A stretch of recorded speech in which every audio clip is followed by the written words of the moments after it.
how tall giraffes really are, or if the elephants spray rainbows with their trunks. Springtime at DZCA, where imaginations run wild. Plan your visit today at denverzoo.org. KKFN and KKFN HD1 Longmont, Denver. You're listening to Denver Sports 104.3 The Fan.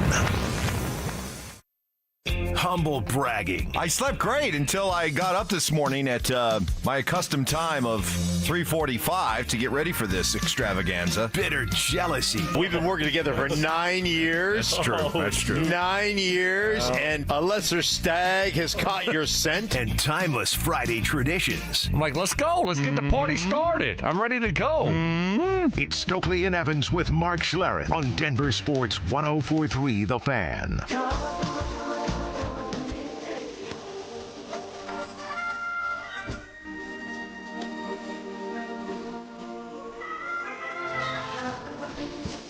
And we are up and rolling here on this beautiful Friday morning. Look how light it is. Nice, nice, nice, nice. So, right off the bat, no Stoke today.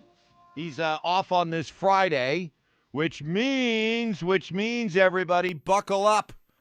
Buckle up the chin straps. You're in for a 4-hour fight with James Marilat's in. And no, we're not going to fight. We're not going to fight. Not at all. I bet you we're going to come to agreement on a whole bunch of stuff today. I would guess so. Come on, man. Right? Morning, Mike. How you doing? How's getting up this early? This, and I'm kind of an early bird. It's a sign of my age. But when you got to get up and the first number on the clock is a 4, that is an early wake up call. So I got the coffee going. I'm gonna get warmed up here, but ready to roll. Lots to talk about. It's gonna be fun. Yeah, lots to talk about. We do know the opponent for the Avalanche in the Western Conference Finals. It will be a fairly familiar foe, the Vegas Knights. Were able to finally put away Joel Quenneville's Anaheim not-so-mighty Ducks last night, and they win that series in 6 games, and we will wait until Wednesday for Game 1. So they're gonna stretch this thing out a little bit and let all the series catch up, let everybody take a breath for the conference finals, and then we'll get after it with the Avs and Vegas Knights. You and I were talking a little bit right before we went on air about how if you just go by the regular season, not a whole lot of reasons to be really fearful of the Knights. I mean, they're a division winner, but that's because it was a bad division. I mean, they finished the season with 95 points, which would have been 4th in the Central.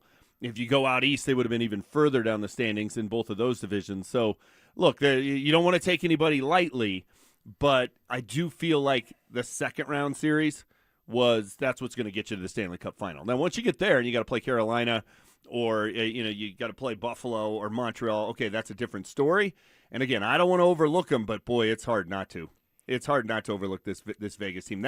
That seems like a pretty favorable matchup here in the Western Conference. It really does, and we'll do the obligatory. You can't look too far ahead, and anything can happen, and all that kind of stuff. But just first glance, if this thing goes more than 5, I'll be surprised. Me too. Which makes me nervous. Now, Wednesday, that's a long break. Do you have any worry about the fact that it's rest and rust? I hear you guys talking about that all the time. No, I don't. This team is proven, and it reminds me so much of the team that won the Cup a few years ago, and that team benefited from the extra rest. Now, I think it does help Vegas a chance. They're an older team. You look at their roster, they are just up and down the roster. A lot of late 20s, 32, 33, 34-year-old guys. So it probably benefits them to get some time off. But no, this time of year, you saw Cale Makar all banged up. You don't think he's going to benefit from basically a week off? Yeah, for sure. And then, obviously the win in Game 5 was awesome. The comeback was amazing. I mean, really, it's one of those Denver sports moments we'll remember for a long, long time. But don't you think there's a little bit to worry about from the standpoint of they didn't play very well for nearly 3 periods? I mean, they were great in the last 3 minutes. Right. But they didn't play very well in Game 3, obviously. They didn't play very well in Game 5. It's a little nerve-wracking to me that they they got away with it, but they really didn't show up ready to play in an elimination game, chance to put the Wild away. They really should have been down 4-0 in the first period, and they were able to sleepwalk their way through that game and still pull it out. So great. I'm not trying to, be the wet blanket, but that wasn't the kind of effort and showing right out of the gate that I really wanted to see in an elimination game. Well, first of all, they've had their issues, right? Haven't they, with closeout games at home? Yeah, they have. At one point, I thought it was going to be 0-5 in their last 5. I tweeted it with 3.5 minutes left. Now Jared Bednar is 0-5 in Game 5s at home. 2 of those were they were up 3-1, chance to close it out. Right. 2 of those were Game 5 when it was 2-2, which is an even more important game, and they laid an egg. They kind of did it again.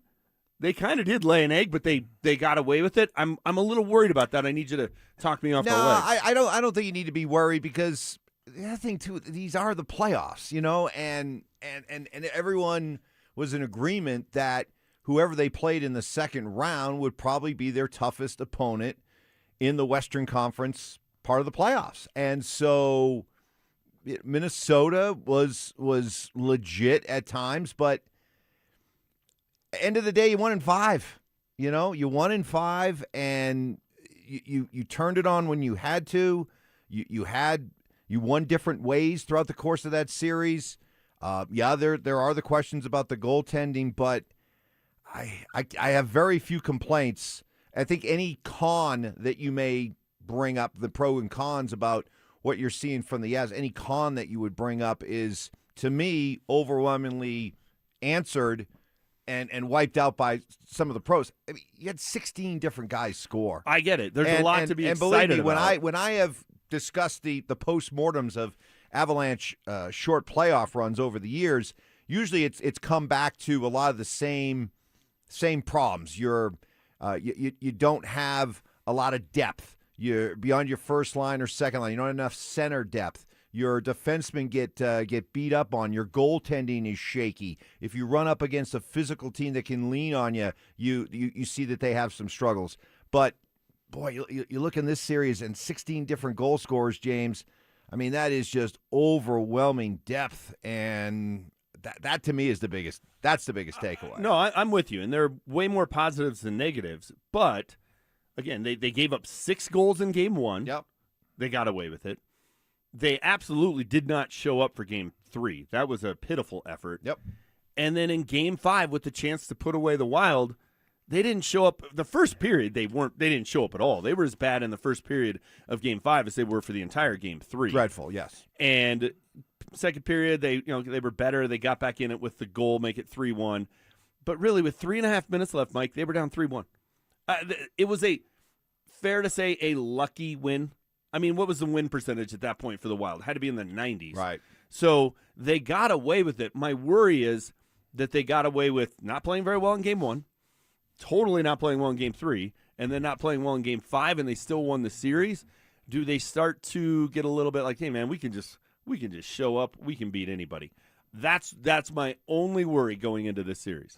Well, we will talk about that with you. We want to hear from you, Avs fans. Is it just me Friday? You know the drill by now, especially with such a busy week with everything going on with the Avs, the Nuggets with just a completely uncertain offseason. You got the schedule release for the Broncos. We're going to get to that. You want to weigh in on the Rockies, whatever you want to do. World of Sports and beyond. Deion Sanders saying that Shador went through hell. His first season in the NFL. It was hell. Really? Do you believe? It was hell for Shador. So we'll have that as well as we kick things off. James Satan in for Stoke next. You asked for it, you got it. Backed by popular demand, it's the Drives Brouhaha. Big social brouhaha. This spring, Zach and Phil are back on the road, bringing their party to you. First stop, the Golden Triangle in Denver. May 22nd from 2 to 6 at Schoolyard Beer Garden. There was quite a brouhaha. Come find out what the commotion's all about. Head to DenverSports.com/drive for more details. Guaranteed to bring the brouhaha. Denver Sports 104.3. The Fan. Any jewelry store can sell you a diamond. But there's only one family jeweler in Colorado that was literally built on them. In fact, we've sold more diamonds to more couples for more years than any other jeweler in Denver. I'm Steve Williams. I'm Dylan. And I'm Shayna Williams. That's why we built Williams Jewelers of Inglewood, an entire store totally dedicated to celebrating your love. All the world's top bridal designers, 10 times of certified loose diamonds. And Denver's true diamond experts, like me, who will share their knowledge and passion and how to get the most diamond for your money, guaranteed. So whether you're looking for the perfect diamond engagement ring, or that second diamond celebrating a love of many years, we have the perfect diamond for you. That's why every day, more couples say will you with Williams. Where Colorado shines. Williams Jewelers, we can make diamonds a part of your life. Williams Jewelers, the official jeweler of the Colorado Avalanche. This is the story of the one. As a maintenance tech at a university, he knows ordering from multiple suppliers takes time away from keeping their arena up and running. That's why he counts on Grainger to get everything he needs, from lighting and HVAC parts to plumbing supplies, all in one place. And with fast, dependable delivery, he's stocked and ready for the next tip-off. Call 1-800-GRAINGER, click Grainger.com, or just stop by. Grainger, for the ones who get it done. Join us at Camping World's Red, White, and New Trade event, our biggest trade event of the year, May 14th through the 16th. Trade in your RV and get the highest value guaranteed. Then upgrade for less with new RVs starting as low as $94 a month. Plus, take 25% off select maintenance services. Save up to 40% on camp-ready must-haves. And enter to win a new RV. Don't miss the Red, White, and New Trade event at your local Camping World, May 14th through the 16th. We'll see you there. In a city full of choices, your savings destination is Groove Toyota, the oldest family-owned Toyota dealership in the Denver Metro. Over 200 pre-owned vehicles in stock, including MPG MVPs and Toyota certified with full warranties. Visit GrooveToyota.com. Don't wait. 50 vehicles priced under $15,000 won't last. Buy today in person or at GrooveToyota.com. Start here. Go anywhere. Offer expires 6/1/26. Not all will qualify. Restrictions apply with approved credit. Call 720-961-4465 for complete details. The playoffs bring out the teams that perform when the pressure is highest and every possession matters. When you're bidding an electrical project, you don't want a streaky shooter. You want a team with a 40-year winning record. That's Piper Electric. From commercial construction to EV charging, fire alarms, power distribution, and preventative maintenance, their electricians are safety-driven, highly skilled, and ready for complex environments. So when your project goes out for bids, take the high percentage shot. Visit piperelectric.com. Here's something most window companies won't tell you. The window is only part of it. In Colorado, a well-built window can still fail if the installation isn't right. That's the part that determines what actually lasts. I trust Gravina's Window Center of Littleton because that's where the conversation starts. 50-plus years serving Denver, Colorado, and the Front Range. Right now, 25% off Infinity by Marvin Windows. Check them out at windowsforyourhome.com. That's windowsforyourhome.com.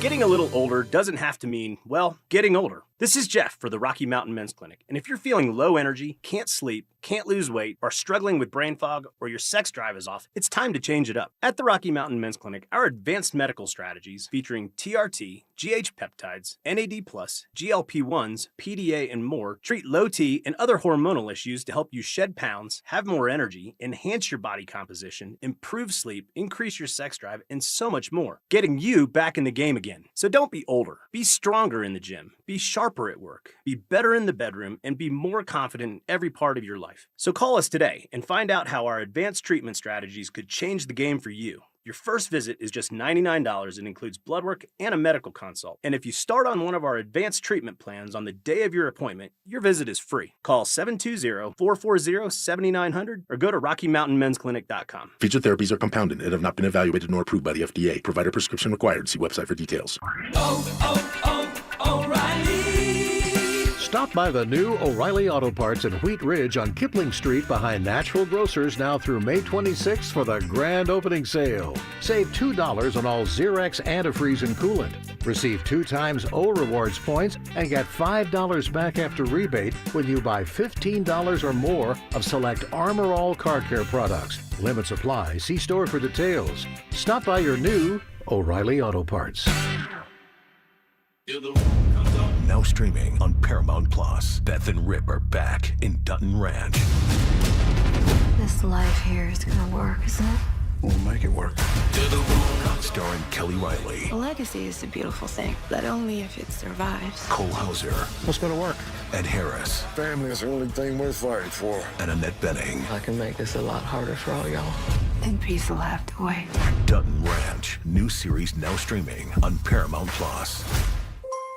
Memorial Day savings are going on now at Mountain High Appliances Clearance Center. Hi, I'm Brad Barnett, president and founder of Mountain High Appliance. Save up to 60% on brand new appliances from Bosch, GE, LG, KitchenAid, and more. Amazing savings on out-of-box, discontinued, and floor models. Plus, we'll match any local competitor's price. Visit us today and experience the difference. Mountain High Appliance, your favorite appliance store. Thank you.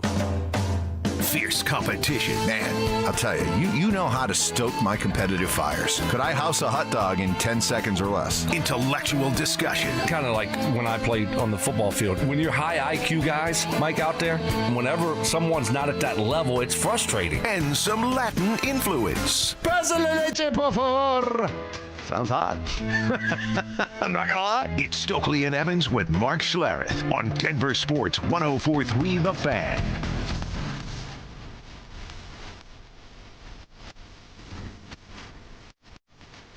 Happy Friday, everybody. Got James Merrillat in for Stoke, who's off today. The schedule. We don't need to do the W's and L's next to every team. We don't need to. We don't need to. But I there was two definitive themes that jumped out at me when I looked at this schedule. Okay, like if you want to just take things to the extreme, you could easily see the Broncos starting with 6 straight losses and then winning 8 in a row. Yeah. I mean, yeah. If you want to take it to extremes. You could see him finishing then with 3 straight losses. Like it bookends very difficult, but the middle part of this sandwich is, I don't know, you can't really say soft because the NFL is such a, year-by-year kind of thing where you look at them and, hey, that was a bad team last year, but who knows what they'll be this year. But it certainly does stack up to where the first 6 games are a gauntlet. You finish with Buffalo here on Christmas Day, at New England, and then the Chargers here on either the 9th or 10th of January, which could be for the AFC West. I think that's the way the schedule makers are at least setting this up. So I look at those first 6, Mike, and it's just survive. 3-3. And I know that seems like a low bar, but if you're 3-3 after playing at the Chiefs, home against the Jags, home against the Rams, at the Niners, at the Chargers, home against the defending Super Bowl champion Seahawks. If you're 3-3 at that point, you're sitting pretty in a pretty prime spot because, like you said, the next 8 games all very winnable. Yeah, and when you can't help but look at those first 6, and that's the same thing I thought. Just survive, go 3-3, 4-2. I'd be ecstatic with. Even 2-4, I wouldn't feel like the season was over by any means. I think the thing that makes me feel better about a start like that is the continuity. We joked about running it back, but the benefit of running it back is you don't have a whole lot of like things you need to figure out. Going into the season, you should be ready to roll right from the start. And if you're going to take on that kind of gauntlet right at the start of the season, at least you're bringing everybody back. That'll help. Run it back. But they do have one big change. Yeah. And it's, go ahead. I mean, the guy calling the plays has never done it before, and he doesn't have a lot of runway here. No. Not a lot of warm-up time. Nope. So Davis Webb is going to have to be ready to go right out of the gate. Sean Payton's teams, while he's done great things here in Denver in his 3 years, they have not started well. Correct. I think they're 0-3, 1-2, 1-2 in his 3 seasons in the first 3 games. That may very well be the case again, given who they open with. I do think they caught one break in those first 6 games. I think the fact that you get the Seahawks here on a Thursday night. Yeah. So the defending Super Bowl champs, short week, and they have to travel. Not having to travel for a Thursday game is a benefit for the Broncos, and getting the Seahawks where, those games, Thursday night games, sometimes they're stinkers for a reason. That's not a lot of time for a team to prepare, especially when they got to travel. So I think that is one break that they got in those first 6 games. The other thing, too, is we're obsessed with the Broncos, and we're just in a small lens focusing on their stretch of games there, and we noticed that one. But it's not like their competition in the division come away scot-free. No. Like, you look at the Chargers, for example. They have a stretch starting in week 3 where they go at Buffalo, at Seattle, home against Denver, at Kansas City, at the Chargers, or at the Rams. I'm actually going to go with the Chargers. At the Rams, home against Houston, at Baltimore. Okay? Yeah, that's pretty brutal. That's a killer gauntlet. Yep. You want to look at the Chiefs, okay? The Chiefs, look at who they finish with. They finish with a stretch starting on Thanksgiving at Buffalo, at the Rams, at Cincinnati, home against New England, home against San Francisco, at the Chargers. So, that's the thing to keep in mind. Yeah, the Broncos' schedule is tough, and that is a rough 6-game stretch. But the other teams have rough stretches too. Yeah, everybody in the division has to play the NFC West. Everybody in the division has to play the AFC East. So you're getting the Bills and the Patriots. Everybody gets the layups of the Jets and the Dolphins. The Broncos also get a benefit of, first place schedule.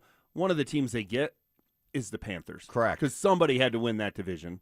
Are we circling that as a Mark Schlereth game, Week 9? No, it's a CBS CBS. game. CBS game. So that's a break. I mean, but you're right. The Chiefs have a terrible finish. The Chargers have a really tough stretch there where it was seven games in a row that are brutal. So yeah, it's a tough way to start, but you gotta play them at some point, right? Everybody's got the same batch. So if you can go 3-3 there, I think the Broncos are sitting pretty. And this is the world we want to live in, right? I mean, this is what happens when you finish first in your division. And guess what? There was a stretch there when the Broncos were ruling the the AFC West with Peyton Manning that they had the tough schedules, but we didn't really think that much of it.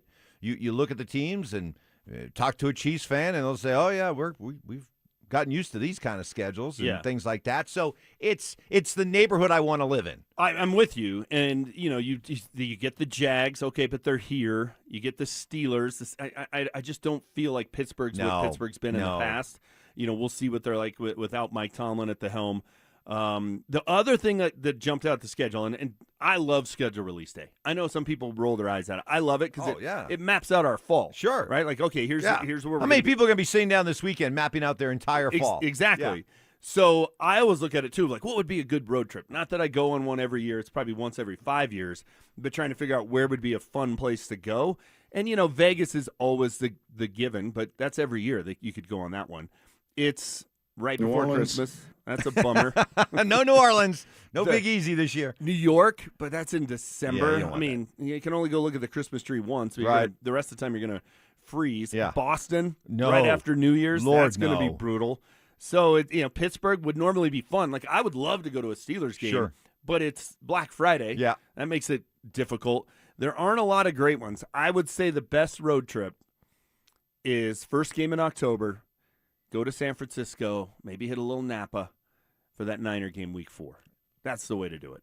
That's the number one road trip for me. Yeah, I think so too. Have you had a chance to look at like the football schedule around that area? I have. Anything? Cal's out of town. Stanford's out of town. Okay. It's that's why I said so you already jumped on this stuff. Yeah. You've been looking at I've been this doing stuff. the research. You could go to the Pittsburgh game, and then per Mace, it's a 3-hour drive to Columbus. That's the same weekend as Michigan, Ohio State. Okay. That wouldn't be a bad weekend of football. That would not be a bad weekend of football at all. No.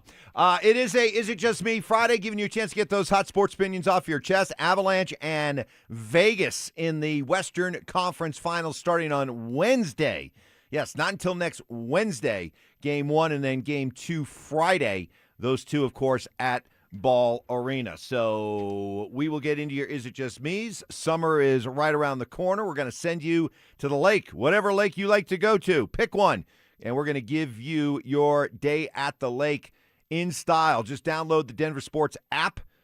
It's a contest for your chance to win everything you need for that perfect lake day. 2 paddle boards, 2 chairs, cooler, pop-up tent, Bluetooth speaker, $250 gift card. Download the DenverSports app now and enter today. You asked for it, you got it. Backed by popular demand, it's the Drives Brouhaha. Big social brouhaha. This spring, Zach and Phil are back on the road, bringing their party to you. First stop, the Golden Triangle in Denver. May 22nd from 2 to 6 at Schoolyard Beer Garden. There was quite a brouhaha. Come find out what the commotion's all about. Head to DenverSports.com/drive for more details. Guaranteed to bring the brouhaha. Denver Sports 104.3. The Fan. While medicine's greatest advancements look like the latest sci-fi, one of our most powerful tools is far more simple, more human. It's a calling to connect with purpose by treating people, not just patients. With innovations that amplify healing and lead to more personalized care, guided by the belief we all hold the power to heal. At Common Spirit Health, clinical excellence lives here. Human kindness lives here. Learn more at mountain.commonspirit.org. You're hearing this right now. So are your customers. That's radio. It still works. But your customers don't live in one place anymore.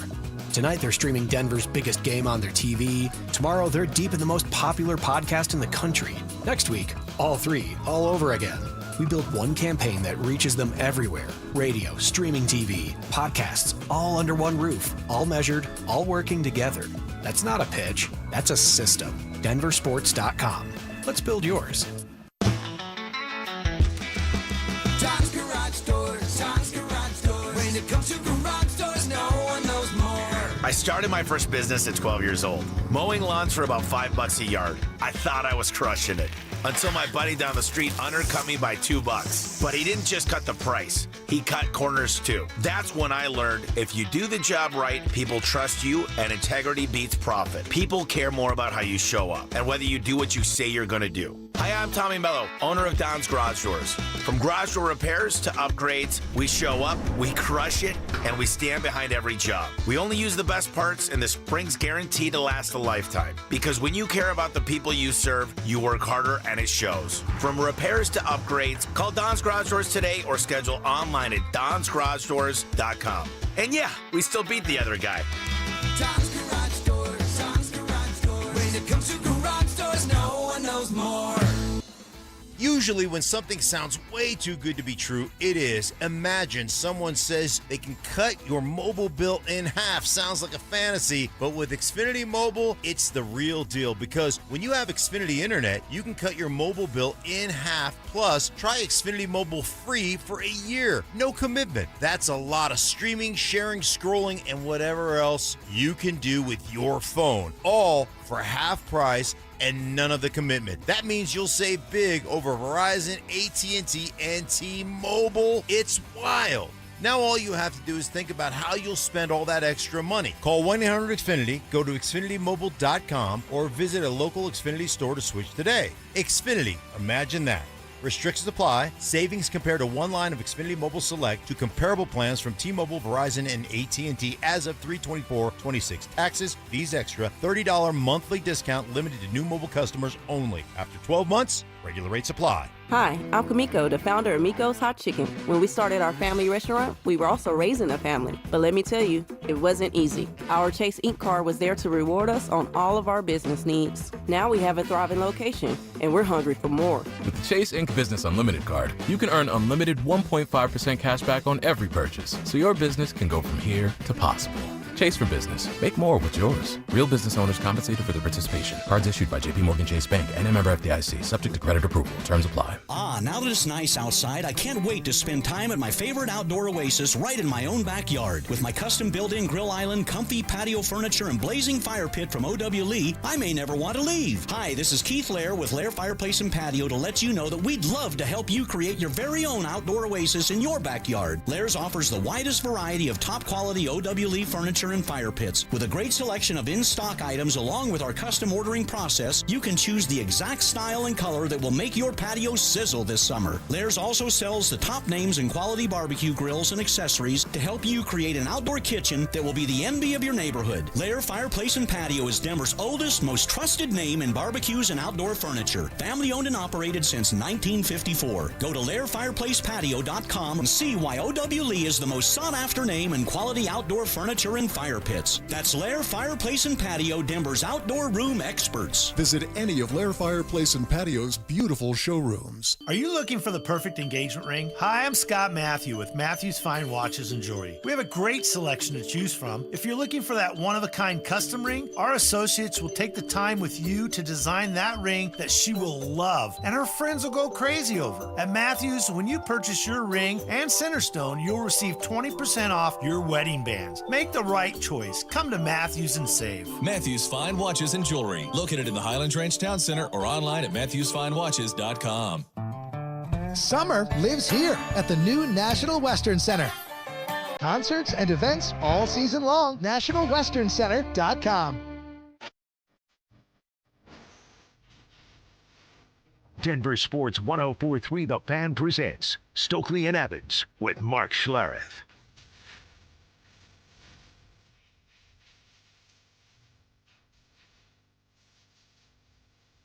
All right, on this Friday, Is It Just Me Friday, giving you a chance to get those hot sports opinions off your chest.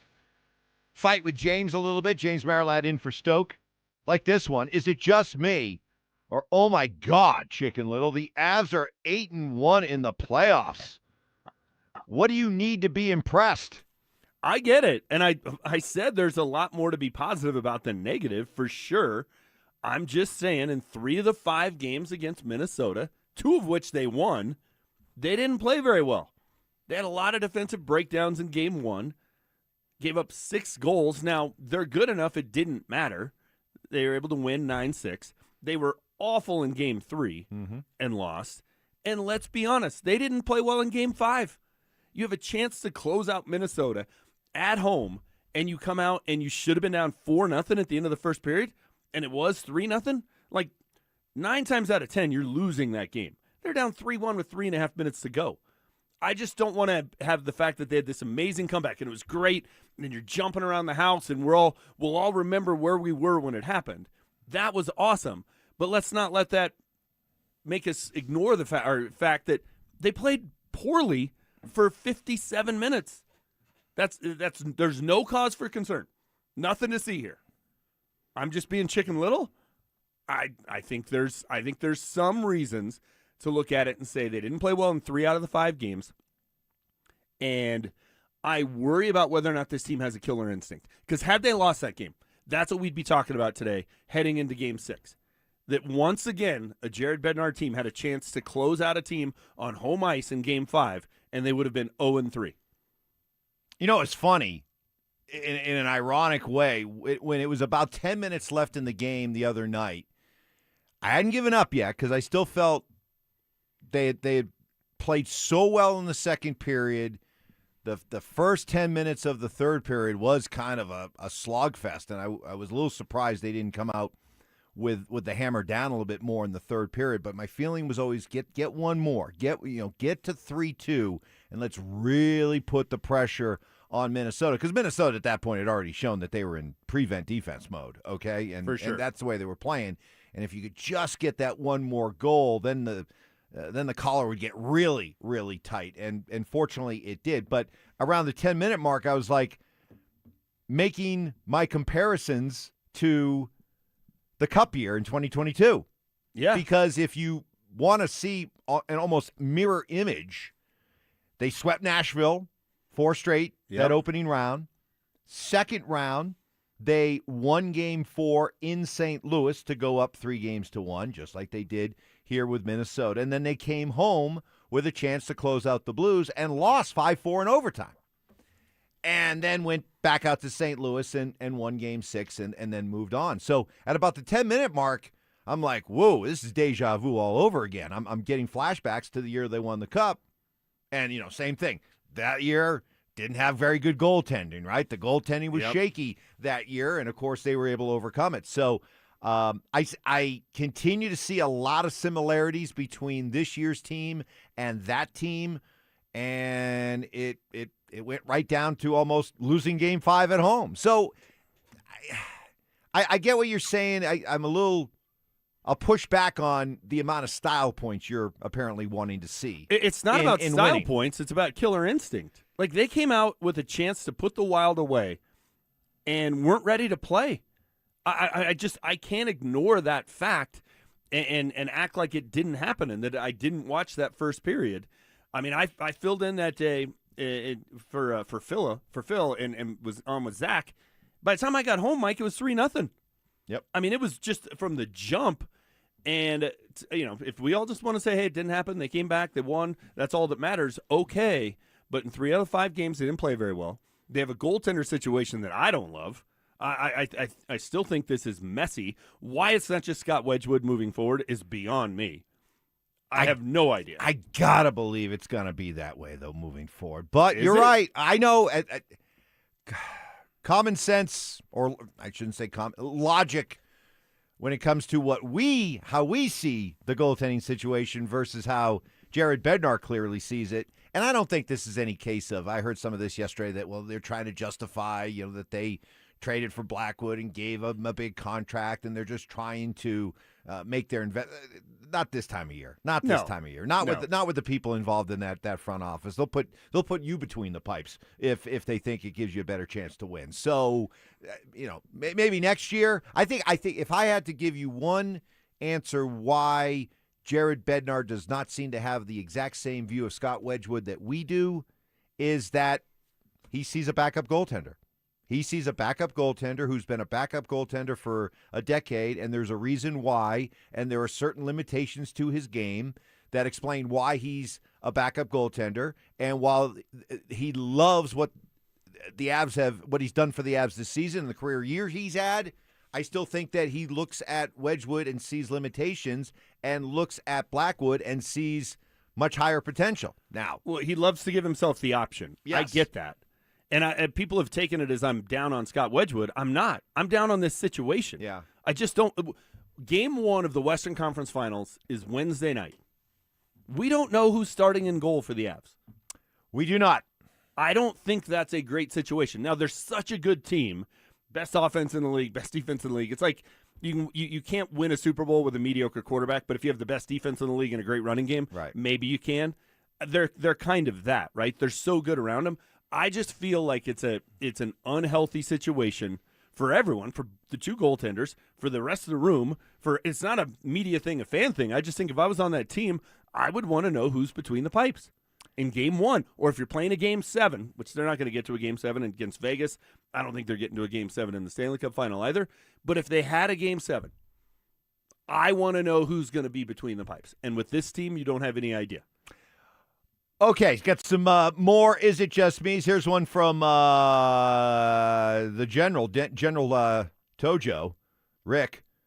Is it just me? The Broncos have a tough schedule. No gimmies outside of maybe 1 or 2 games. They could easily be a 500 team if they're not on their game every week. I don't see another 14-3 season, more like 10-7 or 11-6. I'd be ecstatic with 11-6. Me too. They weren't a 14-3 team last year. Truly, right? Like they're not going to get that many green lights where they win that many close games, the Giants game, those kind of, like everything kind of fell their way.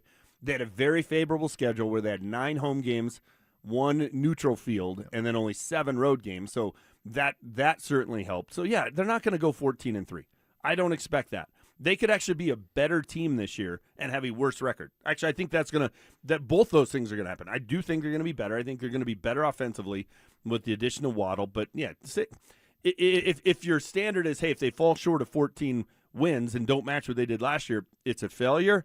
I think you're setting yourself up for disappointment. I think they're going to be a good team, but I think with this schedule, getting to 11 is going to be tricky. More Is It Just Me's. Also, I want to get your thoughts on what your read was from what you heard from Josh Kroenke, especially if you had to forecast what the Nuggets offseason is going to look like. That plus much more with the Avs, Broncos schedule, all coming up next. Denver, Vegas, the Western Conference Final is here, and this city is hyped. The Avalanche, the Golden Knights, a trip to the Stanley Cup Final on the line. We're riding through it with you, and we're just as obsessed as you are. Every take, every call, every moment that makes you jump out of your seat, we're living it with you. Mornings, middays, afternoons. It's Avalanche playoff coverage all day long. Denver Sports 104.3 The Fan. Denver's playoff headquarters. Your medication for enlarged prostate is working. That's what you tell yourself. You're up 3 times a night instead of 5. The urgency is manageable. The stream's not great, but it's fine. That's the problem. Fine. Enlarged prostate, or BPH, doesn't pause because the medication takes the edge off. The prostate keeps growing. The bladder keeps working harder. And over time, those changes can be harder to reverse. But surgery? Not for you, right? Aquablation is not the surgery you're picturing. It's the only ultrasound-guided, robotic-assisted therapy for enlarged prostate. Don't wait until things become unbearable. Find an Aquablation urologist near you. Call Aquablation Denver at 720-637-9567. 720-637-9567. That's 720-637-9567. All surgical treatments carry risks, and results may vary. Side effects may include urinary symptoms, mild pain, ejaculatory dysfunction, or infection. In rare cases, complications to the urethra and rectum may occur. Aquablation therapy may not be right for everyone. Talk to your urologist to learn more. Visit aquablationdenver.com. A family office is a team built to handle the 3 biggest financial responsibilities a family faces: wealth management, tax strategy, and estate planning. Most firms only manage your investments and refer the rest out, hoping everyone stays aligned. At Trajan, we built something different. Your wealth, tax planning, and estate planning are handled together inside one firm, under one roof. There's no guessing whether your CPA, advisor, and estate attorney are truly in sync, because our team works together every day on your behalf. When your financial life becomes more complex, your advice should become more coordinated, not more fragmented. One plan, one trusted team. Call Trajan today, 855-TRAJAN-1. That's 855-TRAJAN-1. Trajan Wealth, an SEC-registered investment advisor. Additional services through Trajan Estate and Trajan Tax. Additional disclosures and accreditation at TrajanWealth.com. T-Mobile has an exclusive bundle for customers 55 and up. I'm Sarah Bowl. Yeah, I'm Frank Bowl. A reliable network is key for us. And with T-Mobile, it's been wonderful. And going to the 55-plus plan saved us so much money. A lot. And that's important. Trying to keep costs down. The home internet's been perfect. It's fast, it's quick. The setup was so easy, it took less than 15 minutes. It was like, ta-da! If you want simplicity, coverage, reliability, you want the whole package, T-Mobile has it. Right now, T-Mobile customers 55 and up can get 2 phone lines on America's best network, plus America's fastest 5G home internet for just $30 each. $30 per month each line with autopay plus taxes and fees. Minimum age 55. Pricing for home internet rely on 2 lines of Essentials Choice 55. $35 connection charge per line required. Best mobile network and fastest 5G home internet based on analysis by Ookla of Speed Test Intelligence data 2H 2025. All rights reserved. Hey, it's Zach By here for 5280 Exteriors, your siding, windows, decking, and roofing specialist. During the month of May, 5280 Exteriors are offering you $1,000 off a new project. 5280 Exteriors, the altitude of quality. When disaster hits your home, it's game time. Water in the basement, fire damage, mold creeping in? Don't sit on the sidelines. Call Able. Able Restoration is your first-round draft pick for emergency response, mitigation, and full rebuild. We move fast to protect your property and fight for you with insurance start to finish. This isn't practice, this is your home. And when it's time to step up and protect what matters most, bring Able to the table. Call 303-590-5600. Go Able. Bring Able to the table. Siltar Motors celebrating 66 years with some of the best deals in their history. May 15th and 16th, $66 oil changes on any Ford, Lincoln, Mazda, or Volvo. Used cars from $6,600, leases from $366 a month. And on Saturday, May 16th, there'll be a car show, free food and prizes for the whole family. Your cherry on top, Ford and Lincoln employee pricing all month. You pay what they pay. May 15th and 16th, Highway 36 in Wadsworth, sthmotors.com. Siltar Motors celebrating 66 years to gain everything you want out of a dealership. Wait! Before you change the station, listen to this. 1-877 Cars for Kids. KARS Cars for Kids. 1-877 Cars for Kids. Donate your car today. Donate your car at carsforkids.org. That's cars with a K. Pickup is quick and easy. You'll also get a vacation voucher and a tax deduction. 1-877 Cars for Kids. Donate your car today. Tune in Tuesday afternoons for Injury Insights with Zach Bai and Dr. Joseph Ramos to hear the latest injury news on your local teams and around the world of sports. Ramos Law. What makes us different makes us better. Shop the Sherwin-Williams sale and get 30% off duration, woodscapes, and super deck products May 1st through the 11th. Whether you're refreshing your interior or exterior, we've got the colors to bring your vision to life. And with delivery, getting everything to your door is easier than ever. Shop online to have it delivered or visit your neighborhood Sherwin-Williams store. Retail sales only. Some exclusions apply. See store for details. Delivery available on qualifying orders. My dad passed away unexpectedly. Of course, it was awful in every way, but we are very grateful that he had life insurance. So even after he was gone, he was still able to provide for us. And that's why I have life insurance for my family. Ethos.com. They make it fast and easy to get covered. It's 100% online. You get a quote in seconds, and you can apply in minutes and get covered the same day. Get your free quote at ethos.com/game. That's ethos.com/game. Stream Stokley and Evans with Mark Schlereth, Dover and Cecil, The Drive, and all your favorite shows on the Denver Sports 104.3 The Fan app. Powered by Advanced Tax Solutions. Denver Sports 104.3 The Fan. Denver Sports 104.3 The Fan presents Stokley and Evans with Mark Schlereth. James Merilatt in for Stoke. You got a lot of, you're upsetting some Avs fans here. Oh, there's because despite being 8-1 in the playoffs, you still feel like, well, I'll let you sum it up. You feel like what despite 8-1? I feel like there are still some things to worry about. And I think to some extent they're so talented that they're bailing Jared Bednar out. And they're bailing themselves out. Like, yeah, they won Game 5, and it was an awesome comeback. And we'll always remember where we were when McKinnon's shot went in and forced overtime. But you were down 3-0 in the first period in a game where in a closeout game. You weren't ready to play. You didn't show up. Now, again, they bailed themselves out. Give them credit for that, but that's a concern to me. You didn't show up for Game 3, the entire game. That was a pitiful effort. And in Game 1, you gave up 6 goals. You had a ton of defensive lapses. So I just don't want to act like, oh, they're 8-1. They've played great in every game, and there's nothing to see here. There's something to see here. And I think the goaltender situation, I get it. Everybody comes at me with Scott Wedgwood stats. I know it. But he should just be the number one guy. The situation and not knowing who's going to be between the pipes on a game-in, game-out basis is less than ideal. I don't think that's a crazy statement. Is it just me? Killer Instinct, James, is 4-0 and 4-1. What do you want, 6-0 every game? Come on. And I would also look at it this way, too.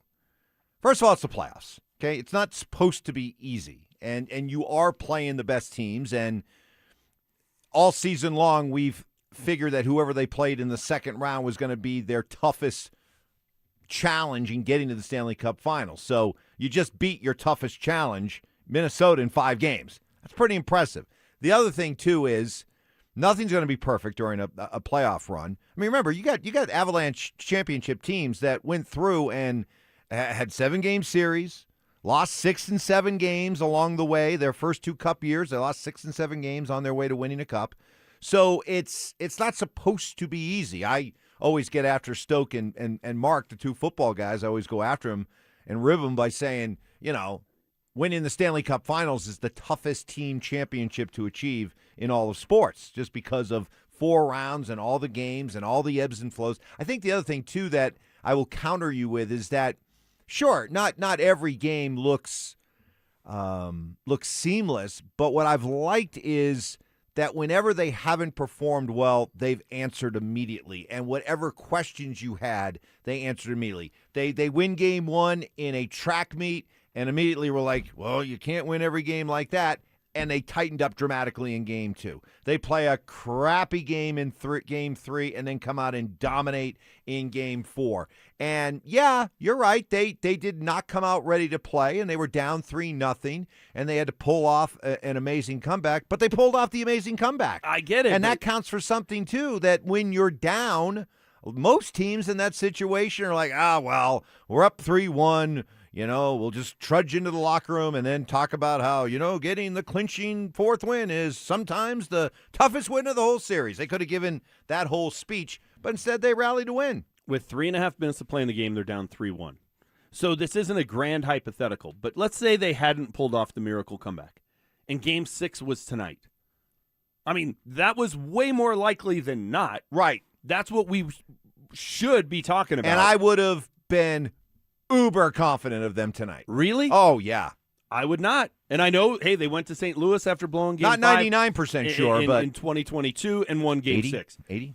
They lost Game 5 here with a chance to win the Stanley Cup in their own building, and they didn't show up against the Lightning. But you know what? They went down to Tampa, won Game 6. Yep. So we would have been talking about that today of like, this seems to be their norm. But there's 5 Game 5s. They're now 1-4 in those. They should be 0-5 in those Game 5s. And everybody's just going to tell me there's nothing to see here. You didn't get the win against Vegas. That was 2-2. You lost to the Kraken in a Game 5, lost to St. Louis, and lost to Tampa. It's been all in your home. It's been a thorn in their side. There's no doubt about that. And they should have. Let's just be honest. They should have lost on Wednesday. I mean, there were a number of games the Broncos should have lost last year, and we weren't. That didn't stop us from being excited about going to the AFC Championship I'm game. excited about it, but we could also look at the Broncos objectively and say, hey, they're 14-3, but are they really a juggernaut? Are they a wagon? No, we all knew it. You got to have some realism to it.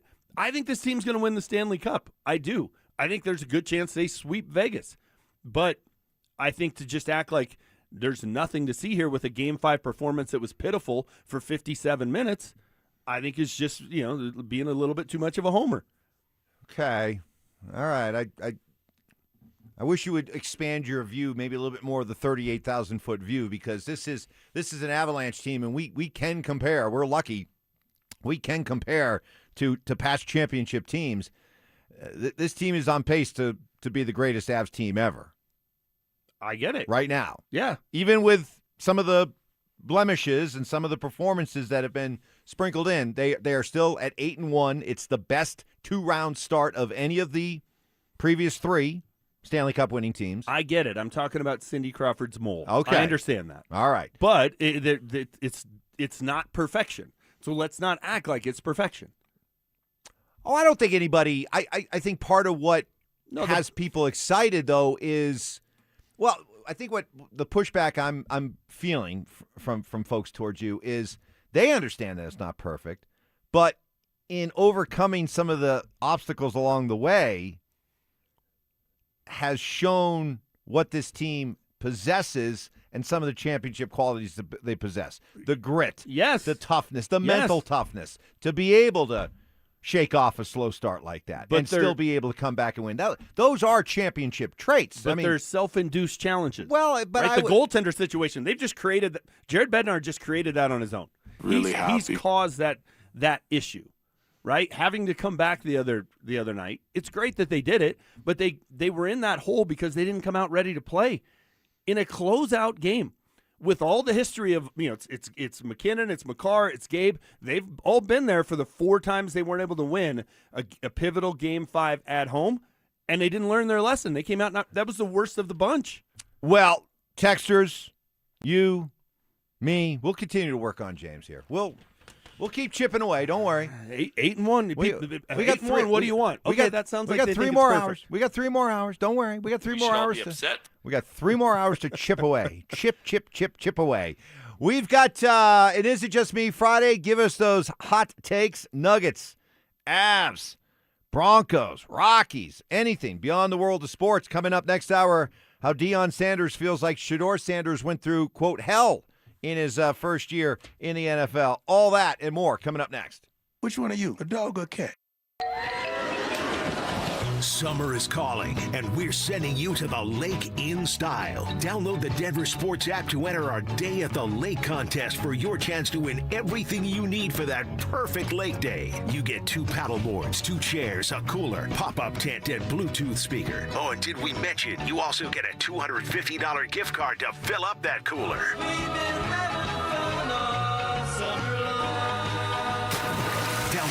Denver Sports app now and enter today. We'll see you at the lake. Denver Sports 104.3. The Fan.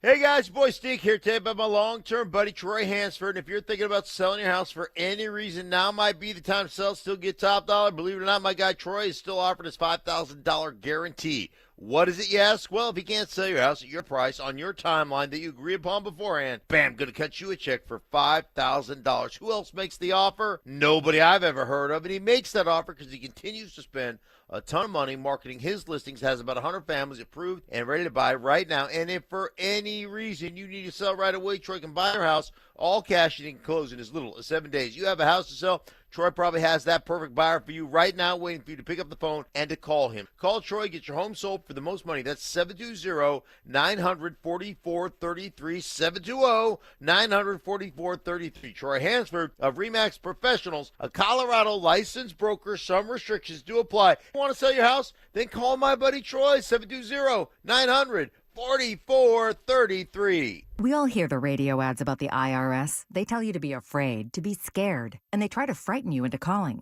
I'm not here to do that. Tax Relief Advocates is different. TRA is here to tell you that if you owe money to the IRS, whether it's $5,000, $50,000, or $500,000, we have a solution. It doesn't matter if you're sitting in your car, at work, or with your kids. No matter where you are, call now. 800-575-8157. Don't lose hope. TRA can eliminate or reduce what you owe to the IRS. Generous programs are now available that can give you a fresh start. Our passion is taxes and helping individuals fix their IRS problems. We have over 1,000 5-star reviews on Google and an A+ with the Better Business Bureau. You don't need to be afraid of the IRS any longer. End your tax nightmare today by visiting us online at TRA.com or call 800-575-8157. That's 800-575-8157. Tax Relief Advocates. Real solutions for real people. In a city full of choices, your savings destination is Groove Toyota, the oldest family-owned Toyota dealership in the Denver Metro. Over 300 new Toyota Tacomas, only $399 a month lease. Visit GrooveToyota.com. $399 a month Tacomas, built for the Rockies. Priced for you. Buy today in person or at GrooveToyota.com. Start here, go anywhere. Closed and lease for 36 months with $32.99 due at signing. Zero security deposit. Unapproved credit. Call 720-961-4465 for complete details. Offer expires 6/126. The upgrade you've been dreaming of at a price you didn't expect. Hi, I'm Brad Barnett, president and founder of Mountain High Appliance. This Memorial Day, get a 4-piece stainless kitchen for only $19.99. Get a GE front-load washer and dryer for only $15.98. Save $900. Or shop our clearance center and save up to 60%. Plus, we'll match any local competitor's price. The best service and the best prices. Why go anywhere else? Mountain High Appliance, your favorite appliance store. Thank you. O'Reilly. Stop by the new O'Reilly Auto Parts in Wheat Ridge on Kipling Street behind Natural Grocers now through May 26th for the grand opening sale. Get a $15 O'Reilly gift card after rebate with the purchase of 5 quarts of Mobil 1 Full Synthetic or Full Synthetic High Mileage Motor Oil for $35.95. Plus, buy one, get one free Coca-Cola products at your new O'Reilly Auto Parts. Stoke here for ROX, Rocks Heating and Air. Are you in the market for a new air conditioner? Well, hold on. You need to think about a heat pump. My team at ROX are Colorado's heat pump experts and rebate specialists. Get up to $12,000 in energy rebates and credits. These savings are incredible, but they're only available for a limited time. Only at ROX, Rocks Heating and Air. Now play that jingle. HVAC service, installation, repair. ROX, Rocks Heating and Air. Pet owners and parents know the struggle. Every time dogs or kids go outside, they track mud right back in. If you're tired of scrubbing floors, you need Muddy Mat, the anti-mud mat that cleans paws and shoes before they ruin your home. Only Muddy Mat features thousands of ultra-soft microfibers that are 5 times more absorbent than ordinary mats, instantly trapping dirt and water to protect your floors. Put it by every door, under pet bowls, in the kitchen for spills. It even makes a perfect bath mat, and it's 100% machine washable, so cleanup is effortless. Since getting Muddy Mat, I don't worry about what my dog gets into. His paws are clean the second he steps off. No more mopping. I love it. Thank you, Muddy Mat. Right now, get a free medium Muddy Mat with your order of 2 or more mats at buymuddymat.com. This offer is only available at buymuddymat.com. That's BUYMUDDYMAT.com. Don't wait. Get your free Muddy Mat today at buymuddymat.com. Harry Douglas here. Game day brings the excitement. Your stay should feel just as memorable. With Marriott Bonvoy, official hotel partner of the NCAA and U.S. Soccer, you're connected to a portfolio of brands designed for how you travel. Some offer complimentary breakfast, others give you room to spread out, space to stay productive, or extended stay comforts. So whether you're a traveling fan or part of the team, Marriott Bonvoy celebrates the moments that live on before and after the game. Marriott Bonvoy, where game day checks in. Your summer starts now with Memorial Day deals at the Home Depot. It's time to fire up summer cookouts with the Next Grill 4-burner gas grill on special buy for only $199. And entertain all season with the Hampton Bay West Grove 7-piece outdoor dining set for only $499. This Memorial Day, get low prices guaranteed at the Home Depot. While supplies last, pricing valid May 14th through May 27th. U.S. only, exclusions apply. See homedepot.com/price match for details. Unlock the savings at Boost Mobile. Get unlimited wireless for $25 a month forever and keep your phone. Unlock the savings at boostmobile.com/unlock. Restrictions apply. Info at boostmobile.com. Want real Broncos talk? Cecil Lammy and Andrew Mason bring the heat on Orange and Blue Today. The most passionate intelligence and in-depth Broncos coverage in the game. Weekdays at 5 p.m. on the Denver Sports 104.3 The Fan YouTube channel. Hit subscribe at Denver Sports 104.3 and never miss another take. Orange and Blue Today, powered by Ramos Law, official injury law firm partner of the Denver Broncos. Denver Sports 104.3 The Fan. KKFN and KKFN HD1 Longmont, Denver. Powered by Able Builders, it's Stokley and Evans with Mark Schlereth. Delusional confidence. I'm tougher than Mark. Strong detective work. Something was way off with him, like some kind of bad gummy bear or something. I don't know. It was just gummy bear. And personal hygiene. Holy Moses. You guys excited about showering. It's Stokley and Evans with Mark Schlereth on Denver Sports 104.3 The Fan. Happy Friday, everybody. You made it. Weekend is within your grasp. We're here to speed up the process for the next 3 hours. Stokes off today. Stinks off today. Doing Mark Schlereth, probably Popo stuff. That's his grandfather nickname. Got James Marilat sitting in, who already in the first hour has managed to upset Avalanche fans. 8-1 in the playoffs, cruising into the Western Conference Finals, but not enough style points for you. No, it's not about style points. It's about the fact that we should be sitting here today talking about Game 6 tonight. They were lucky to win that game on Wednesday night. They were down 3-1 with 3.5 minutes. Every great comeback, every inspiring sports comeback that we've watched and we cherish and we hold on to the memories of, they're just lucky? Kind of. Comebacks are just lucky? Okay, so the Broncos' best comeback last year was the Giants game. Uh-huh. And it was awesome. It was great. But after that game, do we just look at it and go, hey, they won. There's no problems. Nothing to worry about that they, were down 19-6. And, I mean, they needed a couple missed extra points to pull this thing out. And, they blew a lead late after coming all the way back, and they let the Giants go right down the field, and Jackson Dart carved them up. Nothing to worry about because it was an awesome comeback. Well, after a few of those, what were we talking about with Bo Nix? That for all the questions you may have about a young quarterback, boy, it sure seems like he possesses the clutch gene. Great. And so clutch, right? Yes. Clutch. And that's a good thing. The idea of, didn't look impressive enough for 3 quarters gets replaced by clutch.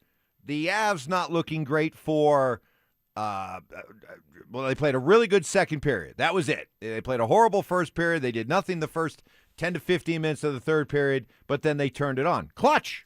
Yeah, but two things. Knowing how to win. Two things can be true at the same time, right? Zach Baezism.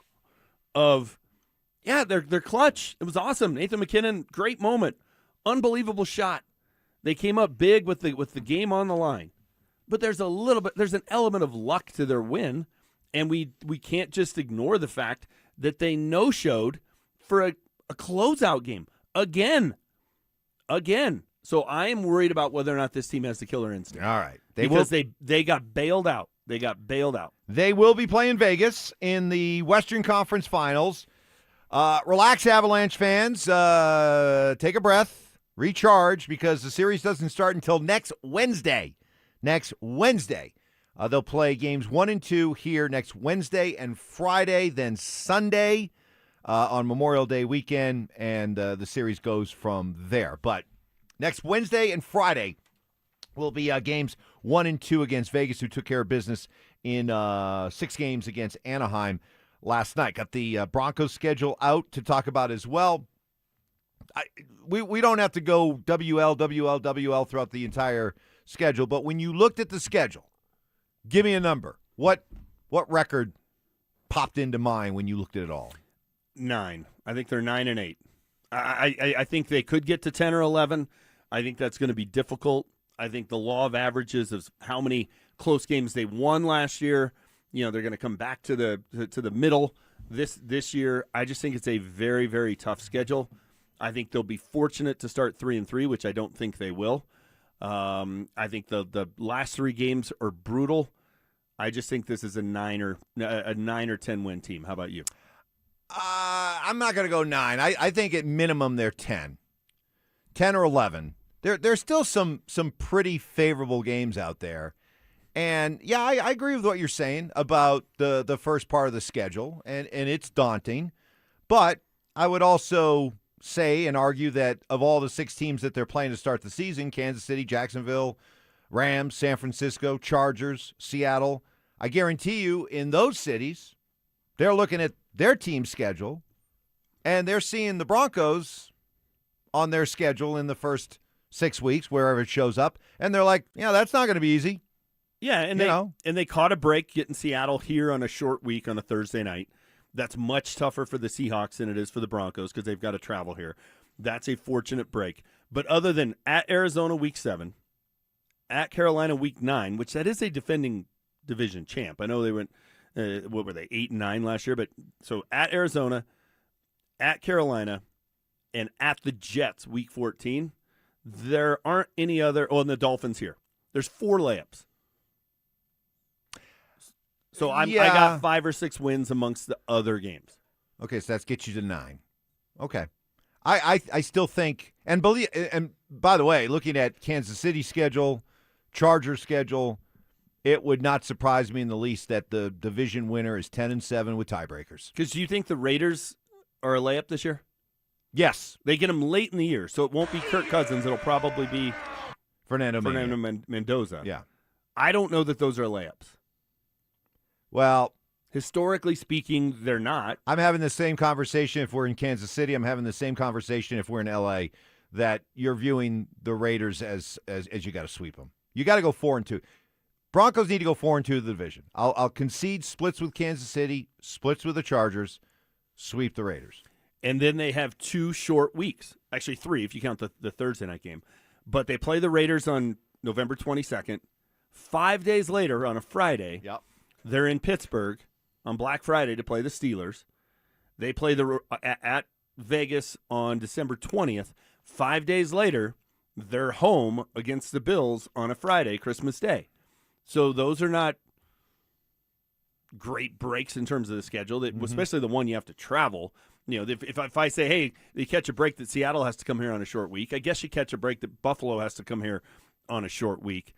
It's not a break that you have to go to Pittsburgh 5 days after you played the Raiders and play the Steelers on Black Friday. That's a tough one. I looked at this schedule, 17 games. I kind of broke it into 3 different groupings. There's the first 6, which are tough, okay? I'll sign up right now. I will run, not walk, after signing it and get out of here with 3-3. No problem at all. Me too. Okay? Then I look at the next 8 as being very favorable, where you could easily go 7-1, minimum of 6-2. 6-7. I would agree with that. Okay. So now you're at 9. If you go 6-2, 3-3 to start, 6-2 during that stretch. And then you got the last 3, Buffalo, at New England, Chargers, but 2 of the 3 are at home. And to me, you go 2-1 there. That gets you to. So I got 6, 3, and 2. Okay, that's 11. That gets me 11. So, and I could see that. I mean, and if you want to just add in maybe one slip up there along the way, then okay, I'll downshift to 10-7. But 10-7 could still very easily win this division. Not easily. I shouldn't say easily because I could easily see. I could see a 3-way tie at 10-7 for the division. Either the Chiefs or the Chargers, maybe both, are going to win 11-plus games. I would think. Go look at the Chargers and Chiefs schedules, James, and you're going to find a 6-game stretch every bit as daunting as the 6 that we're talking about to start the season for the Broncos. The odds, though, that both of them are going to go 10-7. I think I think winning the division with 10 wins, it would be a gift. That's a stretch. So I think you got to get to 11 or 12 to truly have a shot at winning the AFC West. So if they go 10-7 and they're a wild card, they're the 6th seed, they're the 7th seed. They're playing at Houston on Wild Card Weekend. Watch out. That's a big step backward. Is that a failure? Well, no, because as you said, I heard you yesterday with Zach during the – I'll tell you what, we'll hold that part over. It's an Is It Just Me Friday, giving you a chance to get all those opinions. Avs, Broncos schedule, got to get into the Nuggets offseason. Coming up later in what's trending, Deion Sanders, what he had to say about poor Shador's first year in the NFL. All that coming up next. You asked for it, you got it. Backed by popular demand, it's the Drives Brouhaha. Big social brouhaha. This spring, Zach and Phil are back on the road, bringing their party to you. First stop, the Golden Triangle in Denver. May 22nd from 2 to 6 at Schoolyard Beer Garden. There was quite a brouhaha. Come find out what the commotion's all about. Head to DenverSports.com/drive for more details. Guaranteed to bring the brouhaha. Denver Sports 104.3. The Fan. Guys, I see what you're doing. You're fighting the good fight. All those so-called hair solutions to stopping your hair loss. You've probably tried some of them without much success. There is a way to get your hair back, same way I did. That's with Advanced Hair Restoration. They do a quick and easy one-day hair loss solution that's completely all natural, using your own hair. Put exactly where you want it. Your own hair starts regrowing the very next day. It's even guaranteed to grow. No magic, no gimmicks, just real science, the latest technology, and legendary Dr. Tanya Pauls and her all-star team. It was Dr. Pauls who did my hair 20 years ago. You could not be in better hands. Back then, I had basically accepted that the receding hairline was there to stay. It would only get worse. I was skeptical about whether this would work, but I agreed to do it, and boy, am I glad I did. My hair came back and continues to grow 2 decades later. For a limited time, get a free consultation, 250 free hair grafts, and $250 off. Just call 720-459-HAIR and at advancehair.com. That's advancehair.com. This is the story of the one. As a procurement manager for a hospital system, she keeps every facility in her network stocked and ready. That's why she counts on Grainger to be her single source for thousands of products, from disinfectants to lighting, air filters, and more. And with fast, dependable delivery, Grainger helps her keep every facility stocked, safe, and running smoothly. Call 1-800-GRAINGER, click Grainger.com, or just stop by. Grainger, for the ones who get it done. Join us at Camping World's Red, White, and New Trade event, our biggest trade event of the year, May 14th through the 16th. Trade in your RV and get the highest value guaranteed. Then upgrade for less with new RVs starting as low as $94 a month. Plus, take 25% off select maintenance services. Save up to 40% on camp-ready must-haves. And enter to win a new RV. Don't miss the Red, White, and New Trade event at your local Camping World, May 14th through the 16th. We'll see you there. Dan Jacobs with the tale of 2 cousins. They were both in the same accident. One cousin said she didn't need a lawyer. And when the insurance company offered her $3,000 and said they would pay all of her medical bills, that cousin was very upset because she cashed that check. And when the medical bills kept coming in, the insurance company was long gone. The other cousin called 303 Law 4040. She was offered $30,000. And when we said no way, the judge used scare tactics trying to get her to accept the lowball offer. That's where a lot of lawyers will try and get their clients to cave in, but not us. We said that's fine. We'll tell her story to a jury. Before we could even get up and walk out of the room, that case settled for $1.1 million.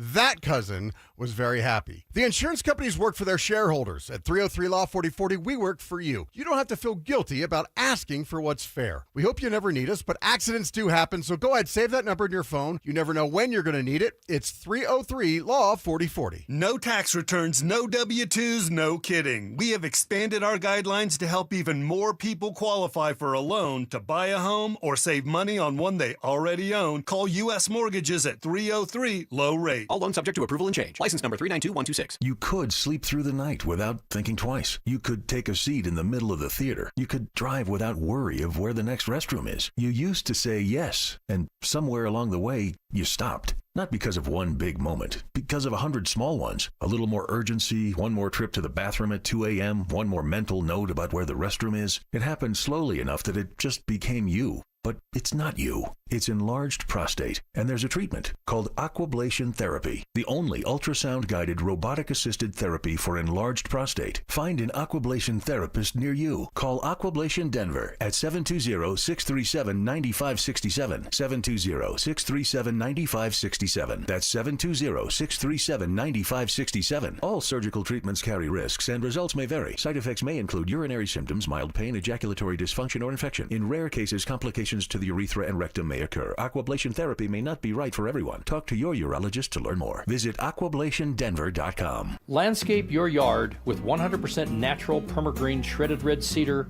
or Permagreen gorilla hair. These products aren't dyed or treated, so you can safely use them anywhere in your yard. Buy these and other Permagreen products wherever better things are sold.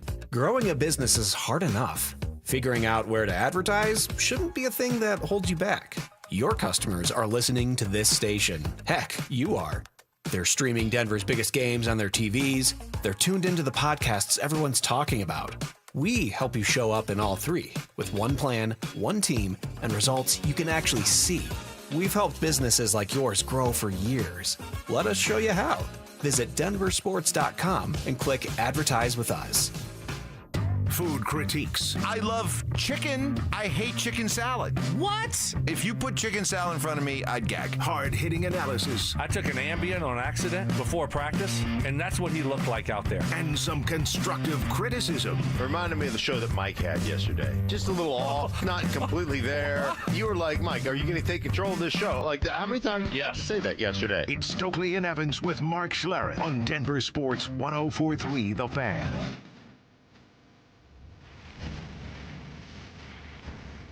Got Stoke and Mark off today. James Marilat sitting in. Is it just me Friday? Give us those hot takes, those hot sports opinions. Get them off your chest before the weekend. As fans, looking at this 8-1 run through the first two rounds, what do you like? What are you concerned about, if anything? Vegas up next in the Western Conference Finals. We'll get to the Nuggets offseason. Your to-do list, James, here in a second. But continuing to hash out the Broncos schedule. And I'll do it. Is it just me? Is it just me, or I've absolutely accepted the fact that there will be a regression of sorts this year? They're not going to go 14-3. No. Okay? No. But how much?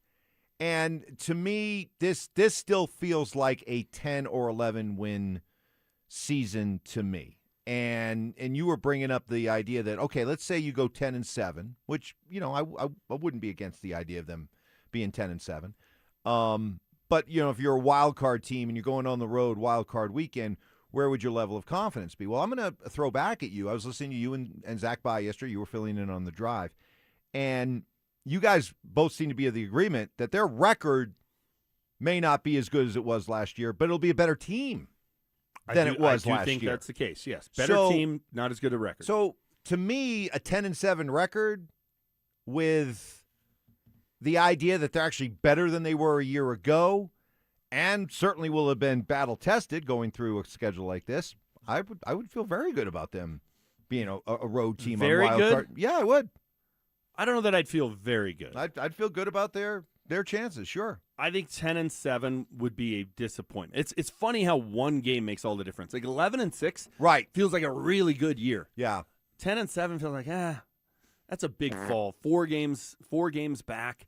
they were 10-7 2 years ago. Well, 10-7 in a 17-game season is 9-7 in a 16-game Yeah, season. I mean, it's and just how would you feel about 9-7 good seasons? Right, but yeah. 10-6 back in the day, we're like, okay, sure, not bad. right, and that's what 11-6 is. That one game makes a huge difference. The other part of it that I think will be interesting, if you're Greg Penner, and they go 10-7, they're the 7 seed. They were 2 years ago at 10-7. They had to go to Buffalo and got boat raced in the playoffs.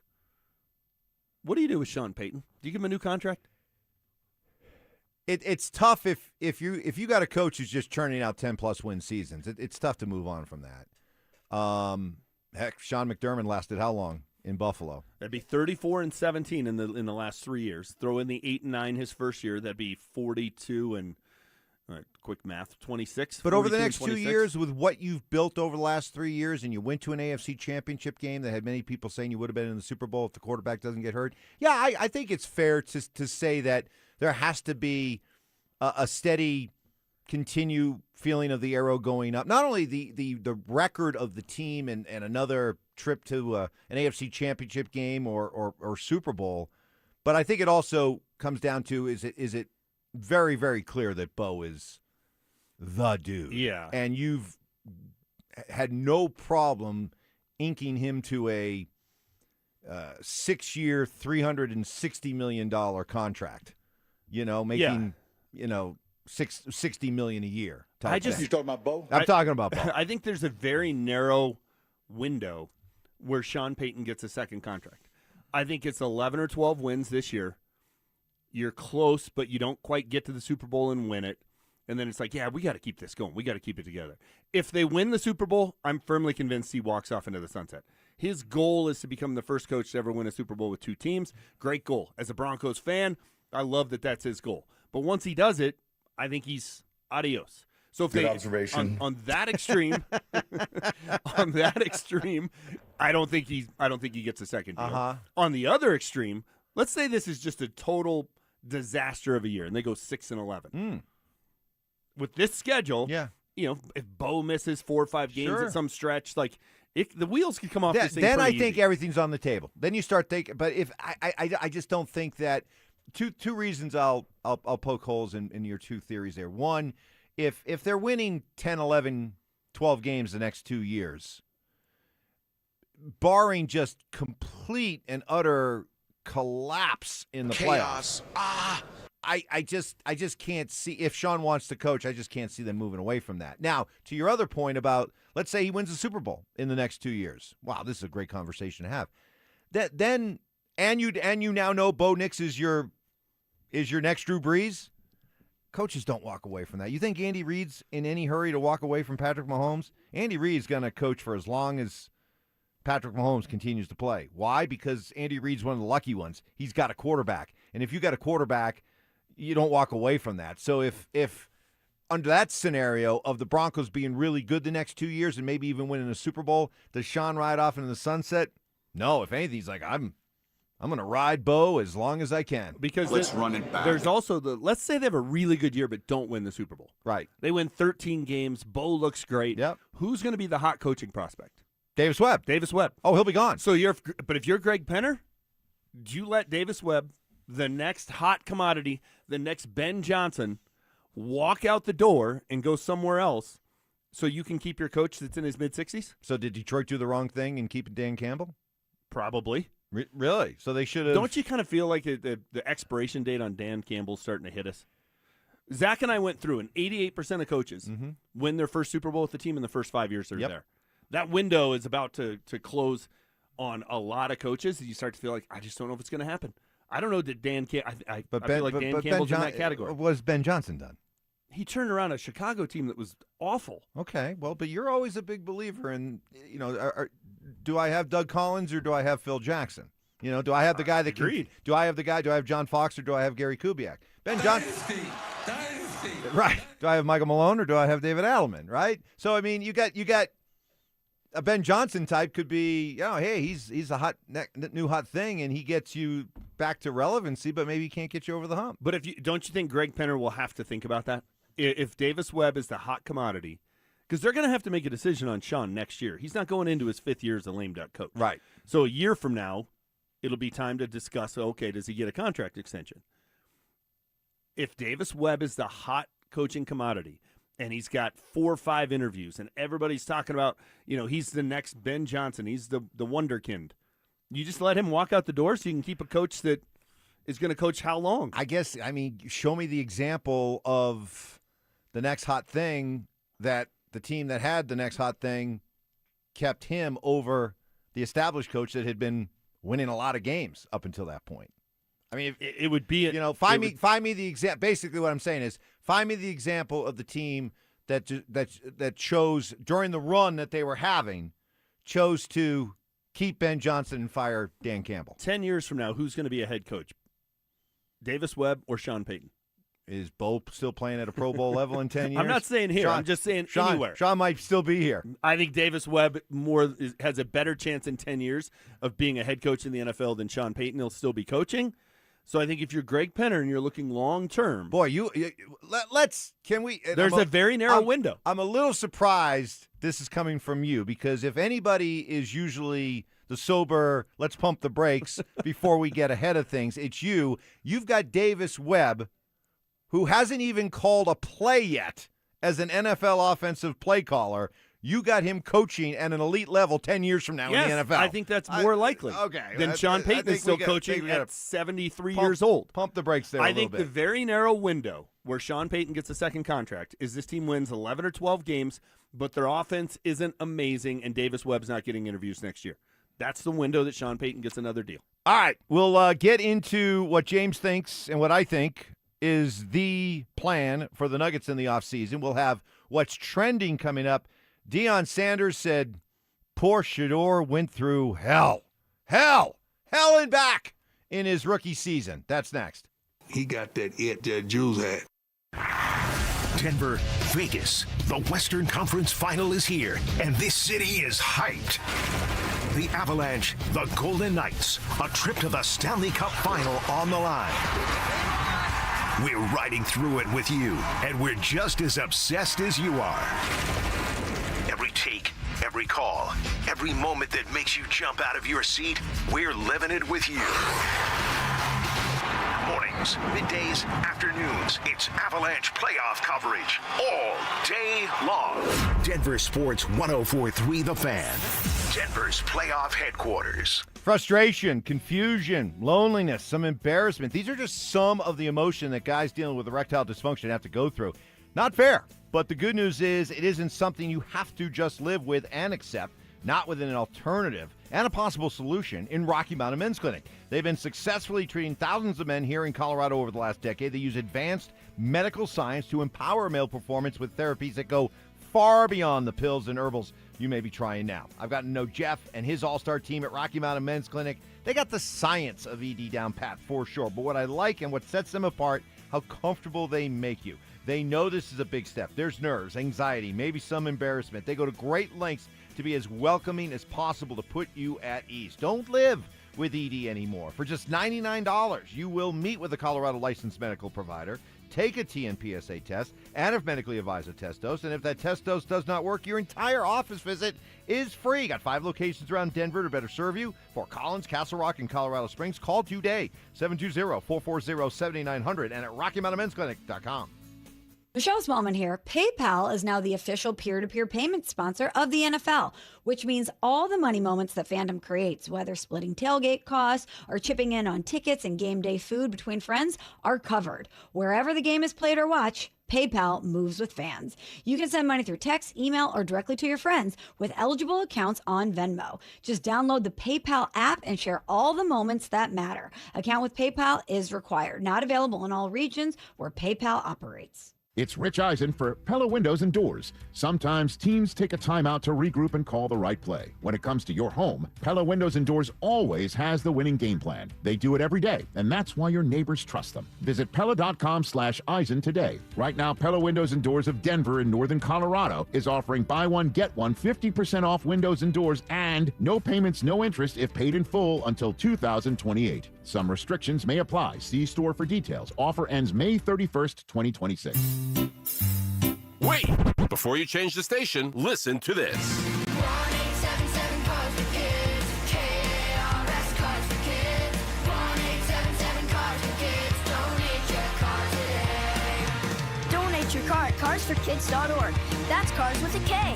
Pickup is quick and easy. You'll also get a vacation voucher and a tax deduction. 1-877 Cars for Kids. Donate your car today. May is Military Appreciation Month, a time to honor the men and women who protect our freedoms. Trajan Wealth is a veteran-led company. That commitment to service shows up in everything they do. Just like our heroes safeguard this country, Trajan Wealth Family Office is built to safeguard your financial future with integrity, discipline, and a mission-first mindset. They bring you retirement, tax, and estate planning under one roof so everything works together, not against each other. That's what I love about my friends at Trajan Wealth. They're fiduciaries who listen and give you straight, honest guidance. They took a second look at my plan and found opportunities I didn't even know I was missing. I'm thrilled. And what I love about Trajan Wealth, they're going to come up with that game plan specifically designed for you, your goals, your needs, because everyone is a little bit different. They have offices right there in Broomfield, Greenwood Village, and Loveland. Call them 855-TRAJAN1. That's 855-TRAJAN1. Or you can find them online at TrajanWealth.com. That's TRAJAN Wealth.com. Trajan Wealth. Plan smarter, dream bigger. Advisory services through Trajan Wealth LLC, SEC registered investment advisor, and additional services through Trajan Estate and Trajan Tax. Actual client paid advertisement. Additional disclosures at TrajanWealth.com. Stream Stokley and Evans with Mark Schlereth, Dover and Cecil, The Drive, and all your favorite shows on the Denver Sports 104.3 The Fan app. Powered by Advanced Tax Solutions. Denver Sports 104.3 The Fan. Subtle intimidation. Had to give Ty the look. You did. I was gave wondering. Ty a little bit of a like. I was wondering what you were doing. There's a little quizzical look. Skill debating. You didn't think I was going to flip it on your head like this. See Yeah, how I you're did coming that? back at me. I Right. like this. You This is regret good. this now. And plenty of pet peeves. Put your phone in your pocket and you never go back and get it. It is a source of so much frustration for Mark. It drives him crazy. It's Stokley and Evans with Mark Schlereth on Denver Sports 104.3 The Fan.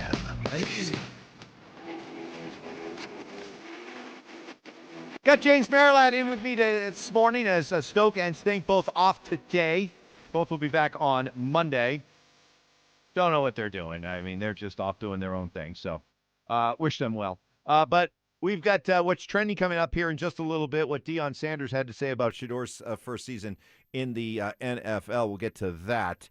Already have a lot of good conversation. Is it just me's on both the Avs, Vegas in the Western Conference Finals, game one coming up next Wednesday. A lot of stuff with the Broncos schedule. What do you got? 10-7, 11-6, worse 9-8. Let us know. But I'm curious, James. A lot of fallout from the Nuggets season, the way it ended. The press conference from Josh Kroenke and David Adelman a week ago that had a lot of us just trying to read, between the lines. What's the plan, moving forward? We heard everything from everything's on the table except for Nikola Jokic to we're comfortable to running it back. What do you see when you read between the lines? I think they're going to run it back. I do. I think they'll explore trading. Run it back. Run it back because they want to run it back, or run it back because at the end of the day they realize they maybe don't have any choice but to. I think it's both. I hate that term. I think they look at it and say, hey, we won 54 games, despite the fact 6 guys missed a month or more. I mean, it felt like every week somebody was, we'll reevaluate them in 4 weeks. Like, that happened to 6 guys. Basically, everybody but Jamal had that happen to him at some point during the season. They still won 54 games. They set a record for most road wins. They had that 10-game road winning streak. They had a lot of things that they can look at and say, hey, there was some success. And, yeah, disappointing loss in the postseason. Minnesota's just sort of that team that's just a bad matchup for them. It's a series is about styles, and their style just doesn't match with the Nuggets. And you know what? If they'd have had anybody else, they might have won in the playoffs. Plus, you had a couple of injuries. I know Minnesota had injuries too, but boy, we just had injuries at the wrong time. They're going to talk themselves into there's things to build on, and they're not totally wrong. They're not. And I think they're going to take phone calls for AG, take phone calls for Jamal, and they're not going to like what they're offered. So I don't think they're going to give those guys away. We all do this with every team where you love your own roster maybe more than you should because you're so close to it, right? We do it every year during training camp, Bronco training camp. Sure. We go down there and some running back, Audric Estime looks so good, and then he gets cut and he never goes anywhere else, right? Nobody else had the thought of him that people here do. I think they're going to fall in love with their roster. Nobody's going to blow them away with a great AG offer. They're not going to – they love Aaron Gordon. They're not going to trade Aaron Gordon for 30 cents on the dollar. They're just not. And I think it's the same way with Jamal, and I think they're going to run it back. But that's why I asked about that key distinction, because I think what I raised is what their thinking is. I think they're completely open for business. I don't think they want to run it back. I think they realize that for all intents and purposes, this window has closed with this group, okay? So I think that they are willing to break it up. But I think they're going to find out that the value of their players is not enough to justify it, and they're going to look at it and say, okay, we looked at what the value is for guys like AG and Jamal and Cam Johnson and Christian Brown. Okay, not that impressive. The devil then becomes correct. The better way to go. So I don't think I'm going to give them the benefit of the doubt that I don't think they're under any false illusions of, hey, man, if just for a little bit better health, we are still a championship contender. I think they're smart enough down there to realize that's not the case. But I also think they look at it and say, unless that there are deals that are just going to automatically, we're going to get better value, or what we at least feel like will be close to equal value, it's just not worth doing it. And if that's the case, I don't want them to do it. I don't want them to trade away these guys and get 70 cents back on the dollar. Me either. Okay? I think I'd rather they do run it back. And a year ago, they made a big splashy offseason move. And I loved it. But do you think they have buyer's remorse on that? Or seller's remorse, or whatever we want to call it? No. But they made it for a reason, right? So the reason was they knew they didn't have enough depth. Right. So it was, hey, we got to get rid of this big contract. It wasn't just straight up MPJ for Cam Johnson. It was also, okay, well, then you're able to sign Bruce Brown and Tim Hardaway Jr. and Big Val. Okay, it's kind of a 4-for-1 type of thing. Didn't work out for him in the postseason. But believe me, I never had Michael Porter Jr. regrets. Never. I have. But Junior Porter? Not I. But that was for a reason. They needed more depth. What would be the reason to break it up this year other than to just break it up? Do you want to get better defensively? Okay. I mean, Jake Shapiro put forth when he was filling in with Josh, he put forth the idea of trading AG and Cam for Evan Mobley, guy that was a Defensive Player of the Year 2 years ago. 6'11", rim protector. Right. It's hard to get the vision of guys for Minnesota going from beyond the three-point line all the way to the hoop for layups over and over and over again. Okay, that would be – because you got to get better defensively, so you make a move. You could talk me into that. But if it's just, hey, we just are moving the chairs around here around Jokic, I don't want to sign up for that. That's why I'm okay with equal. I don't need – I know it's going to be difficult to just slam dunk win a trade when you're asking the other team to take on hundreds of millions of dollars in salary, okay? You're the likelihood that you're going to fleece somebody is probably pretty remote. But I'm okay with the idea of getting back equal value with the idea you're changing the look of the team based on the type of player you're getting. And I'm just going to throw out an example. Let's say I've heard some rumblings about maybe a match with Atlanta and Dyson Daniels, for example, okay? Like if you put together a deal, and I'm just kind of spitballing here, but if you put together a deal that included a Jamal Murray and coming back the other way as a Dyson Daniels, you're doing that with the idea that I'm looking for equal value but a different look to my team. And that's what I'd be getting if in that kind of a swap. And the look that needs to be different, I think they need to be better defensively. Tougher. That would be one thing. I think it just jumped out at you when you were playing Minnesota. They need to be more athletic. Yes. And I think 100%. I think that starts with Jamal. Like against the Timberwolves, and this is the third straight time in a series against them, it's just been painful to watch him bring the ball up the court. A lot of times when he was healthy, they just let AG do it, or they would have Jokic do it. Him trying to bring the ball up against full court pressure. And not only that, Mike, just trying to get in the offense. It felt like it was his back to the basket 30 feet from the hoop for 10 seconds before they finally get anything going. So, yeah, if you want to get more athletic, they don't have a lot of length when it comes to – and that would tie into them being better defensively. You could sign me up for that, but I don't think you just change for the sake of change. I think that would be a mistake. The other reason I think they're going to stand pat is because there's one change that they could have made that would have been really big that was super simple. Fire the head coach. Bring in somebody who's a proven NBA head coach. And they didn't do that. All that would have cost them was money. Mm-hmm. You don't have to find a trade partner for that. You just got to pay David Adelman, who's got to be one of the 5 lowest paid coaches in the NBA. He has to be. You got to pay him, and then you got to throw big money at, whoever the version is this offseason of George Karl when they made that move. All right, so let's say you got Tom Thibodeau. Definitely a different kind of coach. Yep. Right? Hard nose. Yep. Blue collar, preaches defense. Is Tom Thibodeau all of a sudden going to make Nikola Jokic a fearsome rim protector? No. Is No. Tom Thibodeau going to make Jamal Murray the type of guy that can check a guy 30 feet from the basket and shut him down? No. No, but let me put it to you this way. If in the Timberwolves series, same injuries for both teams, that it all goes down exactly like it did. Switch the coaching staffs. Who wins that series? Make the case why Chris Finch wins it. I mean, I just look at what Chris Finch did with 3 of his best players out in Game 6, and he found an answer, had his team ready. I think Chris Finch's move after Game 1 in the post-game press conference, talking about how the Nuggets were floppers. One, I think he got a better whistle. It's the classic Phil Jackson, right? You're working for better calls in Game 2, so you say it in the press conference in Game 1. And I think he got in the Nuggets' head, particularly Jamal Murray, because Jamal Murray's the one that shot all those free throws in Game 1. He wasn't that guy the rest of the series. I don't think he liked being called a flopper. That was a masterstroke. And then I think from an X's and O's standpoint, and getting his team to play tough and getting his team to be physical and knowing that that's what you have to be in the playoffs, I think the Nuggets with Chris Finch and Mike Inori and the rest of that staff, I think they beat the Timberwolves if they're coached by David Adelman. So if that's the case, in my hypothetical, that you switch the coaching staffs, the Nuggets win the series, then the change that needs to be made is the coach. It's not the players.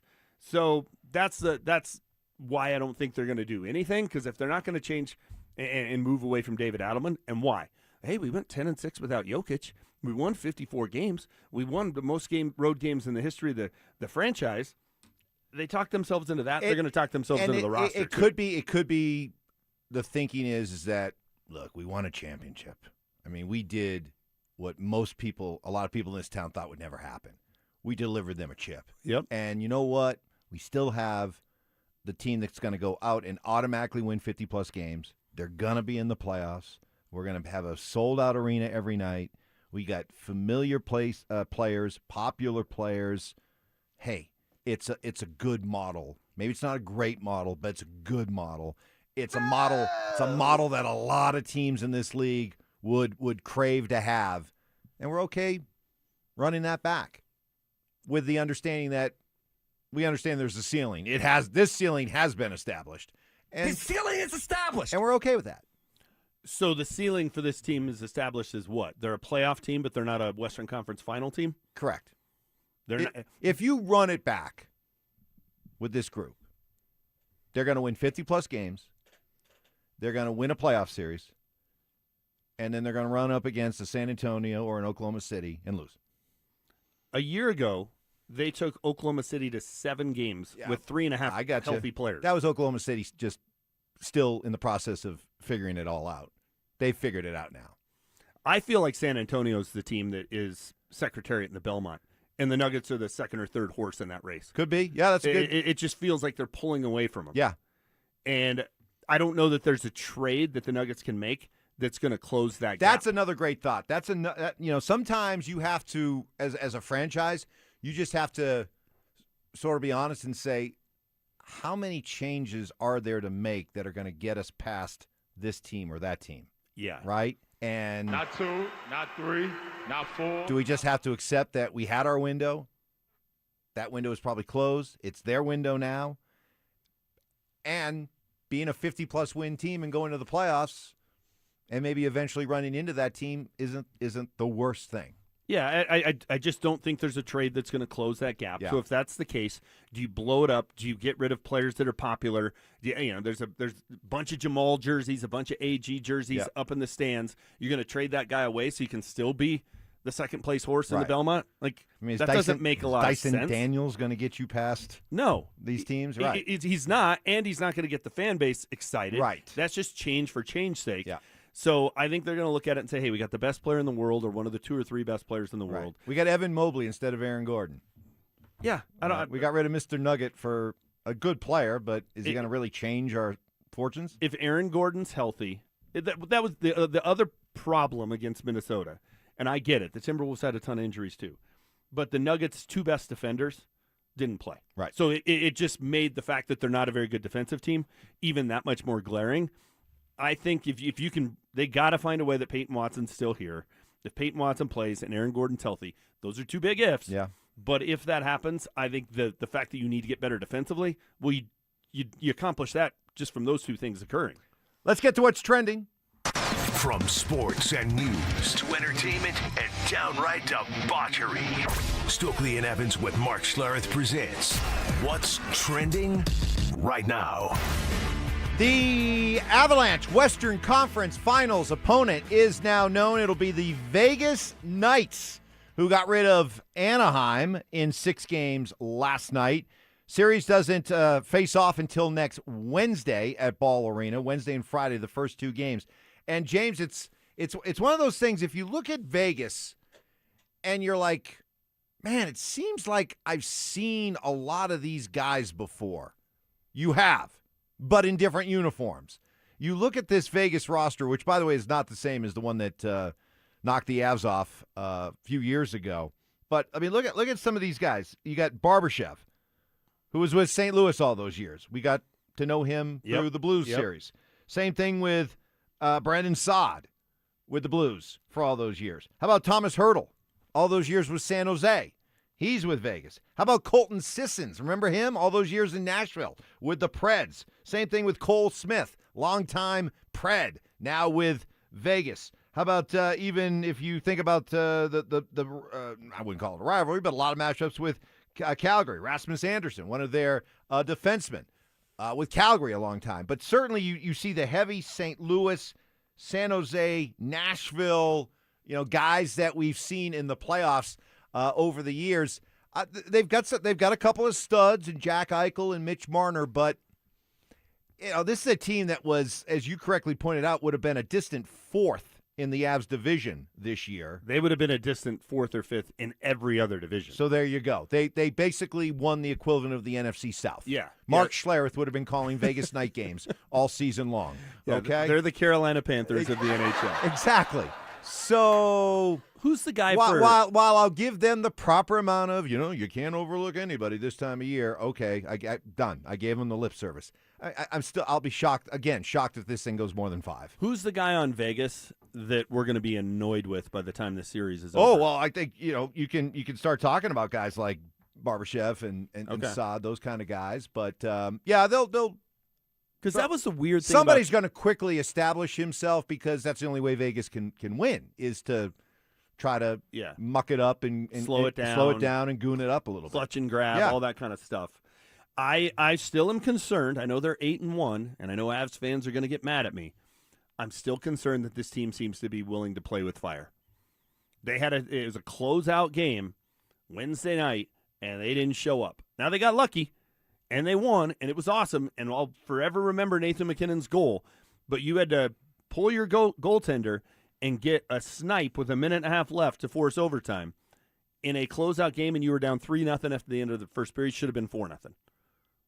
That's to say that there's nothing to see there, and you don't worry about that at all, I think is looking at everything through burgundy-colored glasses. All right, next in What's Trending, the Broncos schedule is out, and everybody is focusing, rightly so, on those first 6 games. If you got to make it a little allowance here, but if you make the argument that you still think of Kansas City as a playoff team, which I think everybody assumes them to be a playoff team again this year, right back in the mix, you would right? Think so, yeah. They hit the pause or reset button last year. It would mark the first time in NFL history that a team is open with 6 teams that went to the playoffs the year before. First time ever? Ever. Wow. That's okay. it, but you got to make the allowance for Kansas City. Yeah, they did not, so technically this is not history being made. But, yeah, if you look at what happened last year and you look at their opponents, 5 of the 6, and the only one who didn't was Kansas City. Well, went to the playoffs. Of the 6 games, that's the easiest game on their schedule to start is at Kansas City. The fact that it's the opener, it's Patrick Mahomes' first game back after having injuring his knee on December 14th, right? Like, I expect that he'll be on the field, but he won't be Patrick Mahomes that we're used to. It'll take a little while to get back to that. So it's a tough start. I think there are 6 must-wins on this schedule, Mike. If you're gonna get to 11 or 12, if you're gonna compete for the AFC West, you have to beat the Cardinals down in Phoenix. You have to beat the Panthers at Carolina. You have to beat the Raiders both times. You have to beat the Dolphins here, and you have to win at the Jets.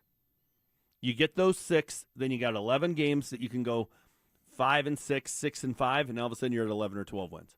If you stub your toe against one of those teams, and all of a sudden in those other 11 games you got to win 7 or 8, right?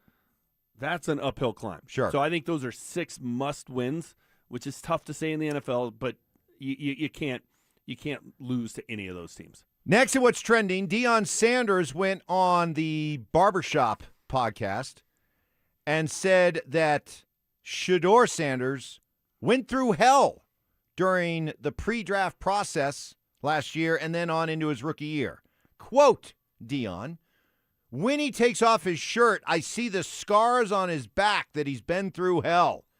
But he's made it through hell. He kept going and he matured, not like he was a child, but he matured spiritually. You can't force this. If it ain't your time, it ain't your time. Did you ever get the sense that, did you ever come through that entire pre-draft process and then the rookie season feeling like, oh, poor Shador? I felt bad for him on draft weekend. What? I did. I felt bad for him. You felt bad for him? Yeah. He created that silly dog and pony circus with the whole legendary suite. I get and it. I felt bad for him. You felt bad for him after that? That would be embarrassing. It would be humbling. It would be awkward. Yeah, I the human in me. I think it would be you got what you deserved. The human in me was able to say, boy, how would I feel if I was in his shoes right now? And I'd feel like a tool. Yeah, that I felt bad for him. Self-imposed. I felt bad for him. You thought at one point, like a week before the draft in mock drafts, he's going in the top 10, and he falls all the way to the 5th round. He's a day 3 pick. Yeah, I felt bad for him during that. After that, I didn't feel bad for him. No. I mean, he's living a good life. He got a chance to play. He had some highlights. The fans loved him. Like, what was hellish about that? Yeah, and this notion that the whole establishment was against Shador. Folks, this is the NFL. We lived through it for 8-9 years. This is a league that would give their firstborn for a quarterback that's the real deal. Okay? This is a league that is constantly trying to find the answer at quarterback, desperate to find the answer at quarterback. Do you really think that the teams that were in a position to draft quarterbacks in the first round, if they felt Shador Sanders could play and could be their answer, do you really think, based on everything we know about the NFL, that they would pass on this guy? No. That's not the way this league works. They're constantly reaching for quarterbacks in the first round. The reason, and Shador fans don't want to hear this, is the league sent a very clear message. We don't think you're a first-round quarterback, and then once you have been established as not being a first-round quarterback, now when it comes to drafting you in the 2nd, 3rd, or 4th round as a developmental guy or as a backup, guess what? We don't want the circus to come to town. We'll invite the circus to town if we think you're the answer. We'll invite the circus to town if we think you're a franchise quarterback. But if we don't think you're a franchise quarterback, James, it's Tim Tebow all over again. I can't help but notice the similarities between the Shador stands and the Tebowites, that they just don't understand that their guy as a backup, people don't want the circus. And they're like, no thanks. And that's why he dropped. That is why he dropped as far as he dropped. I think there was some collusion going on. No, I do. Why would there be collusion? Because if they thought he could play. How many guys really think Dylan Gabriel's a better quarterback than Shador Sanders? We watched Oregon. We watched the Buffs. He's not.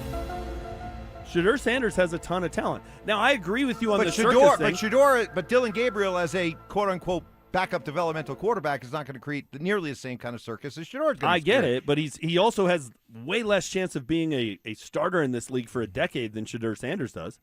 And teams make bad decisions all the time. I think it was a mistake for these teams that need a quarterback to pass on him over and over and over and over again. But they do it, and there's two names that pop to mind when you start talking about the circus. And we've seen this before. Tim Tebow's one, right? Like you can't tell me that he couldn't have helped a team in some way after he was here, but people just didn't want to deal with it because he wasn't going to be a starter. He wasn't going to be the long-term answer. So, nope, we don't want the circus. I get it. The other one, it's a name nobody likes to talk about, but you can't tell me for years and years and years there were 32 quarterbacks that were better than Colin Kaepernick. There weren't. At one point, no, you're right. At one point in San Francisco, Same thing. he was like the most dangerous weapon in the league. Completely agree. He was Lamar Jackson-esque. But he wasn't worth the baggage that came once you decided he wasn't the clear-cut answer. Right. So, and by the way, what supports my point is exactly this story. How many teams you think are reading the story about Deion or saw him on the podcast like, see, this is why we did not want to bring in Shador. That's why we kept passing on Shador. I get it, but how sensitive are they? Like, how big of a problem is this causing in Cleveland today? None. Well, they're how big of a they're problem? caught up in the honeymoon phase right now with Shador and trying to talk themselves into thinking that. But Shador's how the big of a answer there. problem was Shador during the season? Everybody's like, "Oh boy, we're gonna have to deal with Deion." Yeah, Deion was in the suite for Shador's first start, but how big of a headache was it for the Browns? Didn't seem like it was a headache at all. No, because they sucked, and at that point, we went through it for 8-9 years. Every Right. quarterback that came through were like, "This could be the guy." He was a gift. He gave the Browns something they could put in front of their fans Sure, yeah. that provided hope. Yeah.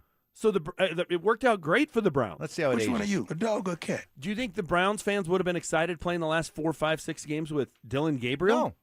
No. So I just the fact that teams Hell, don't. I got excited about Drew Lock for a while. Right. Okay? I mean, it can when he went 4-1 in his 5 starts. Yeah, it can easily, pew, pew, pew, look at him. He's over there doing laser tag on the sidelines. He's singing along with songs. I mean, yeah, we fell into that for a while. Great. Nice honeymoon. How long did it last? Listen, do I think Deion should have said what he did? No. Do I think Shador went through hell? No. That's laughable. It's ridiculous. But do I think that he's been this huge headache for the Browns? No. I don't get it. I mean, you have PR staffs for a reason. You can deal with this. It's not that big a deal. All right. It's an Is It Just Me Friday. Lot to react to. We'll give you the chance to do that coming up next.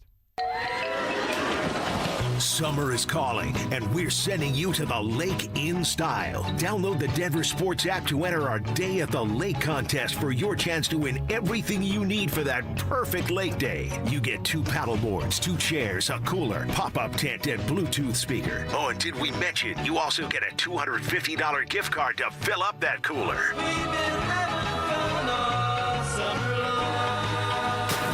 Download the Denver Sports app now and enter today. We'll see you at the lake. Denver Sports 104.3. The Fan. Well, I've been endorsing Advanced Tax Solutions for almost a decade. It's been so easy to do because I believe in them so much. I trust them to do their absolute best when it comes to helping people get out of jams with the IRS and get back into the system. I've talked directly to clients of Advanced Tax Solutions. I've heard the stories over and over of people who save thousands and thousands of dollars in resolutions negotiated by Advanced Tax Solutions. Now, Todd Whalen's my guy there at Advanced Tax. He's the founder, got over 30 years experience working with, negotiating with, and if necessary, battling with the IRS. And the key distinction here, Todd isn't just somebody who does your taxes. He's a specialist who knows all the ins and outs of helping people who have fallen behind on their taxes. Did you know the IRS, for example, has 7 different programs to fix a tax problem, and 5 of them include not having to fully pay the IRS. 5 of 7. So you got to learn your options. Always talk with Advanced Tax Solutions before you call the IRS. You may find yourself with an unnecessary deadline moved up if you call the IRS first. Instead, call Advanced Tax Solutions, 303-753-6040, and at advancedtaxsolutions.com. At Uline, they know going the extra mile takes hard work. For companies pushing to go further, Uline will go the distance with you. 24/7, they answer the phone to get you the shipping and industrial supplies you need. Business can move fast. Unexpected large orders, adverse weather, new safety guidelines, and changing economic trends. Uline works hard keeping 41,000 items ready to ship, minimizing detours on your way to the extra mile. Visit uline.com. We've got unbelievable prices on appliances this Memorial Day. Hi, I'm Brad Barnett, president and founder of Mountain High Appliance. We're talking stainless dishwashers starting at just $369, chest freezers for $199, or an entire stainless steel kitchen for only $19.99. Plus, we'll match any local competitor's price. Hurry in. Memorial Day savings are going on now at Mountain High Appliance. Visit us today and experience the difference. Mountain High Appliance, your favorite appliance store. Thank you. The Chase Ink Business Premier Card is made for people who make things happen, like me. I'm Sam, founder and CEO of Manifest, a product design company that makes everyday products designed smarter. I get 2.5% cash back on purchases of $5,000 or more, plus unlimited 2% cash back on all other purchases, which helps us make more smart ideas into a brilliant reality. The Ink Business Premier Card. Chase for business. Make more of what's yours. Real business owner compensated for their participation. Cards issued by J.P. Morgan Chase Bank. N.A. member FDIC. Subject to credit approval. Terms apply. Hey guys, your boy Stink here for my friends at Colorado Fat Loss. Hey, before you think about GLP-1s for weight loss and spend thousands of bucks a year and potential side effects, man, I'm telling you, check out Colorado Fat Loss. They've got a doctor-developed program that helps men and women lose 20 to 40 pounds in just 60 days, safe and naturally. No injections, no synthetic hormones, no long-term dependence. They reached out to me 8 weeks ago and said, are you willing to try the program? 8 weeks later, down 30 pounds, have kept it off. It was easy for me, and I did it while traveling on the weekends to baseball and to seeing my grandkids. I'm telling you, they use real food to reset your metabolism, control your hunger and cravings naturally, and help your body get into fat-burning mode. Steak, fish, chicken. I'm telling you, it works, and I feel great, and the weight just came melting off. So if you want to get together with a free phone consultation, all you have to do is reach out to them, and they'll get back to you. That's ColoradoFatLoss.com, ColoradoFatLoss.com. Your medication for enlarged prostate is working. That's what you tell yourself. You're up 3 times a night instead of 5. The urgency is manageable. The stream's not great, but it's fine. That's the problem. Fine. Enlarged prostate, or BPH, doesn't pause because the medication takes the edge off. The prostate keeps growing. The bladder keeps working harder. And over time, those changes can be harder to reverse. But surgery? Not for you, right? Aquablation is not the surgery you're picturing. It's the only ultrasound-guided, robotic-assisted therapy for enlarged prostate. Don't wait until things become unbearable. Find an Aquablation urologist near you. Call Aquablation Denver at 720-637-9567. 720-637-9567. That's 720-637-9567. All surgical treatments carry risks, and results may vary. Side effects may include urinary symptoms, mild pain, ejaculatory dysfunction, or infection. In rare cases, complications to the urethra and rectum may occur. Aquablation therapy may not be right for everyone. Talk to your urologist to learn more. Visit aquablationdenver.com. KKFN and KKFN HD1 Longmont, Denver.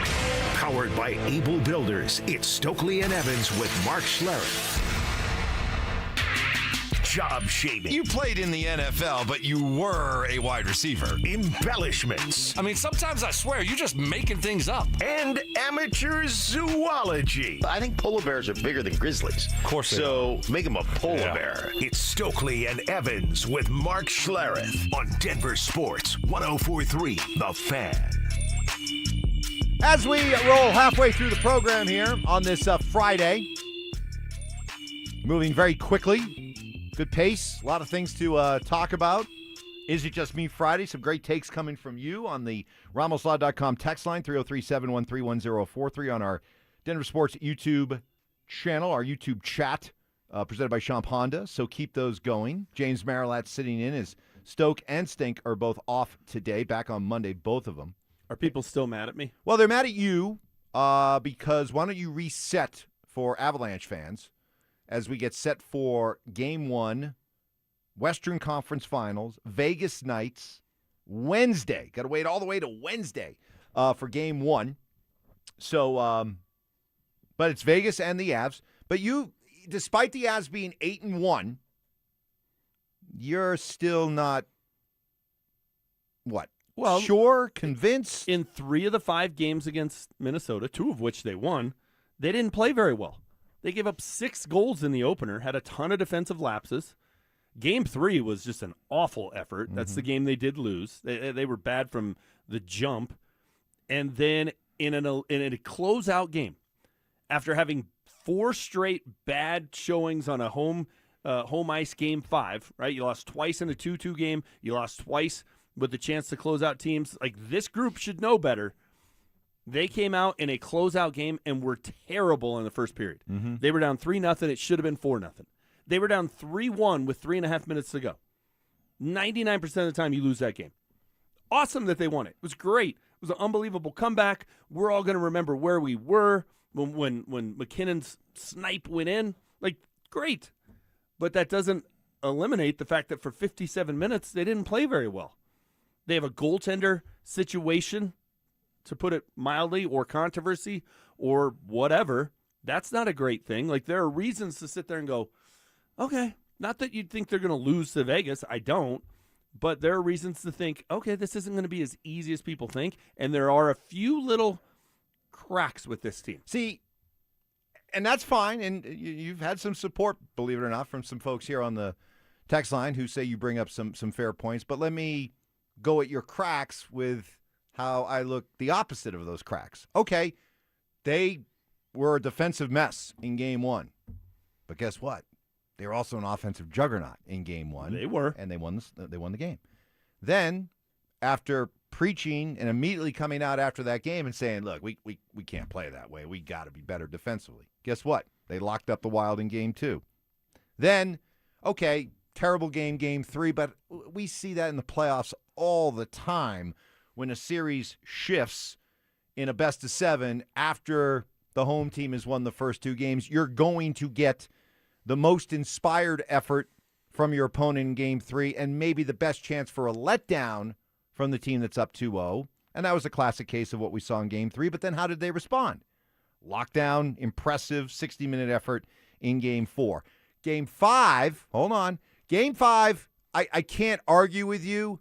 It is something that is kind of maddening, but it is part of the Avs, at least this group's DNA, and it hasn't yet bit him in the butt losing that kind of game five at home. The year that they won the Cup, they were up 3-1 on St. Louis, coming back to close them out in game five, lost in overtime, missed opportunity.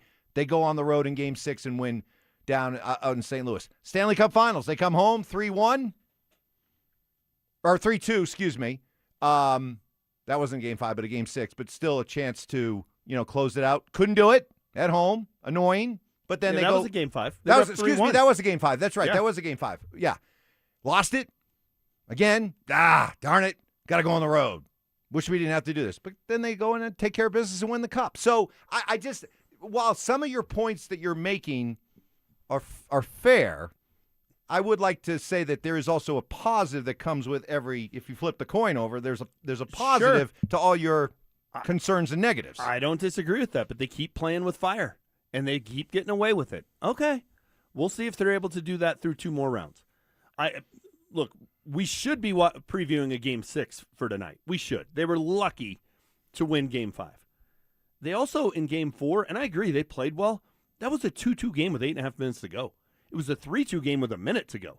Like, we look at the final score, 5-2, they went up there and dominated. They scored 2 empty netters in the final minute. They played a strong hockey game, though. I mean, everybody the day after was quite fine with saying it felt like they were in control the entire game. They played well. Despite it being close. But Mackenzie Blackwood, and he wasn't great in that game. I mean, there was a 20-minute stretch almost an entire period, where he didn't face a shot. It was 62 minutes in real time.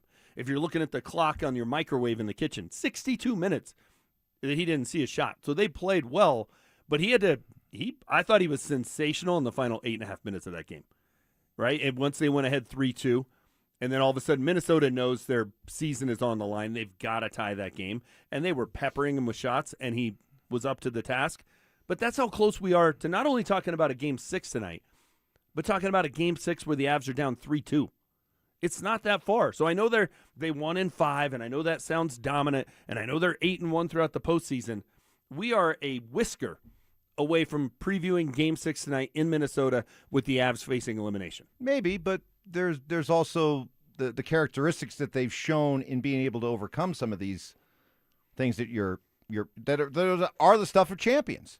Not every team that wins a championship, especially when you're talking about 4 rounds and best of sevens.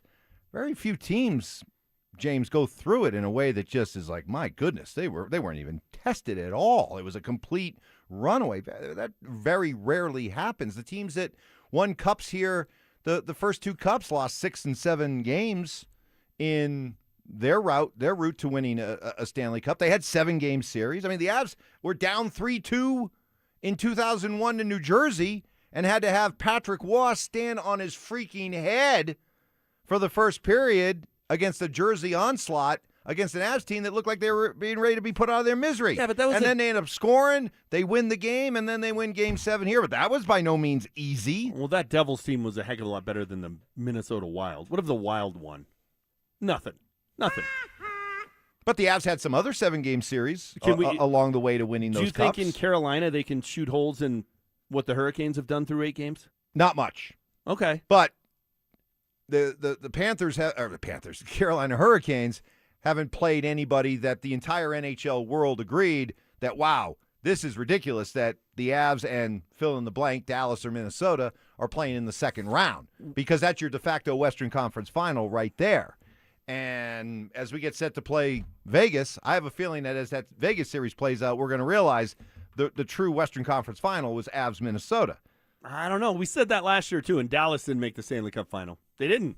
We all said Dallas and the Avs, boy, that's a tough first-round match. That's really the winner's going to go to the Stanley Cup final. Well, the Stars didn't. So I just think it's also dangerous to dismiss Vegas. By the way, can I just I hope you're not somebody who looks at the Nuggets championship and puts an asterisk beside it because they technically didn't play the iron on their way to the... Because they beat 3 play-in teams, and then they beat the 4-seeded Suns who lost Chris Paul in pivotal Game 5 when the series tied 2-2. Should there be an asterisk up on that banner? No, okay. But it's also the reality. It wasn't a gauntlet. But they played 2 8s, a 7. Does it still feel like a championship and a 4. Does it still feel like a championship? Yeah, I went to the parade. Yeah. It was awesome. Did you enjoy it? I did. Yeah. Did you grow up a Nuggets fan? I did. Yeah. Was that like a dream? It was something I never thought I'd see. Okay, then. But Vegas is, I think it's foolish to overlook Vegas for 2 reasons. One, all the things I just said about the fact that Colorado despite they won in 5, they really, it could very easily be down 3-2 tonight playing Game 6, and 3 of the 5 games they didn't play particularly well. The other thing is Vegas has been a better organization the last decade than the Avs. Ooh. 5 trips to the Western Conference Finals. They've got a cup, too. Yeah. This is the 2nd trip to the Western Conference Finals for the Avs. 2nd time in 25 years that they've been out of the second round. Okay. Prior to the win the other night, the Rockies have been to the World Series. If you're going to do the tail of the tape, I think that's fair. I say through gritted teeth, but that's fair. It's a good organization. Do I think they're as talented as the Avs? I don't. But they win a lot. That's a tough place to play. Yeah. They put on a show. You go to Vegas, and, man, they're legit Golden Knights fans. Oh, yeah. If you're there for a game day, it's not a bunch of people that are in from out of town to watch the game like at a Raiders game. Right, exactly. You're totally right. That city, right from the jump. That's their team. Embrace that team. They didn't steal them like they did the Raiders, like they're going to the A's. That is their team, and people are into it. I just don't think if the Avs play against the Golden Knights the way they did against the Wild, we'll be sitting here talking about a Game 6 where they're on the road trying to avoid elimination. And I'm worried that they're going to. I don't think Vegas has the talent because that Minnesota has. They didn't show up and answer the bell in a elimination game. In a game where they could put away the Wild, they laid an egg. They won because they had a miracle, but they laid an egg in the biggest game of the series. This is not new because I was saying this as the Avs were wrapping up the regular season and I think tying their franchise record for road wins. I think this team's a better road team than they're a home team. I trust them more on the road than I actually do at home. It's a weird thing. Why? But I get what you're saying, but what would make them a better road team? I think that because they tend to be better defensively on the road. I think they're a little tighter on the road defensively. I think they lock in better on the road when it's less distractions and it's just them as a group on the road. You look at the way they came out the other night against Minnesota. It's kind of reminiscent of the way they came out at home with a chance to close out Tampa. Yeah. People are there. It's the building's alive. They're there for a celebration, a coronation. It feels like they just think they're going to win because they're at home. It's like, let's speed up through this hockey game so we can get to the celebration type thing, right? And that attitude sometimes can really permeate and influence and affect a hockey team. That's a dangerous attitude. But I don't think it's just limited to the Avs. I think you see that a lot, especially right. Look, there's a reason why, James, over the last 6, 7, 8 years in the NHL, if you look at the record of the road teams in the playoffs, it's basically 500. Road teams have just as good a chance over the last 6, 7, 8 years in the NHL playoffs of winning on the road as the home team does. 6, 7. I get it, but So, I just think the Avalanche are a better, tighter, more cohesive, focused group when they play on the road. I actually trust them more. I would have been, had they let that one slip away the other night, I still would have been extremely confident about tonight. I just think they're a different team on the road. I just think they're a team that lacks killer instinct. You could have buried Minnesota by winning Game 3. They didn't show up. You had a chance to send Minnesota home in Game 5, and you didn't show up. Now they got lucky, and they bailed themselves out, and kudos to them for accomplishing that. But we can cite other examples. Twice in the year they won the Cup, so they still won the Cup, but they had a chance to eliminate teams on their home ice and didn't do it. Yeah. But they didn't do it to St. in both Louis. cases, they then went out on the road and looked strong in getting it done. But so, you're playing with fire when you do that. You're just, that's who you are, and that's the strength of your team, and you ultimately play to and lean on the strength of what your team is. Or you play with fire, and all of a sudden you look up and you're like, how are we down 3-2 to Vegas? How are we playing in Vegas and trying to save our season? I just think if you keep playing with that fire, eventually you're going to get burned. All right. Avs fans, give us your thoughts on the Western Conference Finals matchup now that it is here, although we do have to wait until next Wednesday. Broncos' schedule is out, and we all can agree that the first 6 games is going to be a gauntlet. When you're talking about at Kansas City, home against Jacksonville, home against the Rams, at San Francisco, at the Chargers, home against Seattle. By the way, back-to-back games in California. Is there a West Coast version of the Greenbrier? Ooh. Because that has Yeah. Do they come home? They probably come home in between games. This isn't like going to the East something Coast. like Moon something Bay, like just north of Pebble Beach. They could go there and practice. Yeah, that's their version of the Greenbrier. Sean loves that. I bet you, Sean, when the schedule comes out, he doesn't look first to see where the bye week is. No, he doesn't look to see Thursday night games. No, he looks to see, is there a 2-game East Coast stretch? Yep, I love them. Can I go to West Virginia? Where we can take the team to West Virginia. Alas, there is, let's see. No. There are only 2 back-to-backs, at San Francisco, at L.A., at New York, at Vegas. Nope. Sorry. Nope. You're not going to get to do it this year. No Greenbrier this year. But, okay, I have a feeling you're going to look at the 6 games as all the things that could potentially be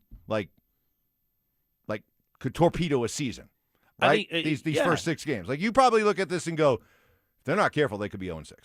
They could be 0-6. Right? I don't think they're going to be. Okay. But those first 6 games, Mike, they have to avoid disaster. Disaster's 0-6, obviously. 1-5 is a disaster. If you're 2-4, you've at least given yourself a shot. If you're 3-3, you're fine. Yeah. If you're 4-2 or 5-1 or 6-0, which I don't think they're doing that. Mm-hmm. But then they're sitting there. Neither one of us thinks they're going to go 14-3 again. You go 5-1 or 4-2 in those first 6 games, you might. You might, because the next 8 games are all very winnable, and they will have gotten over a lot of hurdles and passed a lot of tests. I look at this 6-game stretch, and to me, there's only 2 records that they have to avoid at all costs, and that's 0-6 and 1-5. They could even be 2-4. Agreed. And I wouldn't be pushing the panic button. I wouldn't either. And those are 6 very tough games. But which one do we think they can't win? They can beat Kansas City in Kansas City. They can beat the Rams back here. Mm-hmm. They can beat the Seahawks here. At San Francisco's tough. But I think they can beat Brock Purdy and company. Stay away from the electric substation. Protect your hammies at all costs. I mean, they could. Soft tissue. They could win all of those.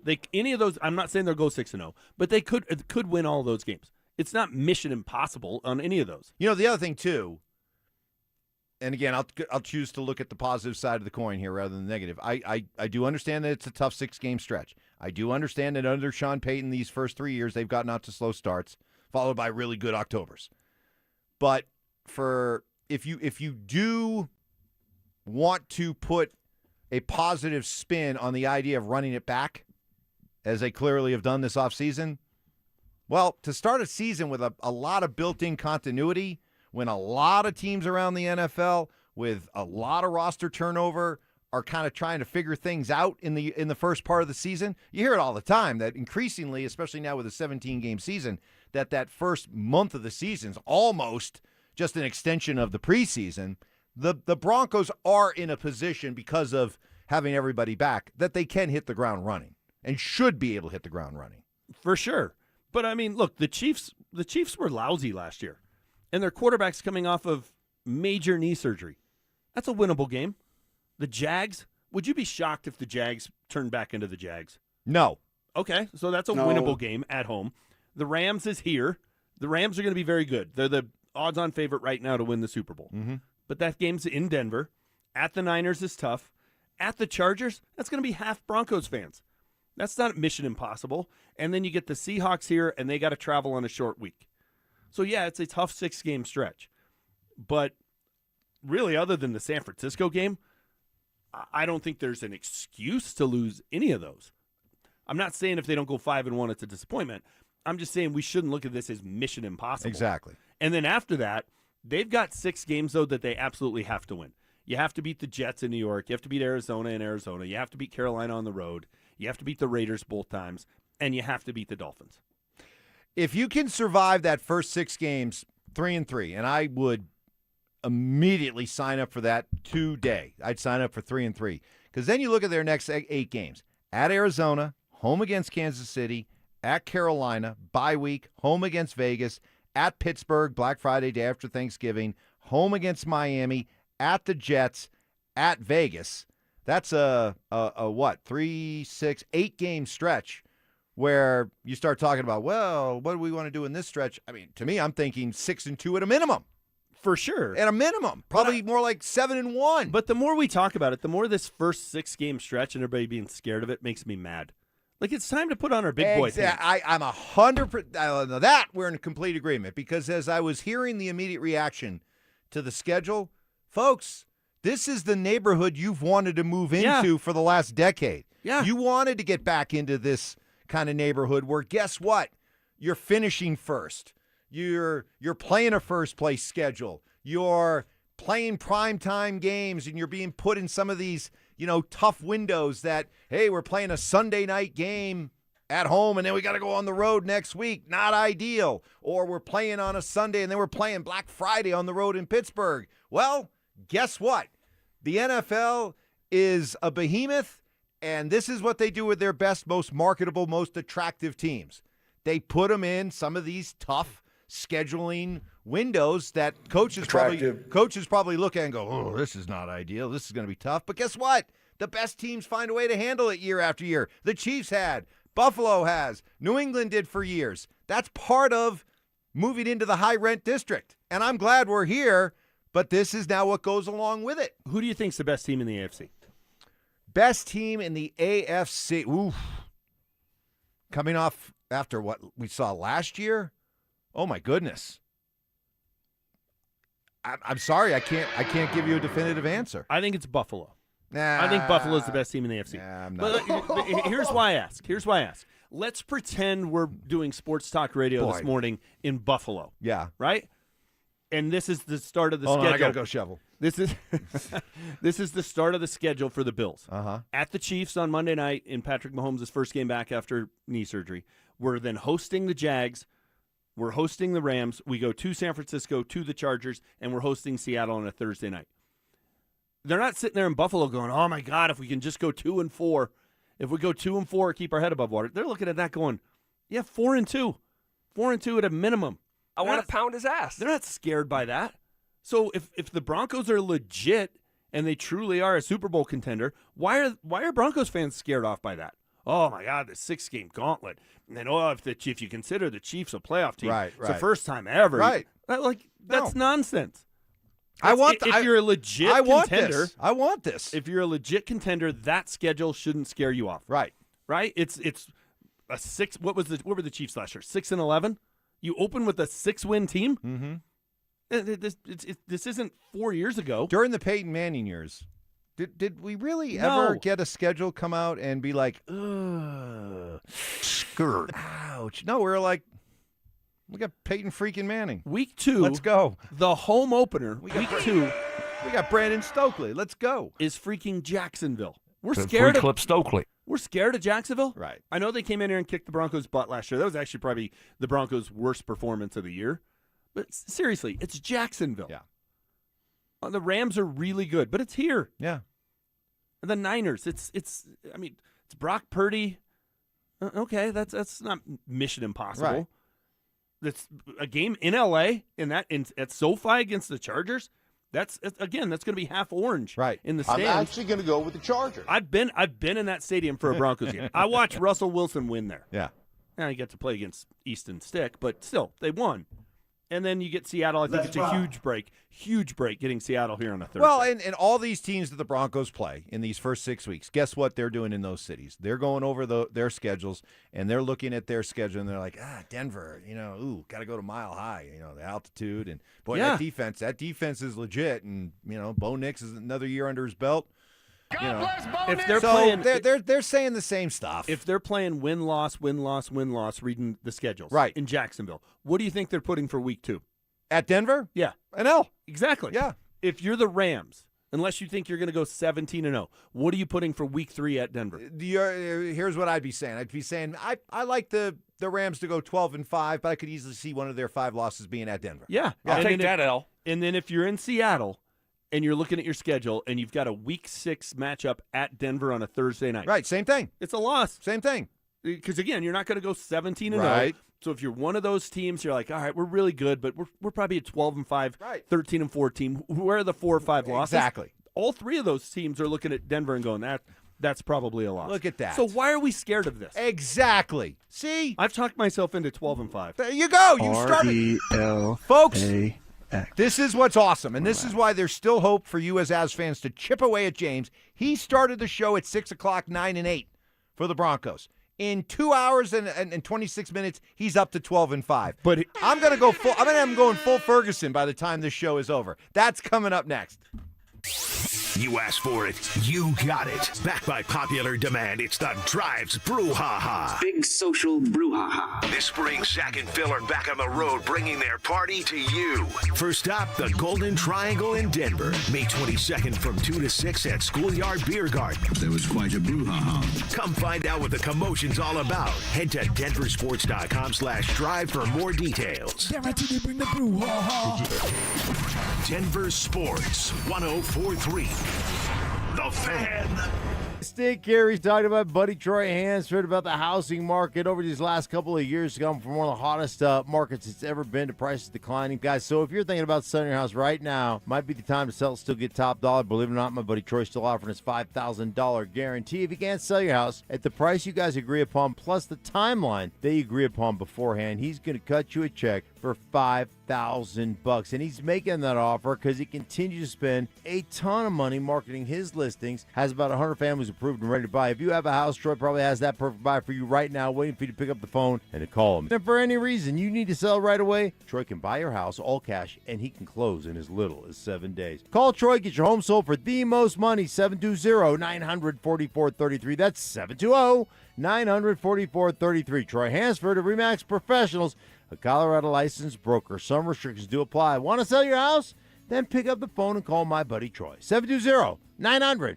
44-33. Patrick was way behind on his IRS taxes. I was in way over my head. The total amount ended up being somewhere just over $30,000. $30,000. Then the IRS came to collect. Started getting letter after letter. A lien had been filed against me. They were going to basically hang me completely out to dry. He had to do something. That's when I reached out to Optima Tax Relief. Patrick's life quickly got a lot easier. It was very easy, pretty much hands off. They picked up the ball and ran with it. And how'd it go? I couldn't believe it. I had to ask 2 or 3 times. I saved an incredible amount of money. How does Patrick feel about Optima? Couldn't be happier. They definitely helped me. Optima Tax Relief, the best place to call. They're the best in the business. Do what Patrick did and call Optima Tax Relief for a free consultation. Call 800-343-6460. 800-343-6460. 800-343-6460. Optima Tax Relief. Testimonial from an actual client. Some restrictions apply. For complete details, please visit OptimaTaxRelief.com. Running a small business means juggling a lot. Your network has to handle it all. That's where a fiber-only provider falls short. You deserve a partner who gives you a greater advantage. Introducing the Total Solutions Advantage only from Comcast Business. A first-ever combination of the largest, fastest fiber-powered network, the most reliable Wi-Fi, gig speeds with equipment and security included, and a 5-year price lock. Plus, it's all backed by a 30-day money-back guarantee. The Total Solutions Advantage only from Comcast Business. A new standard for small business with reliability, security, and savings in one. When you add it all up, no one does business like Comcast Business. Switch today. Get started for $60 a month for 12 months when you add an advanced solution to a qualifying internet package. Limited time offer. New customers only. Requires 300 megabits per second internet, security edge, and additional qualifying service. 1-year agreement, paperless billing, and autopay with bank account required. Taxes and fees extra. Most reliable Wi-Fi based on Open Signal Awards USA Fixed Broadband Experience Report, May 2025.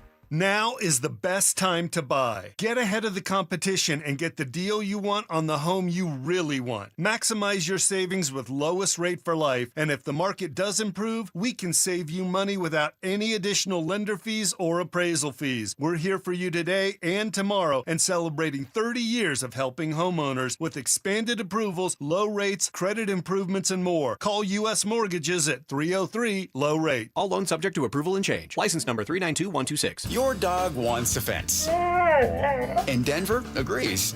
Fence Guys have been voted best of Mile High 3 years in a row. And they've been building fences here for over 20 years. Wood, vinyl, iron, chain link, they do it all. New installs or repairs, done right the first time. Plus, financing options make it easy to get started. Visit DenverFenceGuys.com for your free estimate. Fence Guys, they don't just build fences, they stand behind them. Bold takes. I would put my fajitas up against any Mexican restaurant. Active listening. You weren't listening to a word I just said. Plus, a little number crunching. What's 12 minus 1? 12 minus 11. 1. This is why math confuses me. It's Stokley and Evans with Mark Schlereth on Denver Sports 104.3. The Fan.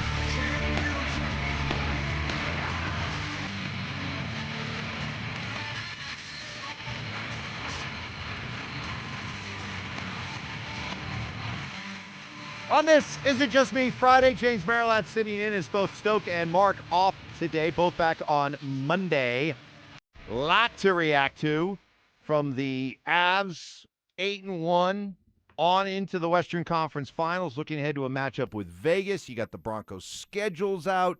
You got the Nuggets off season, and what direction are they going to go there?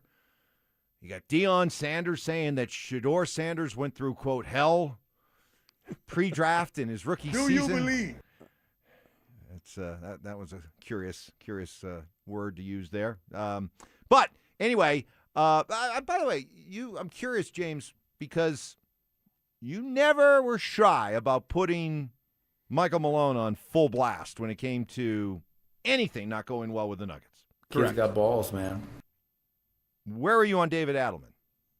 Oh, I think David Adelman should have been fired. Okay. Yeah. Okay. Yeah, I for a couple of reasons. One, just their performance in the playoffs was unacceptable. So somebody has to pay the price for that. I think if you switch the coaching staff, if you get Chris Finch and Mike Inori on the Nuggets bench and David Adelman and company down on the T-Wolves bench, I think the Nuggets are playing the Spurs right now. So that tells me then you got to make a coaching change. It's also the easiest change to make. It's easier than blowing up the core, right? Because you don't need a dance partner to make a trade. You just move on, pay the money, and go pay somebody else to come be your head coach. And you would have a ton of people interested in this job. Hey, you want to come coach Nikola Jokic? Mm-hmm. That's a pretty good gig. You get the best. There's some other issues with the roster, but the best player in the world, or the second or third best player in the world. Could be he won't, but he could have been a 6-time MVP. The last 6 seasons, he's arguably been the best player in the league. You'd have people lining up for this job. And you got David Adelman? That's your guy? No, I am out on David Adelman. Have you, by the way, softened your stance on trading Jokic? No.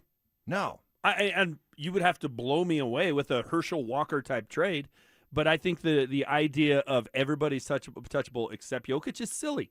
Why? He's your most valuable asset.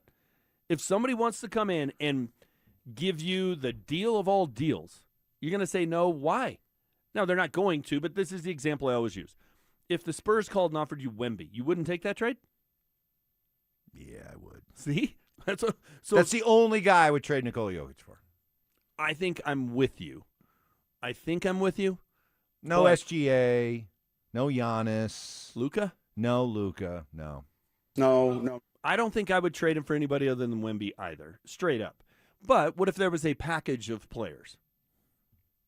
And I don't even know. Let's say the Thunder wanted to give you SGA and a couple of their other guys. It's like, hey, we can get 3 legit starters. Right. You give me we SGA, can get an all-star. Chet Holmgren. Right.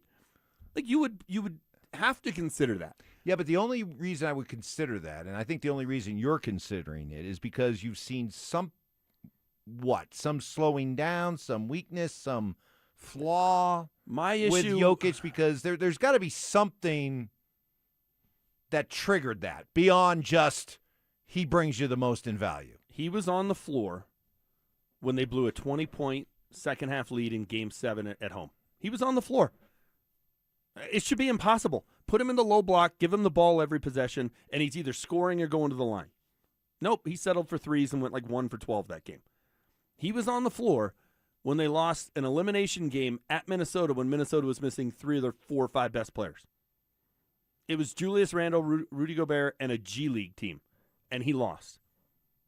He was there. It happened. He's had way more playoff failures than he's had successes. The only time he's won as the lower seed was when they were the 3, the Clippers were the 2, and it was in the bubble. He's lost 3 times with home court advantage. He lost at home to the Trailblazers in a Game 7, against Minnesota at home against a Game 7, and then this series. They didn't lose the series at home, but they had home court advantage and lost. What's the signature? Let's see. So in Jokic's career, they've been to the Western Conference Finals twice and beyond. Twice. Once beyond, but twice. They've been to the Western Conference Finals twice. Once in the bubble, which I don't count. I don't count that either. Because they wouldn't have come back from 3-1 down twice no, if they had to travel. And how do I know that? Because it's never happened. Sorry, Laker Mark. Your championship doesn't count. It doesn't. Your NBA Cup counts more than that championship counts. It does not count. Just like I don't look back at when the Avs lost. Who'd they lose to in the bubble? Dallas? Yeah, I think so. I don't look at that when I'm talking about the Avs' success or failures. No, you're right. You're right. So they've been they've been to the Western Conference Final outside of the bubble 1 time. Mm-hmm. He's had some pretty good teammates. I know this first year Jamal's was the only All-Star he's ever played with, but Aaron Gordon's a hell of a player. Michael Porter Jr. is a really good player. Jamal Murray's a really good player. It's not like it's Todd Helton and the Toddlers back in the day. His playoff failures outnumber his playoff successes. What's the signature Nikola Jokic game where he just put his team on his back in the postseason? He also got swept by the Suns, and everybody just says, well, they didn't have Jamal. Well, okay, maybe my expectation is you're going to win that series, but you just get swept? What other superstar gets away with that? And in Game 4, you get so rattled, you throw a punch 94 feet from the hoop and get booted. In Game 5, in a 5-game loss to the Warriors, he got so rattled by Jordan Poole that he almost got kicked out of that game.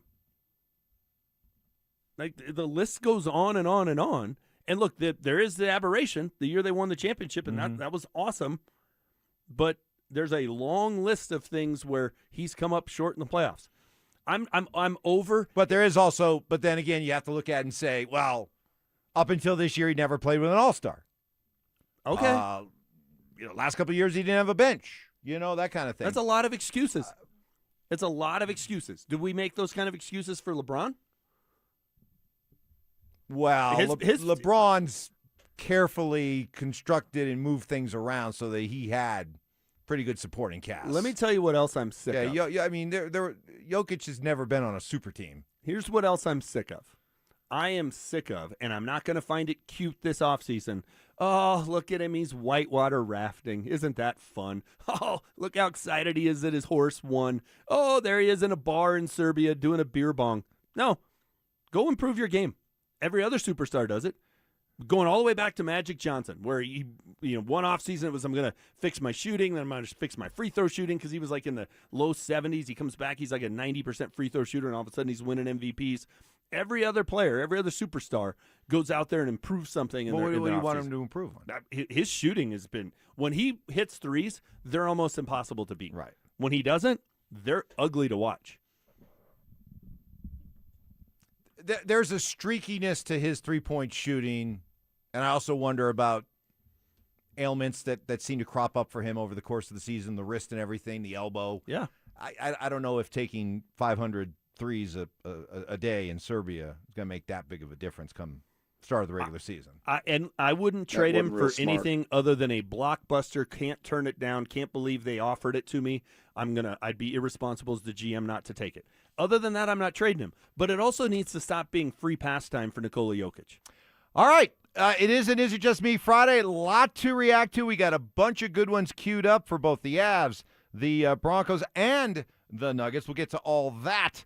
Also, take a look at the Rockies weekend. They're finally back home. That's coming up next. Denver, Vegas. The Western Conference Final is here, and this city is hyped. The Avalanche, the Golden Knights, a trip to the Stanley Cup Final on the line.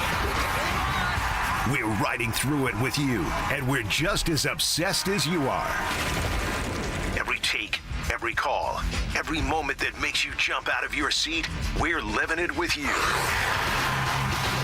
Mornings, middays, afternoons, it's Avalanche playoff coverage all day long. Denver Sports 104.3 The Fan, Denver's playoff headquarters. Hey guys, your boy Stink here. Do you live with back pain, neck pain, worried about needing surgery? How about taking all those habit-forming medications? Well, my guys at Spine One specialize in treatments that offer alternatives to major surgery and long-term medication. Here's the best part. Same-day appointments. You can start your journey toward pain-free just like I did at 303-367-2225. They're a phone call away, 303-367-BACK. They're a complete medical center for spine care, exams, MRIs, physical therapy, treatment options, all in one facility. And I was struggling just, heck, 2 days ago, I went in, had a procedure done on my back. My back was killing me for about 4 weeks. Couldn't sleep. Couldn't do just about anything. All kinds of nerve pain, shooting pains down my legs. It was just time for a tune-up, man. Went in, and I'm telling you what, feel great. It's unbelievable. 303-367-2225. Don't live in pain any longer. Sleep through the night. Get back to being active. 303-367-BACK.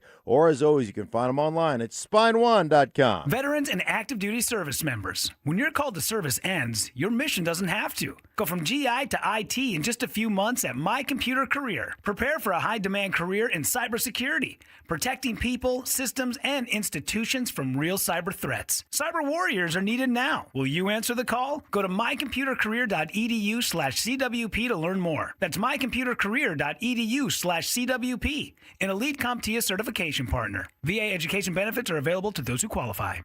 Indeed presents hires you can't afford to get wrong, like customer service associate at a dry cleaning shop. Yeah, hi. I'm here to pick up my suit. Ah, yes. Here you go. There must be a mistake. This is too small. It shrunk a whole lot. Look on the bright side. Now you have a suit you can give to a child. This is the job for sponsored jobs. This is what happens when you don't sponsor your job on Indeed. Next time, get matched with quality candidates with Indeed sponsored jobs. Visit Indeed.com/hire now and sponsor your job today. You can't always predict what's next, but you can be ready for it in a BMW SUV. The performance-driven X1 comes built for every journey, while the X3's sporty design and innovative technology keep your drive connected. The X5 blends performance with a commanding presence, or make it even bigger with 3 rows of luxurious seating in the X7. For every road, there's an X built to drive it. BMW, the ultimate driving machine. Gebhardt BMW, your trusted family dealer since 1975. Performance matters in intimate moments. Don't let ED ruin them.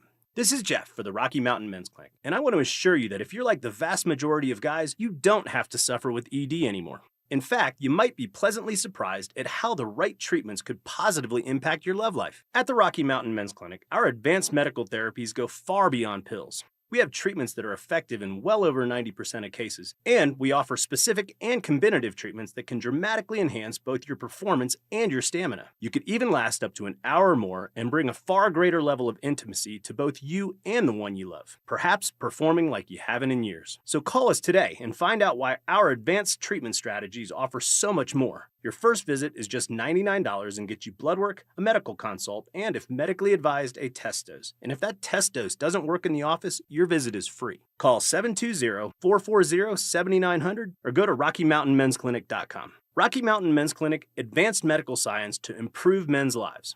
This is the story of the one. As a maintenance tech at a university, he knows ordering from multiple suppliers takes time away from keeping their arena up and running. That's why he counts on Grainger to get everything he needs, from lighting and HVAC parts to plumbing supplies, all in one place. And with fast, dependable delivery, he's stocked and ready for the next tip-off. Call 1-800-GRAINGER, click Grainger.com, or just stop by. Grainger, for the ones who get it done.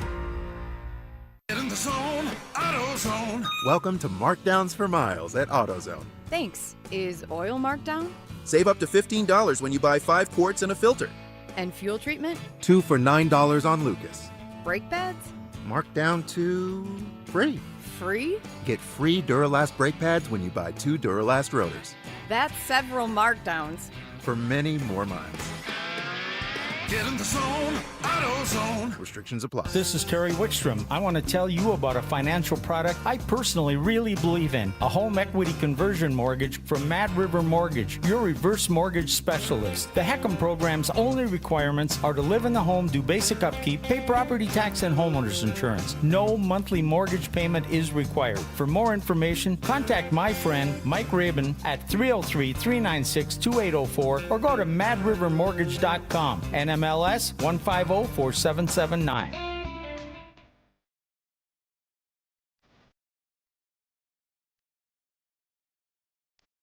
Denver Sports 104.3 The Fan presents Stokley and Evans with Mark Schlereth.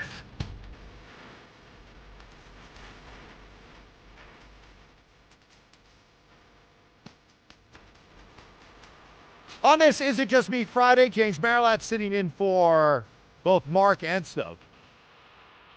That's a big job. That's a big, I mean, you're the only guy capable of filling the shoes of those two guys. I appreciate that, Mike. You know? Okay, so who have I made mad? By the way, well, you've made a lot of people mad, but in the process, we, the collective we here, myself and the listeners, have talked you into starting the show 9-8 for the Broncos to now you're at 12-5.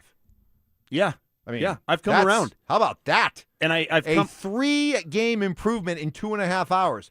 I'm trying to get you to 16-1 by the time this show's over. I have come around because I think there are 6 must-wins, right? Like there are 5 teams in the league that don't have a single primetime game. The Broncos play 4 of them, and they play one of those teams twice. That's the Raiders. So the Raiders twice, the Jets, the Cardinals. I mean, they have some games that have 6 games that you just have to win. The Dolphins. That's a bad football team. And Carolina. Right? Those are 6. You win those 6. All right, you're halfway to 12. you got to go, what, 6-5 in your other 11 games?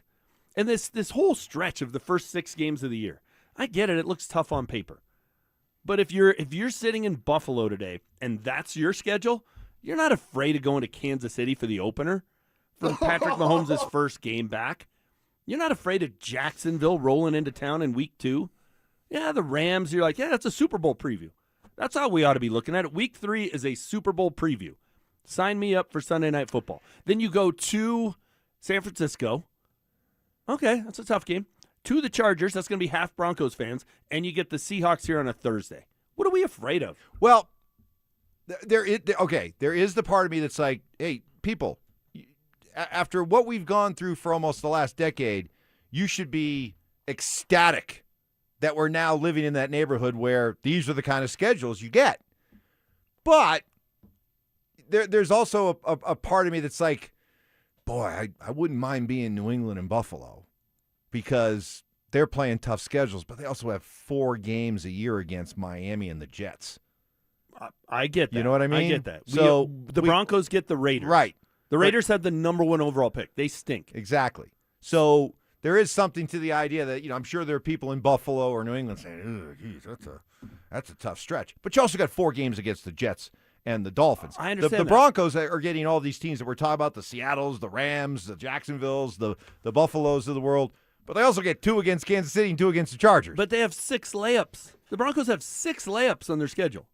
The Yes. NFL version of a Yes. layup, because Yes. nothing's a layup in that league, but 6 layups.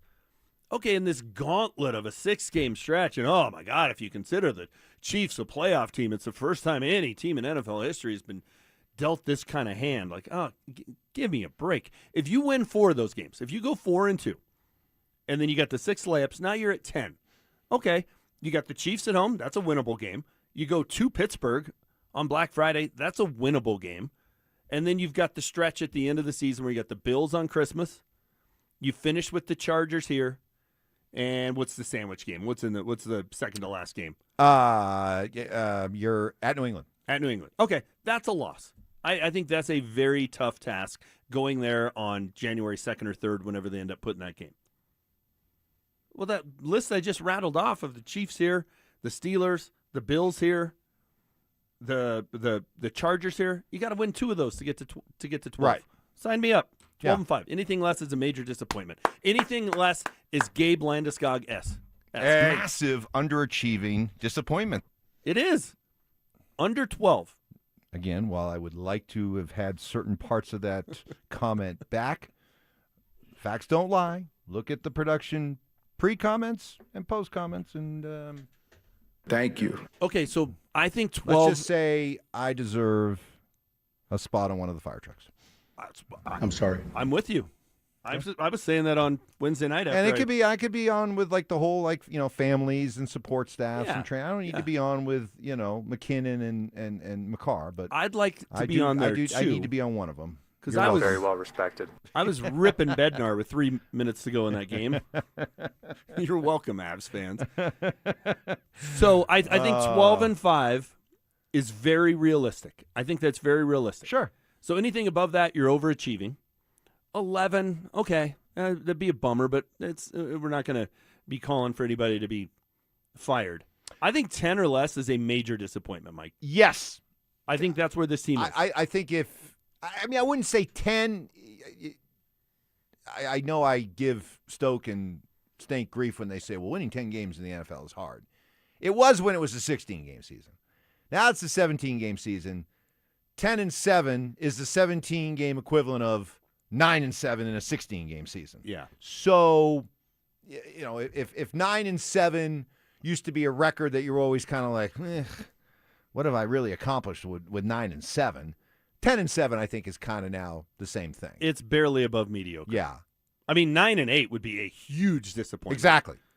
8-9 or worse would be a disaster. Now, assuming you don't have a major injury, right? If Bo Nix misses 14 games, all bets are off. This team's a 5-win team with Jarrett Stidham. But if Bo Nix is healthy, really he's the only guy put on that list. He's the only guy on the roster that's irreplaceable. Pat Surtain's their best player, but you can get by if your cornerback misses games. You just can. You can scheme your way around that. You can't scheme your way around not having a quarterback. We saw that in the AFC title game. So barring Bo Nix missing substantial time, 12-5 is realistic. 11-6 is acceptable. Anything worse is a major, major problem. And anything worse leads to a fascinating conversation next year of do you give Sean Payton a second contract? Sean Payton, this is on you. Make us happy. We are about 20-plus minutes away from trivia on a Friday. Always the highlight of Fridays. I know you're looking forward to being part of that. That's coming up at 9:15. Much more of Is It Just Me Friday. We've got a lot of good, hot opinions queued up with all the teams in town. But here's a tease that you don't probably expect to hear much coming from me or pretty much anybody on the radio these days. Coming up next, I'm going to tell you why I'm actually holding my breath about something concerning the Rockies. Holding my breath. Really? That's next.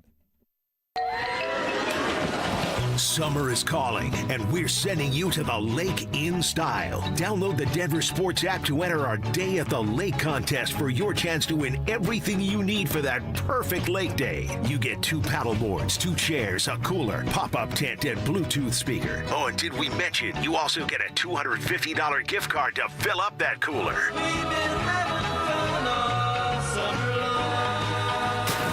Download the Denver Sports app now and enter today. We'll see you at the lake. Denver Sports 104.3. The Fan. Hey guys, your boy Stink here for my friends at Colorado Fat Loss. Hey, before you think about GLP-1s for weight loss and spend thousands of bucks a year and potential side effects, man, I'm telling you, check out Colorado Fat Loss. They've got a doctor-developed program that helps men and women lose 20 to 40 pounds in just 60 days, safe and naturally. No injections, no synthetic hormones, no long-term dependence. They reached out to me 8 weeks ago and said, are you willing to try the program? 8 weeks later, down 30 pounds, have kept it off. It was easy for me, and I did it while traveling on the weekends to baseball and to seeing my grandkids. I'm telling you, they use real food to reset your metabolism, control your hunger and cravings naturally, and help your body get into fat-burning mode. Steak, fish, chicken. I'm telling you, it works, and I feel great, and the weight just came melting off. So if you want to get together with a free phone consultation, all you have to do is reach out to them, and they'll get back to you. That's ColoradoFatLoss.com, ColoradoFatLoss.com. You could sleep through the night without thinking twice. You could take a seat in the middle of the theater. You could drive without worry of where the next restroom is. You used to say yes, and somewhere along the way, you stopped.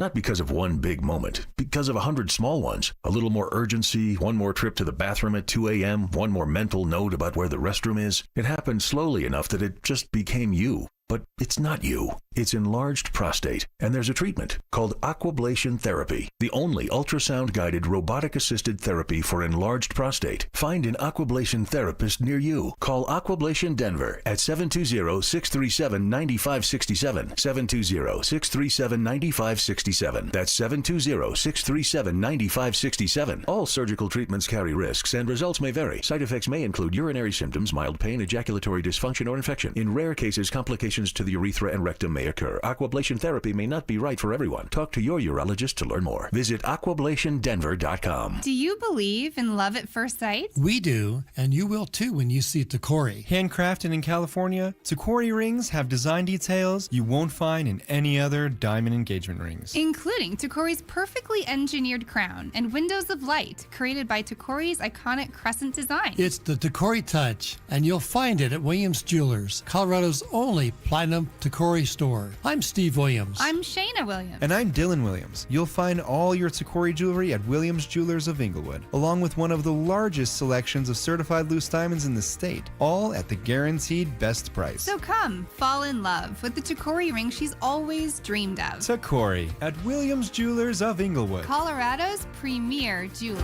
Williams Jewelers, we can make diamonds a part of your life. Williams Jewelers of Inglewood, where Colorado shines. On the corner of Bellevue and Broadway, the official jeweler of the Colorado Avalanche. Wait! Before you change the station, listen to this. 1-877 Cars for Kids. KRS Cars for Kids. 1-877 Cars for Kids. Donate your car today. Donate your car at carsforkids.org. That's cars with a K. Pickup is quick and easy. You'll also get a vacation voucher and a tax deduction. 1-877 Cars for Kids. Donate your car today.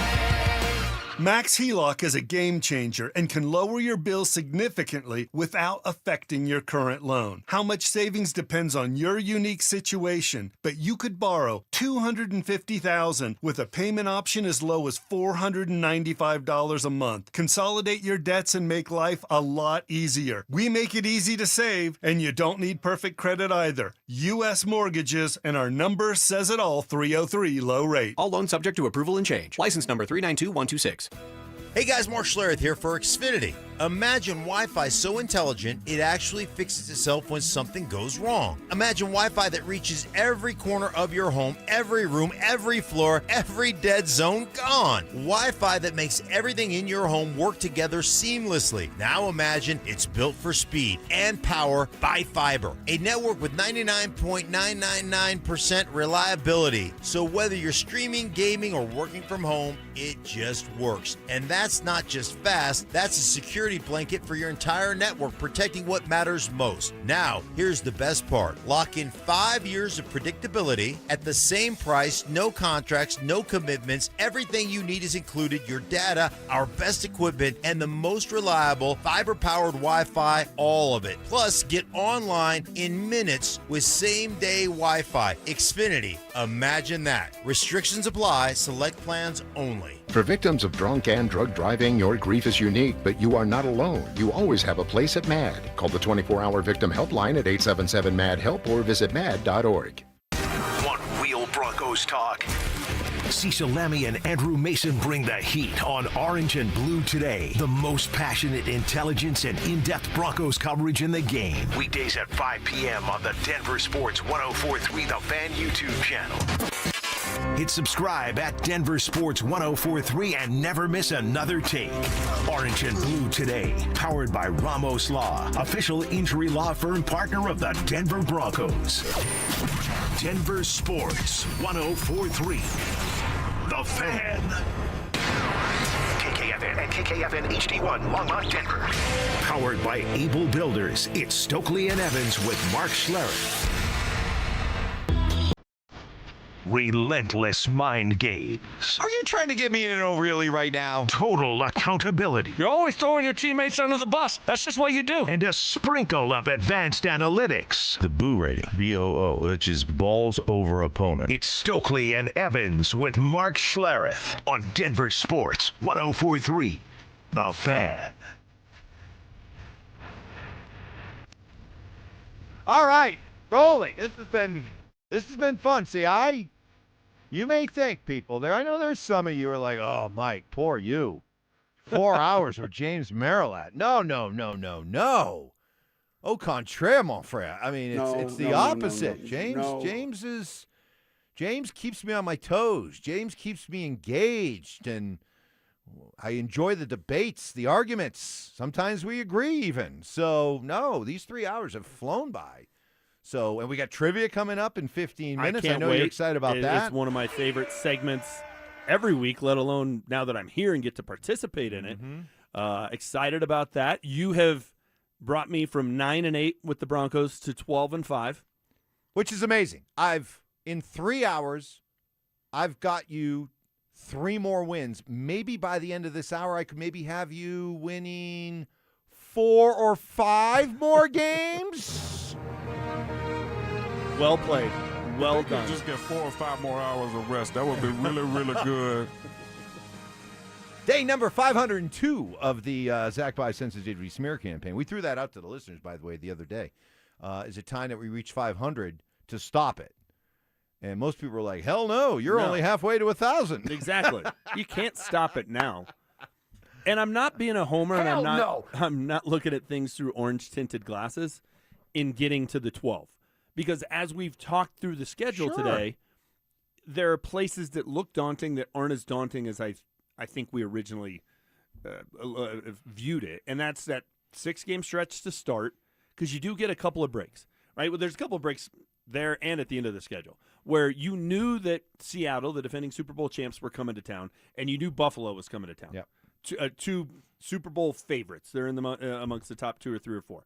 Well, you get Seattle having to come here on a short week after they play San Francisco, correct, which will be a huge game. Yep. And then you get Buffalo here on a short week. They have to fly on Christmas Eve and play in Denver on Christmas Day. We watched the Broncos do that last year. They had to fly to Kansas City on Christmas Eve, play on Christmas night against a third-string quarterback, and they didn't play very well. So that's 2 breaks. Getting the Seahawks here on a short week and getting the Bills here on a short week, huge breaks. Yep, absolutely. And I know you got to go to play Kansas City in Patrick Mahomes' first game back after coming off an ACL. Right. In all likelihood. You have to go to Arrowhead at some point. Is there a better time to go to Arrowhead than week 1? Correct. So that's a break. Yeah. You got 6 games against teams that are the NFL version of layups. Right? There are 5 teams in the league that don't have a primetime game. That's a sign that the league thinks they're going to stink. Mm-hmm. The Broncos play 4 of them, and one of them they get to play twice. Right. So they get the Cardinals, they get the Raiders twice, they get the Dolphins, they get the Jets, and then they get the Panthers. That's one of the road games at Carolina against an 8-9 division winner. Nanny, boo-boo. Stick your head in doo-doo. And before you ask, folks, alas, it's a CBS game. I know. If it was a Fox game, who knows? Maybe Mark could have got that game. I think there are 3 games that I look at and say those are going to be really, really tough to win. I think going to San Francisco week 4 is tough. I think that's tough. You're coming off a home game against the Rams. That's a Sunday night game. That's a Super Bowl preview. Then having to turn around and go to San Francisco is tough. If we're going to say we catch a break because Buffalo comes here on a short week and Seattle comes here on a short week, then the Broncos having to go to Pittsburgh on a short week and play the day after Thanksgiving, the Black Friday game, that's tough. If you were playing Pittsburgh just on a regular Sunday, we'd feel much better about that game. I don't know. Pittsburgh is – I can't see Pittsburgh. Pittsburgh feels like they're moving into that 7-10, maybe 6-11 world, and maybe. But I that could have been better. If that was just a regular Sunday game, I'd feel better about it. And then assuming the Patriots are as good as they were this year, going to New England first weekend of January, that's going to be a tough assignment. Not ideal. You don't want to have yourself in a position where you have to win that game. Correct. So you got to give yourself a little bit of wiggle room. So that's not a must-win to, keep the Chiefs or the Chargers in your rearview mirror. I know you listening, all of you listening, probably did not have this on your morning show bingo card. Mike's saying this. I'm actually holding my breath about something connected to the Rockies. I'm fascinated as to what this is. Chase Dolander had to leave the game yesterday. Yeah. With arm tightness. Never a good sign. Now, he said after the game that an MRI had not been scheduled. Extent of the injury isn't known. But any time a pitcher, especially in these days where these guys are doing everything they can to throw at 102 miles per hour, any type of arm injury is immediately a red flag. And the reason why I'm holding my breath is I like what I'm seeing with the Rockies in terms of there's a new attitude. Yeah. And there seems like they're in the early stages of building a positive culture. Fine. But one thing I do know from Rockies baseball is I do know what a star player looks like. We have been lucky to watch a lot of really good star players around here. The over Rockies the years. had arguably the best player in baseball for 5 years in Nolan Arenado. Yeah. During that stretch, all-around player, Gold Glove every year. Yeah. He's an all-star. He was arguably the best player in baseball for 5 years. But we know we know what they look like. We know what a Nolan looks like, a Cargo, a Trevor Story, a Tulo, a Charlie Blackmon even. We know what star players look like. Who's a star on this team that fits into that kind of group that I just gave you? I mean, I guess maybe a Hunter Goodman. No. You know what? He's a star.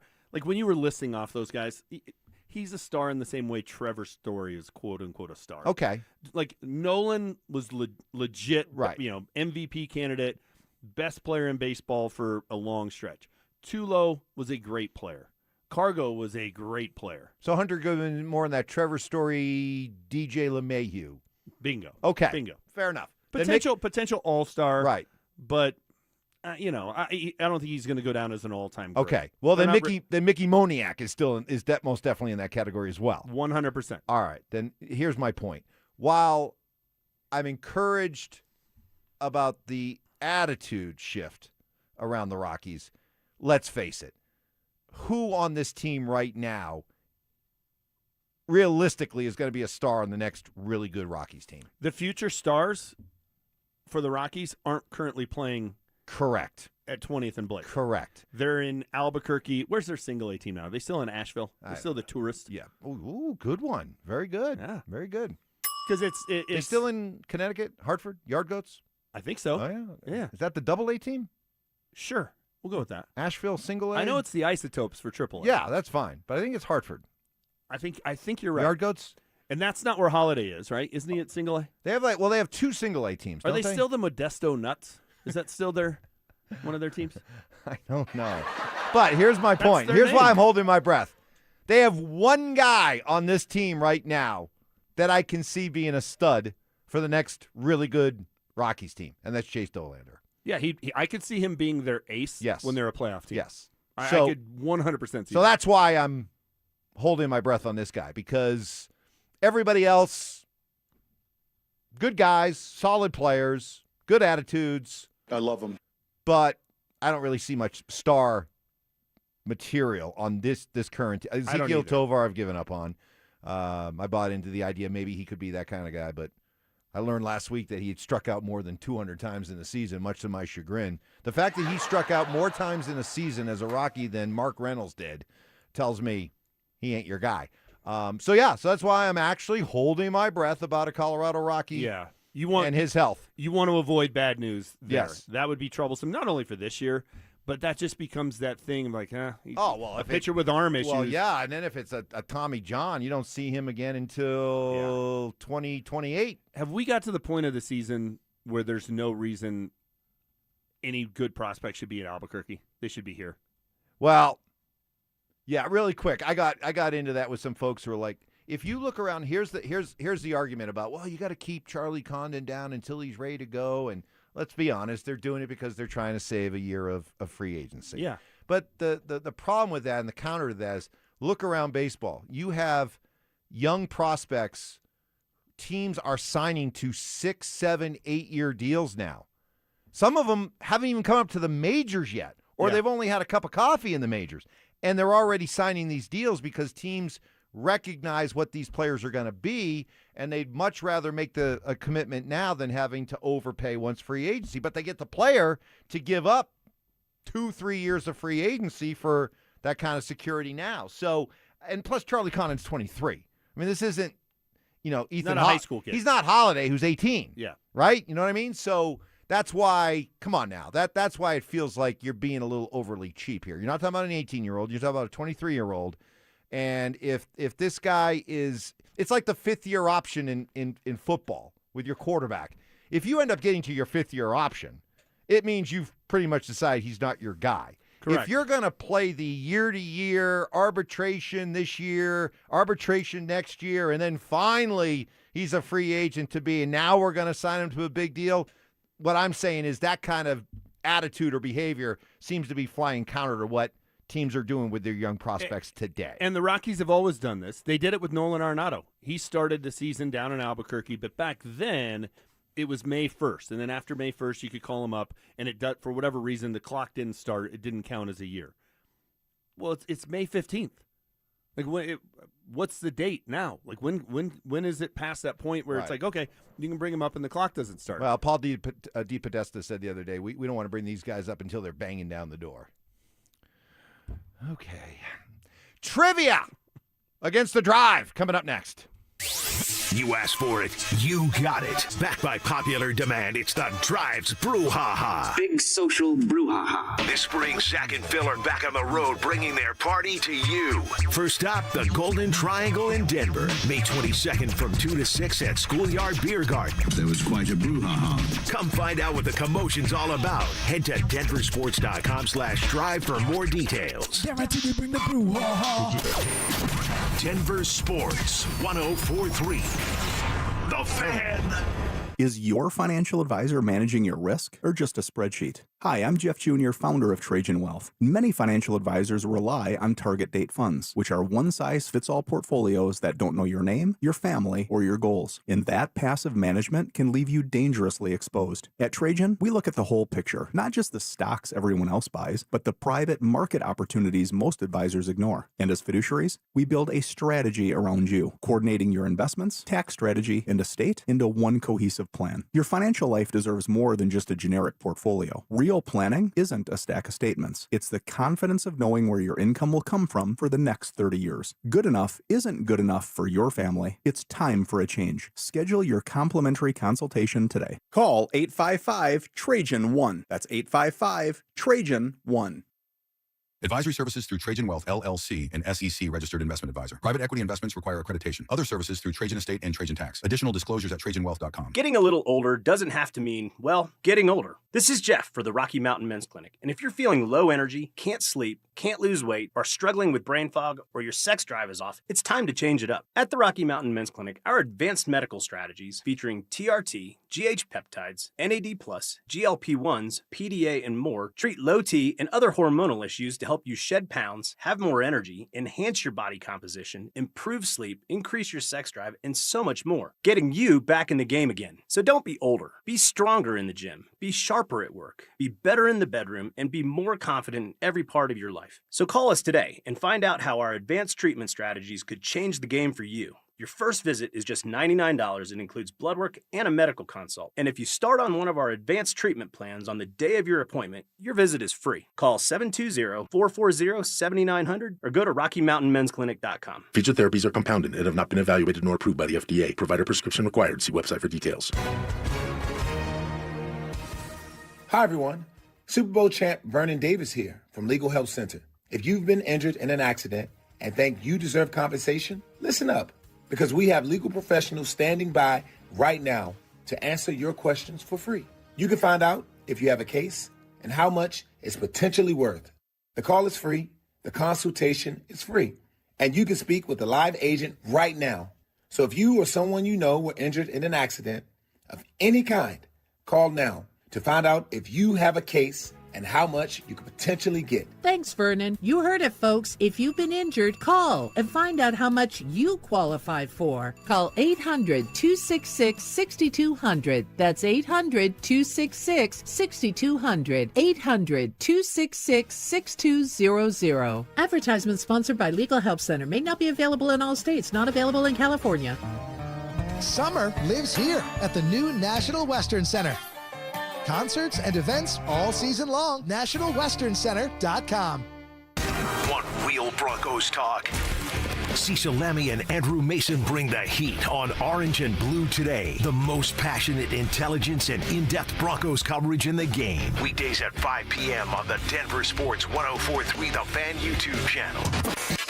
Hit subscribe at Denver Sports 104.3 and never miss another take. Orange and Blue Today, powered by Ramos Law, official injury law firm partner of the Denver Broncos. Denver Sports 104.3 The Fan. Candy shaming. I don't know how anybody can eat that. Black licorice? Ugh. Ugh. Ugh. Gross. Fact checking. I think we have another candidate for the Mike Evans big board of BS. No way. In the spirit of giving. Mike is getting an almost new but slightly used snowblower. Oh, is that his compensation, Mark? No, that's just out of the goodness of my heart, Stoke. It's Stokley and Evans with Mark Schlereth on Denver Sports 104.3 The Fan. It is time. Well, let's face it. It's not sugarcoat. It's the highlight of the Friday show. Okay? I mean, we got people who aren't even on the show, aren't even involved, like our guy Joey. He just came into the studio just because he wants to. Yeah. He wants to play along. Got to witness it. You know? I got to admit, I'm a little nervous. Yeah. It's a lot of pressure. It is a lot of pressure. I mean, you guys take this serious. We do. I don't want to screw it up. Who won last week? Like, what's been the results? We tied. We tied last week, and it was my fault, and I've been humbled. I may even take a more secondary role today because we went 2-2. We should have gone 3-1 because I went. I don't know if you heard the question. I didn't. So of these like 5 restaurants. What's the question? That were all originated in Colorado? Yeah, it was. Which one started first? Which They one all started in Colorado? And they all started in Colorado. It was like Quiznos, Chipotle, Red Robin, Smashburger, and Joseph said, "Well, one of my stoner friends back in the day always used to talk about snarfs." I never said stoner. Yeah, you implied it. And then everyone else was like Quiznos, and I even wanted to say Quiznos, but then I took an executive decision at the end, and I went with snarfs, and it was wrong. It was Quiznos. We even had it narrowed down to 2 I know. other Look, options. which is Like, why we were good, and which then is last why second, Mike just. I may, just step back a little bit. By the way, Joseph, this is you've been awesome. By the way, I can't thank you enough Thanks, for the man. job you've done. Want to give Joseph Goodwin a shout out for what he's done the last month and a half while Ty's been on his. AI Ty's back on Monday. Is he back on Monday? So word on the street. We'll see. If We'll it's see. Actually, I mean, who knows? I mean, might take another 8 weeks off. Exactly. Those are big shoes to fill. Like Ty's great with the drops. Yeah. Joseph He's been fantastic. Been fantastic. He's made me chuckle multiple times. Multiple today. times. I mean, all his Sean drops? Yeah. Whew. Okay. All right, we're stalling. Let's go. Let's go. Let's get to it. Question number 1.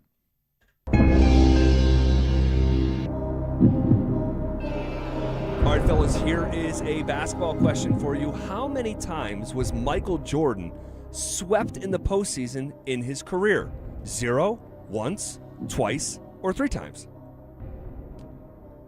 Swept. Wow.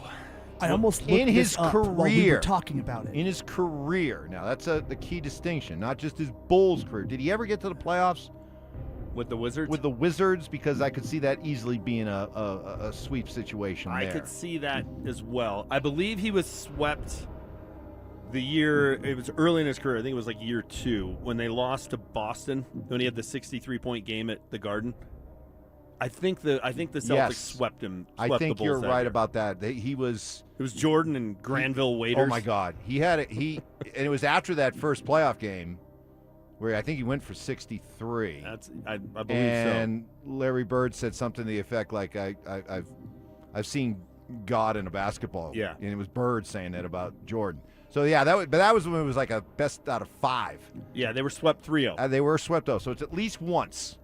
So yeah, so 0 is not an option. 3 seems too high. It does, doesn't it? I don't think he got swept 3 times. So it's 1 or 2. When he came back, they had the 3 titles. He missed the season. He came back. They lost to Orlando, but they did not get swept. I can't imagine he ever got swept as a Bull. Outside of that first Celtics? year, because then they would lose to Detroit, but they didn't get swept by Detroit. You I'm guys gonna say I feel it's 1. I feel like we can't come up with the other one, so like we would just guess 2 because there's probably one where we can't think of. Like, well, maybe we can't think of it for a reason. It didn't happen. So unless he got swept by as a Wizard, I mean, once. I kind of feel like the Wizards might be it, though. That's my only question. Did he ever sneak in with the Wizards into a series? Because he tore his ACL and played on it for a while. They were decent, but they never had a chance. I know they lost. Right. They might have made the playoffs twice. I know they maybe only once, but they definitely lost. Did they get swept? But Michael Jordan getting swept would be a headline. I know. That late, Did he get swept out of the playoffs in his final season? His final playoff appearance was a sweep. Right. It's 1 or 2. Part of me wants to say let's just go 1 because we can only think of 1. Right. Part of me wants to say 2 because there's also 16 seasons there. We're probably forgetting 1. Yeah, but if I get a question wrong because I thought he got swept as a Wizard. And we can't think of the series. And we can't think of the it's series. Not like, oh, yeah, remember they lost to Indiana and they got swept? Like Joseph? We got nothing. So Johnny Whiplash, what do you guys think? What's your vote? I don't have much input on this one, so. Joseph? I lean towards 2, but it's for the same, like James said. It's because I can't think of one, and I feel like there's one more. So, you know what, Mike? You are our Christian Brown. No, I'm not the leader this week. I'm not. Last week I thought I was Christian Brown, vocal leader. No, I'm not going to do that. So do you feel like it could be 2? I do. I feel like it could be 2. All right, see, I don't feel that. So I'm going to go with you and Joseph. Okay. 2. I'm leaning that way. I'm leaning that direction. 2? We're going to go 2? 2 times? We can only think of one, Mike. We know they got swept by the Celtics in '84 or whatever year that was. If you go with one, you can blame James. Look, I'm at this point after last week, I'm just looking for culpable deniability. I don't remember. So I have no problem going with 2. I'm changing my vote. I'm going to 2. 2. Going Okay. 2. Send it in. 2. The correct answer is twice. Wow. Yes. That was clutch. That is clutch. See? Sometimes a good leader knows when it's time to shut up. Christian Brown, if you ever want any advice, I'm here. Can you look up the other time, Johnny? When was it? Was it with Washington? Quick Google AI says 86 and 87. Back-to-back so years? Back-to-back. Both by the Celtics, 3-0. Really? Wow. I don't remember the second time. I getting definitely swept. remember the first time. I don't remember the second time. Okay. Wait a minute. Did he get hurt that second year? And he tried to come back late? He had in the foot season? injury. Wasn't that? 86 was the broken foot. That was his rookie year. Yeah, that's right. He came back. Celtics were a juggernaut that year. And arguably that was the year they went 40-1 at home. Yeah, right? arguably the toughest game they got was from the Bulls. All right, good one, guys. Way to go, Joseph and James. Already paying off, 1 for 1. All right, next. Baseball question for you guys. Who currently leads the MLB in home runs with 18? Is it Mickey Moniak, Aaron Judge, Kyle Schwarber, Murakami with the White Sox, or Mike Trout? I saw this on Twitter yesterday. Either Judge or the Schwab. Know it. It's Schwab. It's Schwarber with 18. Schwaba. Okay. Yeah, because Moniak, no, we love Moniak, but he's only got like 12. And the Cubs, the White Sox guy got off to a really hot start. I think it was him for a while. Yeah, but he had like 10 yesterday. early, but I don't think he's kept up the pace to 18. Unless I missed that. No, I saw someone tweet out Schwarber hit his league-leading 18th yesterday. All right. Kyle Schwarber. I don't think there's anything to debate. Let's go with it. Go. The correct answer is Kyle Schwarber. Oh, sir. Look at this. 2 for 2. You know what? 2 for 2. We're showing Avalanche-like depth right now. We really are. You know, came off the bench, brought you in off the bench. Yep. Called you up. Everybody's getting answers right. You got something, Joseph, Johnny. Meanwhile, you're kind of Val Nichushkin. We could use you to show up here, Mike. You've been a little MIA. A little bit like Val. Yeah, you're right. We got 2 more to go. Yeah. After the break. I need to step up a little bit more. We need you to be Big Val. I need to be Big Val. Okay, 2 for 2. We'll have the second half of trivia coming up. Summer's calling. We're sending you to the lake in style. Download the Denver Sports app to enter our Day at the Lake contest for your chance to win everything you need for that perfect lake day. You'll get 2 paddle boards, 2 chairs, a cooler, pop-up tent, Bluetooth speaker, and a $250 gift card to fill up that cooler. Download the Denver Sports app now. Enter today. Second half of trivia coming up next. Denver, Vegas. The Western Conference Final is here, and this city is hyped. The Avalanche, the Golden Knights, a trip to the Stanley Cup Final on the line. We're riding through it with you, and we're just as obsessed as you are. Every take, every call, every moment that makes you jump out of your seat, we're living it with you. Mornings, middays, afternoons, it's Avalanche playoff coverage all day long. Denver Sports 104.3 The Fan, Denver's playoff headquarters. This is the story of the one. As a procurement manager for a hospital system, she keeps every facility in her network stocked and ready. That's why she counts on Grainger to be her single source for thousands of products, from disinfectants to lighting, air filters, and more. And with fast, dependable delivery, Grainger helps her keep every facility stocked, safe, and running smoothly. Call 1-800-GRAINGER, click Grainger.com, or just stop by. Grainger, for the ones who get it done. Join us at Camping World's Red, White, and New Trade event, our biggest trade event of the year, May 14th through the 16th. Trade in your RV and get the highest value guaranteed. Then upgrade for less with new RVs starting as low as $94 a month. Plus, take 25% off select maintenance services. Save up to 40% on camp-ready must-haves. And enter to win a new RV. Don't miss the Red, White, and New Trade event at your local Camping World, May 14th through the 16th. We'll see you there. Don't miss the Tree Farm's Memorial Day sale. Now through Memorial Day. See what's on sale at thetreefarm.com. Get up to 30% off all sizes of shade trees, flowering trees, and fruit trees, including aspen, apple, cherry, maple, oak, and more. For example, 3-year-old 7 to 8 foot tall autumn blaze maple trees, only $139.99 each through Memorial Day. You Come take see. I-25 to exit 235, then 5 miles west to the Tree Farm. Lowest rate for life. It's our trademarked and most innovative product in the entire mortgage industry. Lock in your savings today, and if rates fall in the future, even as little as 0.5%, we will redo your loan with no lender fees and no appraisal fee. Always have the best rate and maximize your savings. It's only at U.S. Mortgages, and our number says it all. 303 low rate. That's 303 low rate, or online at usmloan.com. All loans subject to approval and change. License number 392126. Hey, what's up, guys? It's Zach By here for 5280 Exteriors, your siding, windows, decking, and roofing specialist. During the month of May, 5280 Exteriors are offering you $1,000 off a new project. They also offer finance plans that come with no payments for 2 years. 5280 Exteriors is a locally owned company that has been in business for 20 years and knows the Colorado climate. They are a 2024 and 2025 James Hardy President's Club winner. 5280 Exteriors, the altitude of quality. O'Reilly. Stop by the new O'Reilly Auto Parts in Wheat Ridge on Kipling Street behind Natural Grocers now through May 26th for the grand opening sale. Save $2 on all Xerox antifreeze and coolant. Receive 2 times O Rewards points and get $5 back after rebate when you buy $15 or more of select Armor All car care products. Limits apply. See store for details. Stop by your new O'Reilly Auto Parts. This segment on 104.3 The Fan is brought to you by Trajan Wealth, your trusted local fiduciary advisors. Stream Stokley and Evans with Mark Schlereth, Dover and Cecil, The Drive, and all your favorite shows on the Denver Sports 104.3 The Fan app. Powered by Advanced Tax Solutions. Denver Sports 104.3 The Fan.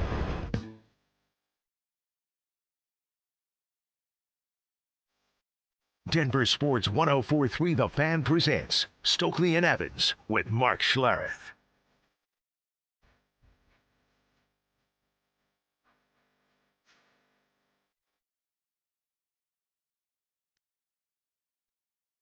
James Merrillat in for Stink and Stoke as we continue on with trivia. Presented by Window Nation. Yes. So here we go. Good start. We are 2-2 so far. Let's see if we can keep this rolling. Question number 3. Here we go. All right, fellas, here is an NBA question for you. There was just one team this season that went into the second apron. Who is it? Oh, I heard this the other day. I almost want to say 99% sure. I feel like I heard Jake Shapiro say it. I was looking at the highest payrolls because I think the Nuggets are 11th. Because Mark Kisla made me mad on Twitter because he said the Nuggets, he was okay with the Nuggets not spending more money. Like, you got to. I could have sworn it was Cleveland. I was going to say it's either Cleveland or Oklahoma City was high on that list too, but it could be Cleveland. Because they got some big deals with, like, what's Donovan Mitchell? Donovan Mitchell, Evan Mobley, Harden. I think it was Cleveland because they were talking about the potential trade of Jamal going over there for Mobley. Because we did look up what Mobley makes. He's making like $55 a year. Evan Mobley's making $55 a year. Yeah, man, Mama, let your kids grow up to be I would NBA be fine players. with Cleveland. It could. Oklahoma City's got a really high payroll too. I know for a fact that Cleveland was brought up the other day as a second apron team. Now, was that a mistake made by whoever brought it up at the press conference? I know they said Cleveland. And then they added Harden, right? He's got to have a huge deal. Right. Yeah, the Harden trade, I think, makes a good bit of sense because Harden makes close to 50, Mobley makes close to 50, Allen makes like 20, Mitchell Allen makes like 45, makes, 50. Yeah. I mean, that would make sense. You're at a couple $100 million right there. Because Mobley had that crazy clause in his contract a year or two ago where, like, if they made the conference finals or something, it made him, like, an extra, like, $30 million a year. or They something said like that. Cleveland the other day.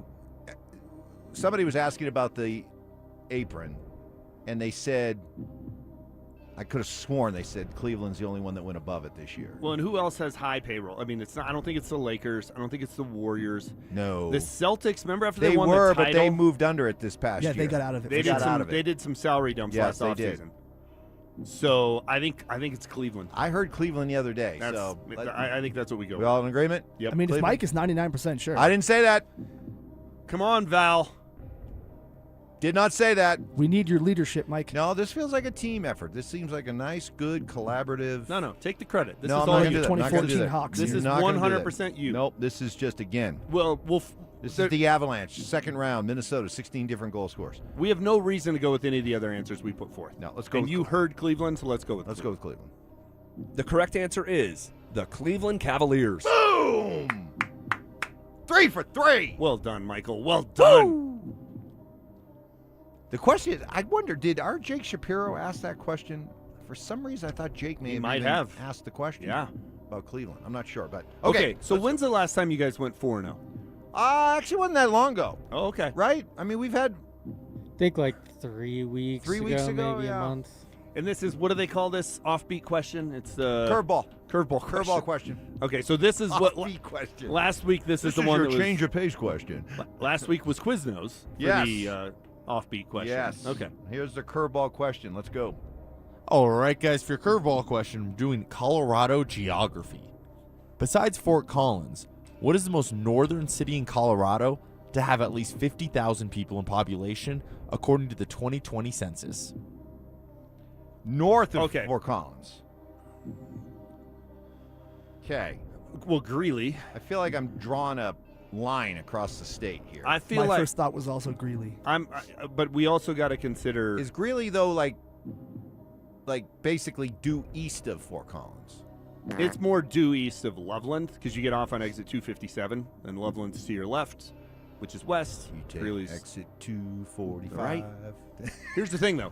And 5 miles west. We're getting caught up on the Front Range. I think it's Steamboat Springs. Right, because you draw a line through the state. Yeah. That'd be latitude? Sure. Latitude. Yes. Latitude. Yes. So draw a latitudinal. Changes in attitude, changes in latitude. Right. Draw a latitudinal line through Colorado. Through Fort Collins. Yeah. What is north of there? Steamboat. And here's the other reason I don't think it's Greeley. Because Greeley and Loveland are basically the exact same latitude, and I guarantee you Loveland has 50,000 people in it as well. So which of those two cities would be further north? Steamboat has that many, year-round people? 50,000 more? 50,000's not that big a city. Boy. Although what? Would love to have Dan Okay, T. Jacobs and here. so- He's the mayor of Steamboat. And Steamboat is I love breakfast meats. They play 2A. They play 2A football. Yeah. Because I went up there to watch my son play a game. Uh-huh.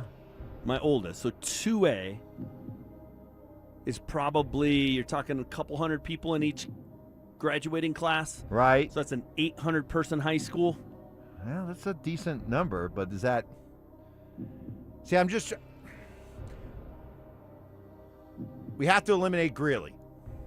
I don't think it's Greeley or Greeley Loveland because feels- they're at the same latitude. Exactly. They feel more, like they're on the same line. Yeah, this feels weird, Mike, but I think I agree with James Marilat. It might be Steamboat. That's the curveball part of it because everybody's going to think, okay, along I-25, along Right. the Front Range, okay, it's Fort Collins, it's Wellington. Right. That I-25 corridor. That's what everybody's going to think about, and you're not thinking of the upper left-hand corner of the state. Right. So Steamboat, Craig, Estes.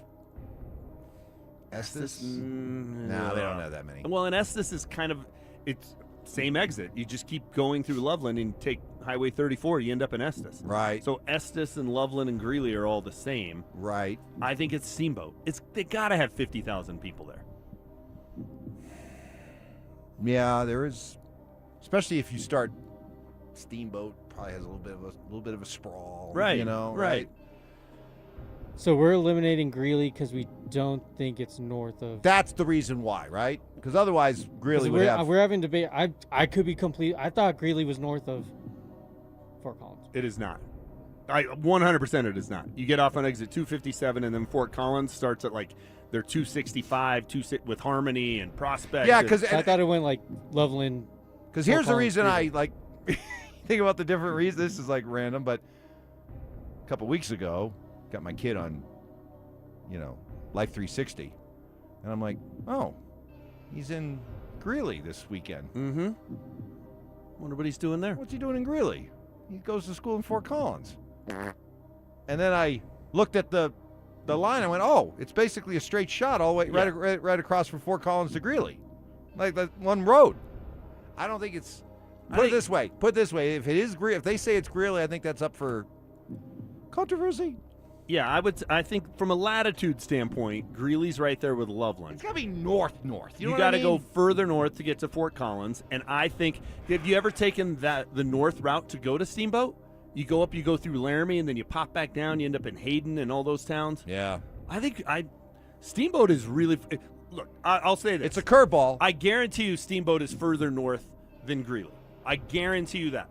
The question I have is whether or not they have 50,000 people.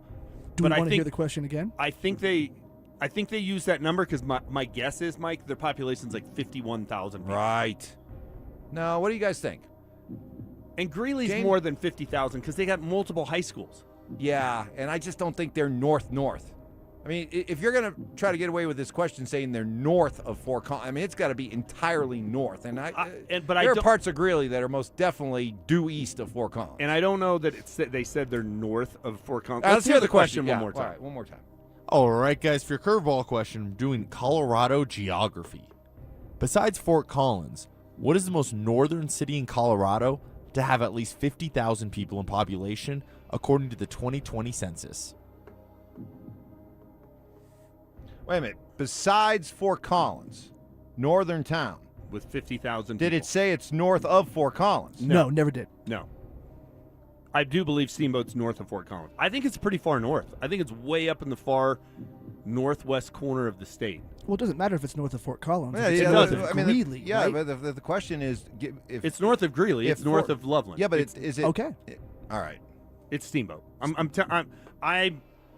I'm pretty confident this is James. Steamboat's This is your Joseph. This is your last official trivia. What do you want to go with? Well, if the Christian Brown role is being forced upon me, I'm delegating it. I think James is so confident in Steamboat Springs that we'd be remiss not to go with him so that we can then hold it over his head for years to come. Correct. I do feel very good. I mean, we're already 3-0. Okay, this is really house money. This is kind of a lagniappe question. Okay. So, okay, Steamboat. James is 99% sure, guys. The correct answer is Greeley. Dang it! I don't know if I like that. I don't know if I don't know that I'm going to spin the commercial break. I kind of want to file a challenge on that one. Me too. I don't buy this. The only thing I would say is that they say besides Fort Collins, what other northern Colorado town?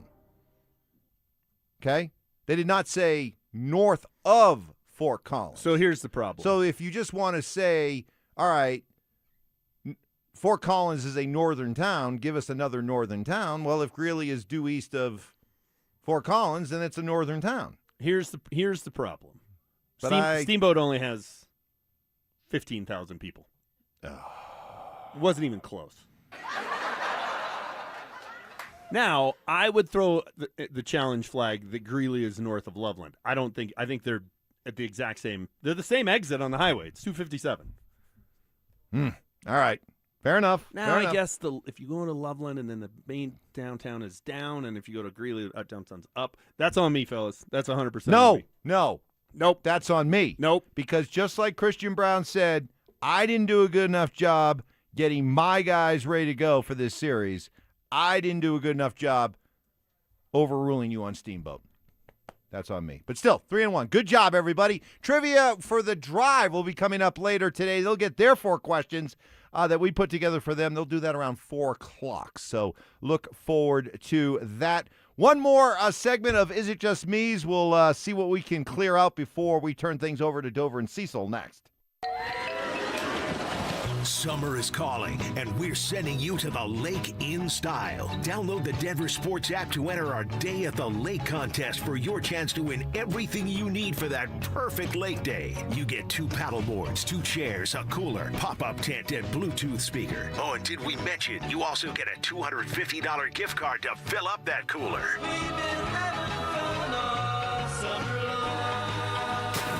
Download the Denver Sports app now and enter today. We'll see you at the lake. Denver Sports 104.3. The Fan.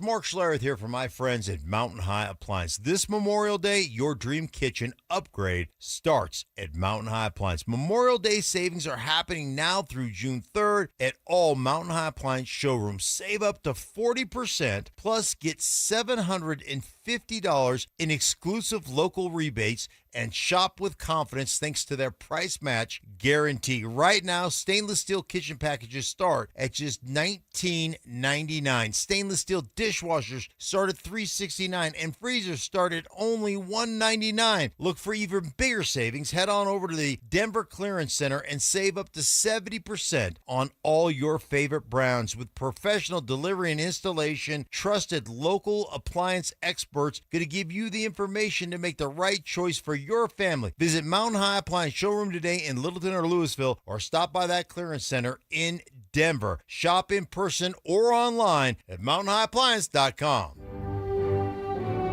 Women go through many changes in their lives. And we believe each milestone matters. That every new candle represents another step in your story. Our healthcare experts support women at every stage of life. Because each chapter deserves to be celebrated. Women's health. Nurture what's next. Find care near you at mountain.commonspirit.org. Common Spirit Health.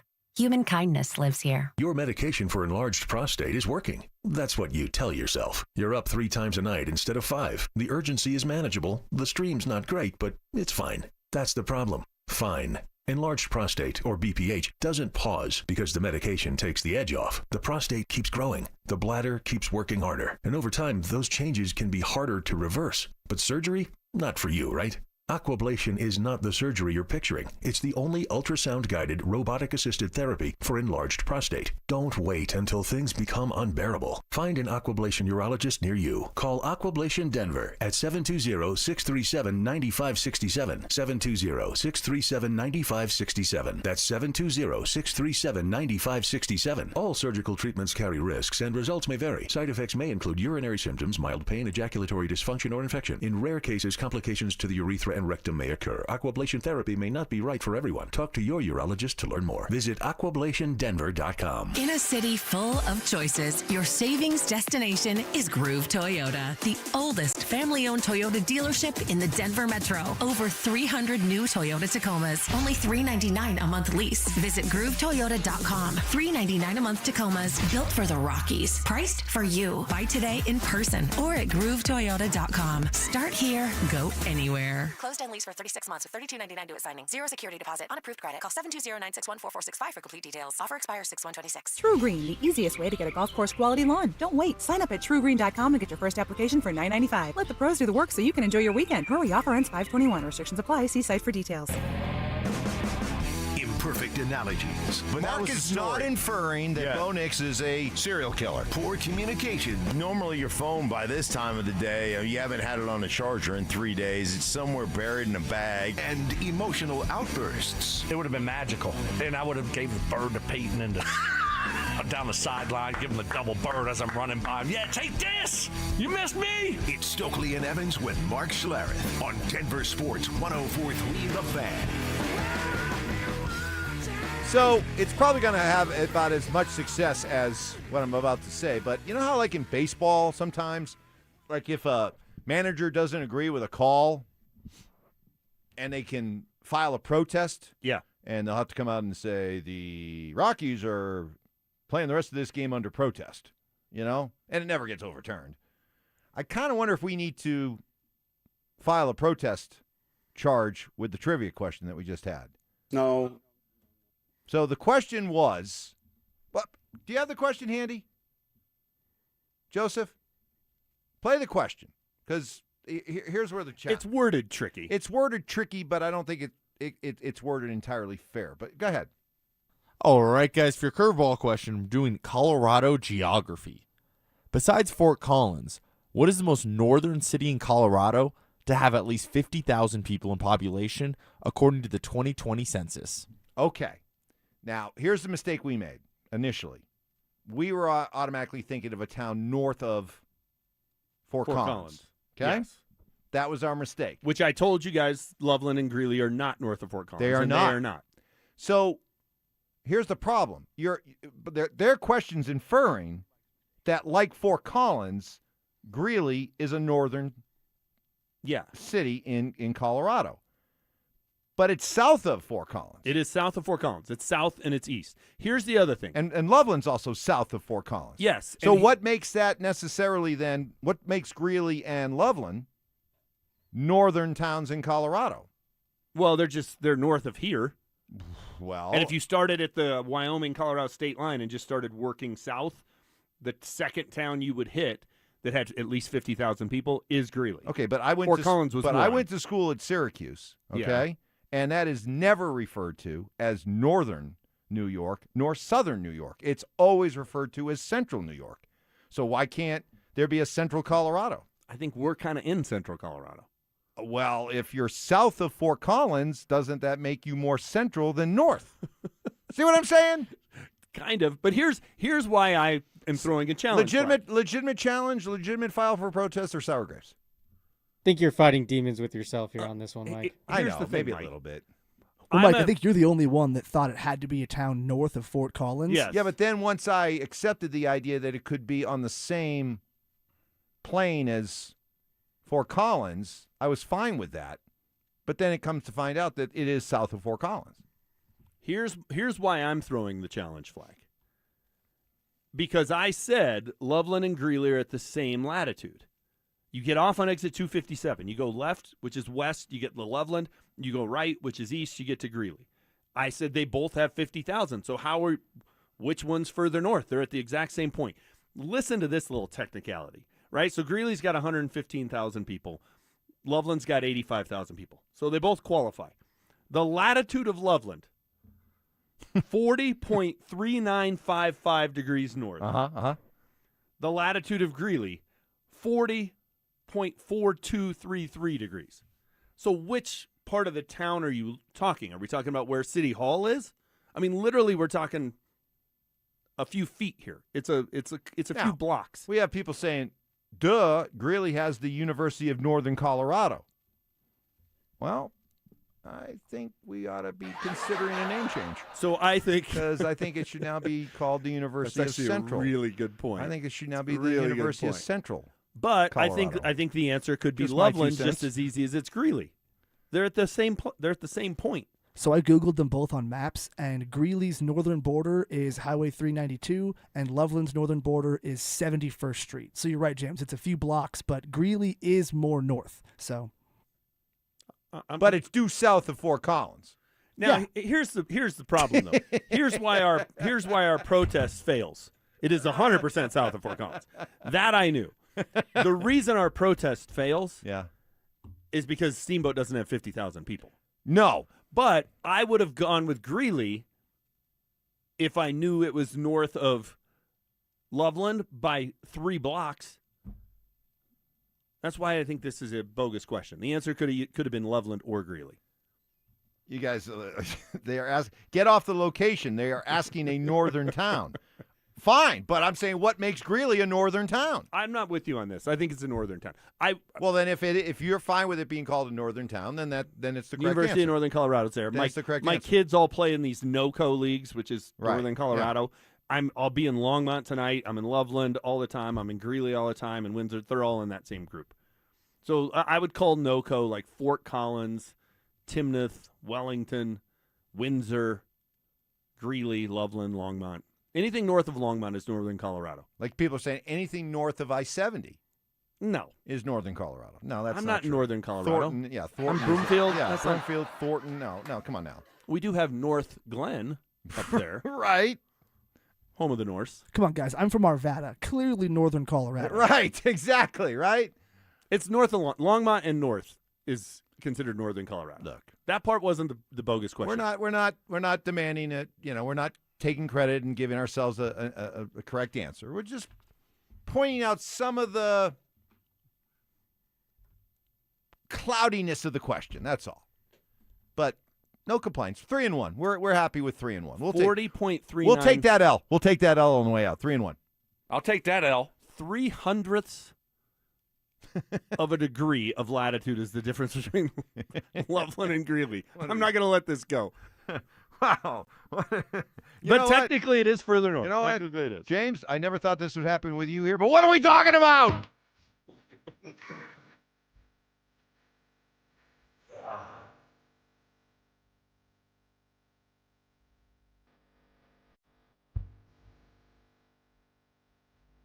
That was a failure on my part, Mike. Yeah, but No, I'm the Northern Colorado guy. But just like people saying here, Evans, you're an idiot. The question is simple. Everything north of Denver is considered northern Colorado. No, it is not. No, it's no. not. Sorry, Texter. I love you, but you're the idiot. It's Longmont and north. You're telling me that Thornton is northern Colorado. It is not. It is not. Broomfield is northern Colorado. Boulder. It's not. Boulder's northern Colorado. No. It's not.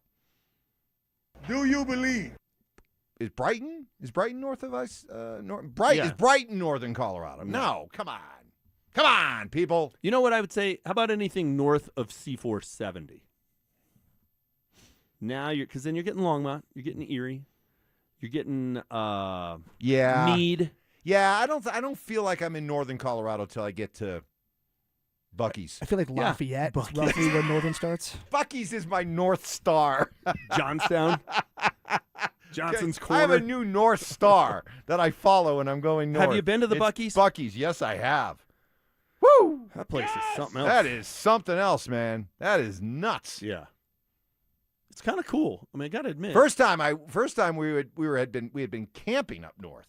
We had camped up in Fort Collins at Horsetooth, and we were coming back on a Sunday, and we're like, yeah, let's stop at Buc-ee's. I'm towing a 33-foot camper, and I'm like, I started to turn in there. I'm like, nope, nope, nope. Just swing back around. And it's one of those exits, too. Where Thankfully, now they got a lot for trucks and camp. I'm like, nope, too many people here. Yep. We're coming back here another time.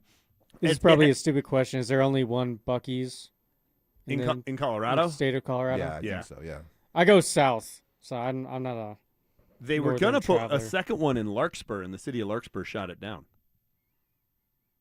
So now it's just I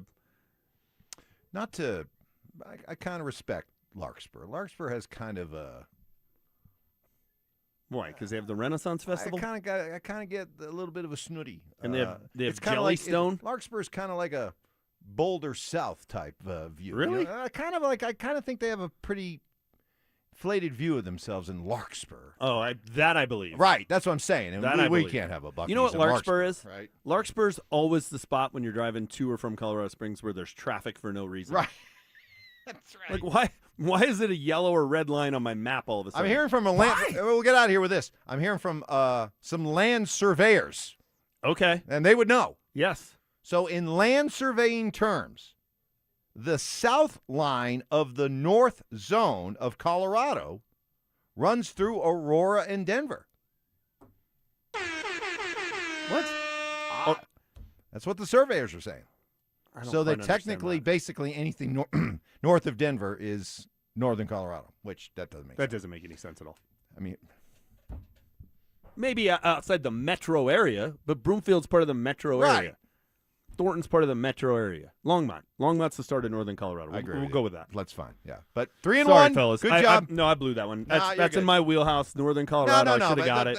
If you want to feel any shame this weekend, it's the fact that you were banging the drum for Steamboat with 15,000 people. Yeah, that was the huge That you mistake. can feel bad. The other stuff is a little cloudy, but overthought it. You did Steamboat. Well, that's we needed Dan. 3-1's all right. 3-1 solid. The man. drive's not going to get to 3. Not with Peterson. All right, Joseph. Thank you very much. You are free to come back and welcome to come back whenever you'd like. Hey, if you ever need to phone a friend, Mike, on trivia, just let me know. Yes. We might look for that. Okay, we got Dover and Cecil coming your way next. I was wrong about Russ. You asked for it, you got it. Backed by popular demand, it's the Drives Brouhaha. Big social brouhaha. This spring, Zach and Phil are back on the road, bringing their party to you. First stop, the Golden Triangle in Denver. May 22nd from 2 to 6 at Schoolyard Beer Garden. There was quite a brouhaha. Come find out what the commotion's all about. Head to DenverSports.com/drive for more details. Guaranteed to bring the brouhaha. Denver Sports 104.3. The Fan. You bought an RV, and you got an automatic discount from Progressive by bundling it with your home or auto insurance. That's great, but a serious word of warning every RVer should heed. You don't need to talk about things like dry weight or dump stations. And you don't need one of those expensive water filter straws either. Because the most extreme thing most RVers encounter is a campsite without hookups. So just enjoy yourself and Progressive's automatic discount when you bundle your RV